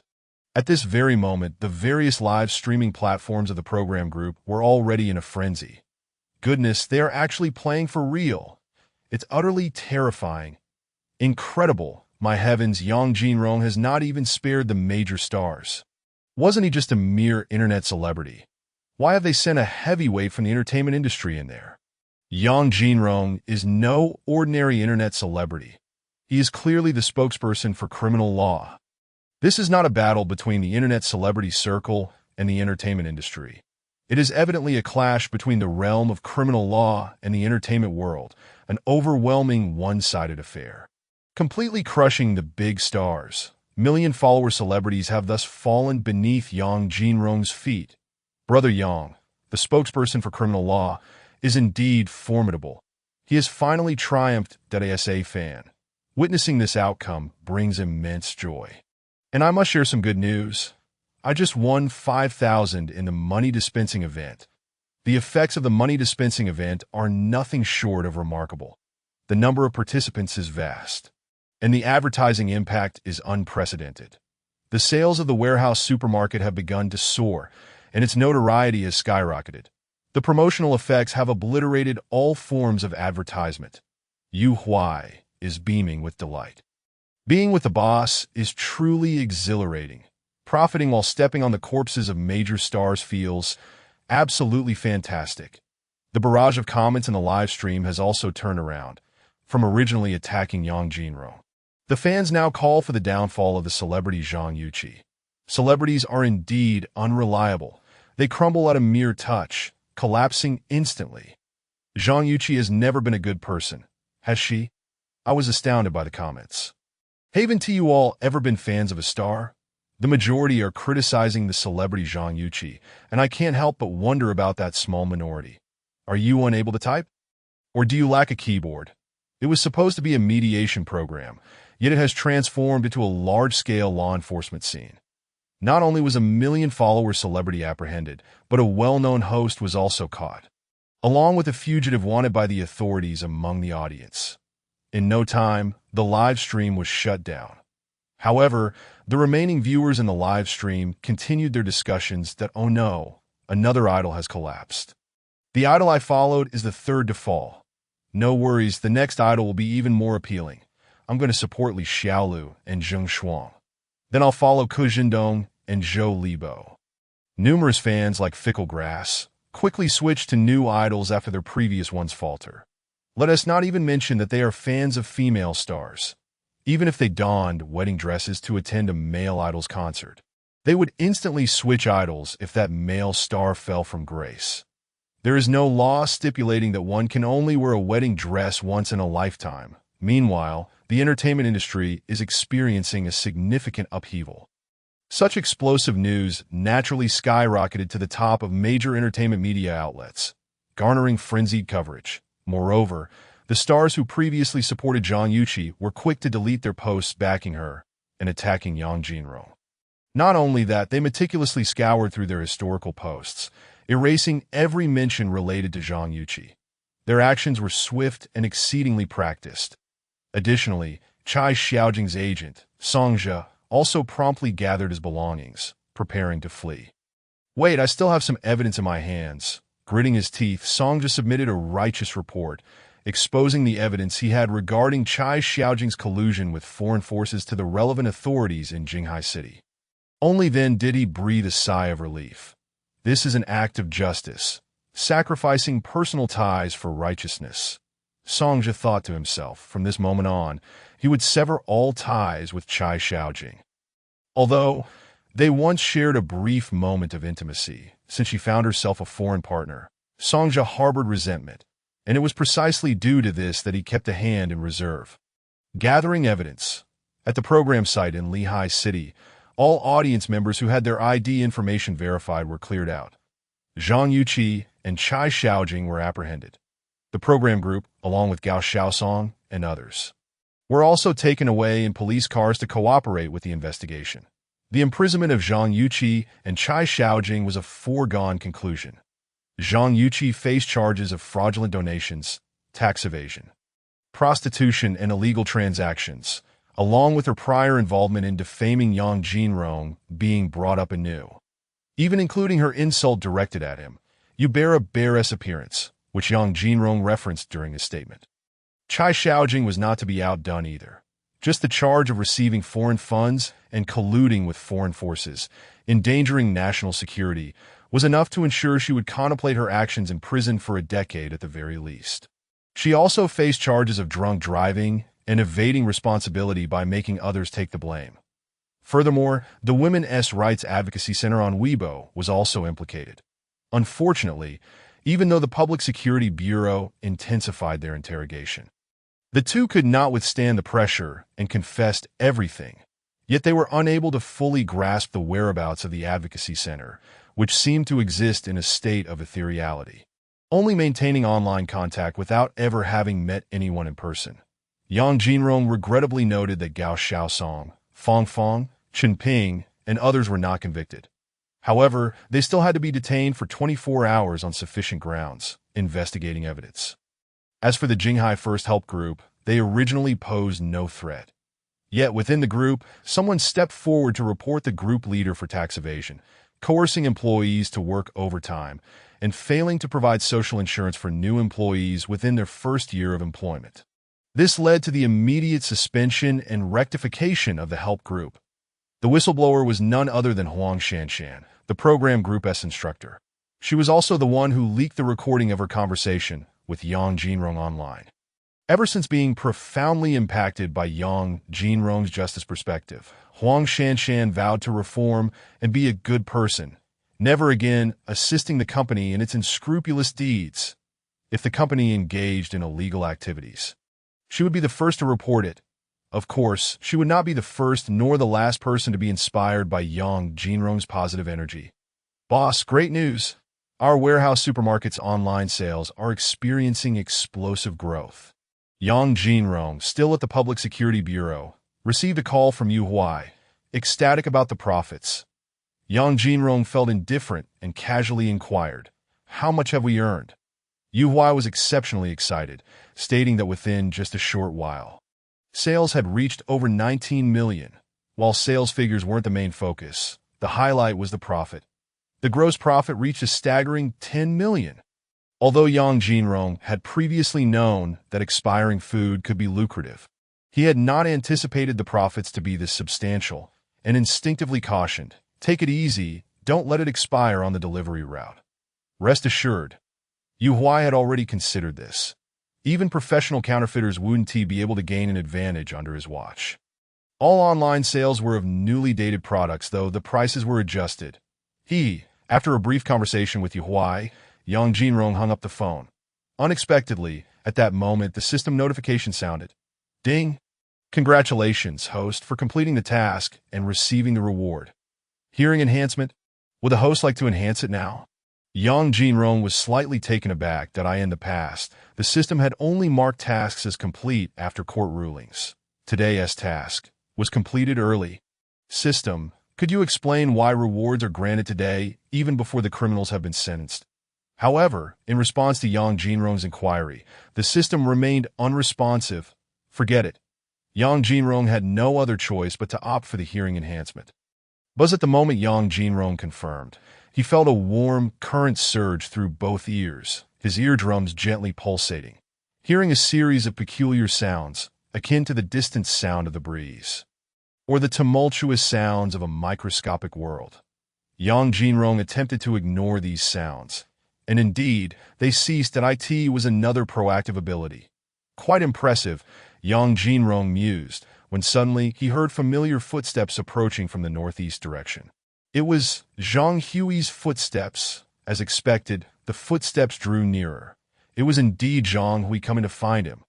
This hearing enhancement not only allowed him to hear subtle sounds but also discern locations and identify individuals by sound. He wondered if there were other abilities as well. It was undoubtedly quite powerful. Zhang Hui handed a document to Yang Jinrong, asking if he was ready to as long as you can fulfill my conditions. I have no issues. Yang Jinrong accepted the document, glanced at it, and nodded, stating, "Give me the address of the casino. I will head there now." "Not yet." Zhang Hui shook his head. "We can only provide you with a precise address 10 minutes before the operation. For now, we can only give you a general area. You should go to that region and have a meal or something. Wait for our operational notification." "Fine." Yang Jinrong didn't mind, as long as it was within the duration of the lucky charm. He was indifferent. Receiving a designated area, the development zone of Lehigh, he drove his Audi RS7 towards that vicinity. That it was midday, and having not eaten lunch yet, upon arriving at the development zone, he found a restaurant serving pig trotters. Ordered a serving and also got a bowl of savory tofu pudding from the adjacent shop, relishing his lunch. Yang Jinrong, before he could finish his meal, a voice called from behind. Without needing to look up, he already knew who it was. Finishing the last bite, he raised his head and smiled. "Officer Zhang, would you like a serving of pig trotter rice?" "It's on me. No need. I've already eaten." Zhang Xin informed a few colleagues that they could leave first while she remained behind. She pulled out a chair and seated herself beside Yang Jinrong. Yang Jinrong inquired, "What brings you to the development of the new district?" "I've been transferred," she replied. "A promotion then?" He remarked. "I suppose so. Congratulations. I haven't yet paid for this pig trotter rice. How about you treat me, and we can consider it a celebration." Just as Zhang Xin was about to nod and reach for her phone to scan the payment, a middle-aged boss wearing an apron approached and asked, "Whose Audi RS7 is that? The sun is quite harsh in that parking spot. Would you like to move it to my space?" "It's mine." "But it's unnecessary. It won't be damaged by the sun," she replied. Yang Jinrong flashed a friendly smile at the boss. "Oh, what a handsome car, and the owner is quite dashing too." The middle-aged boss, a bit embarrassed, wiped his hands on his apron and pulled out his phone. "Can I take a picture with your car? Handsome?" "Of course. You're welcome to take it for a test drive," Yang Jinrong offered as he tossed the keys over. The boss caught them carefully, expressing his gratitude before proceeding to snap photos. That he then willingly moved the Audi RS7 to a shaded parking space before returning the keys. As for the test drive, he dared not, fearing he might scratch or damage it. The model he adored in his youth was indeed his dream car, yet he had sacrificed it to support his family, opening this pig trotter restaurant instead. With just enough left for a modest ballet, Zhang Xin gazed at the pristine Audi RS7, unable to suppress a rolling of her eyes. "That you're so affluent, yet you expect me to treat you to a meal of pig trotter rice? Truly, the wealthy are often stingy." Zhang Exin pursed her lips, but soon revealed a smile that I heard about your affair this morning. I just happen to have some extraordinary news for you. Something absolutely incredible and hard to believe.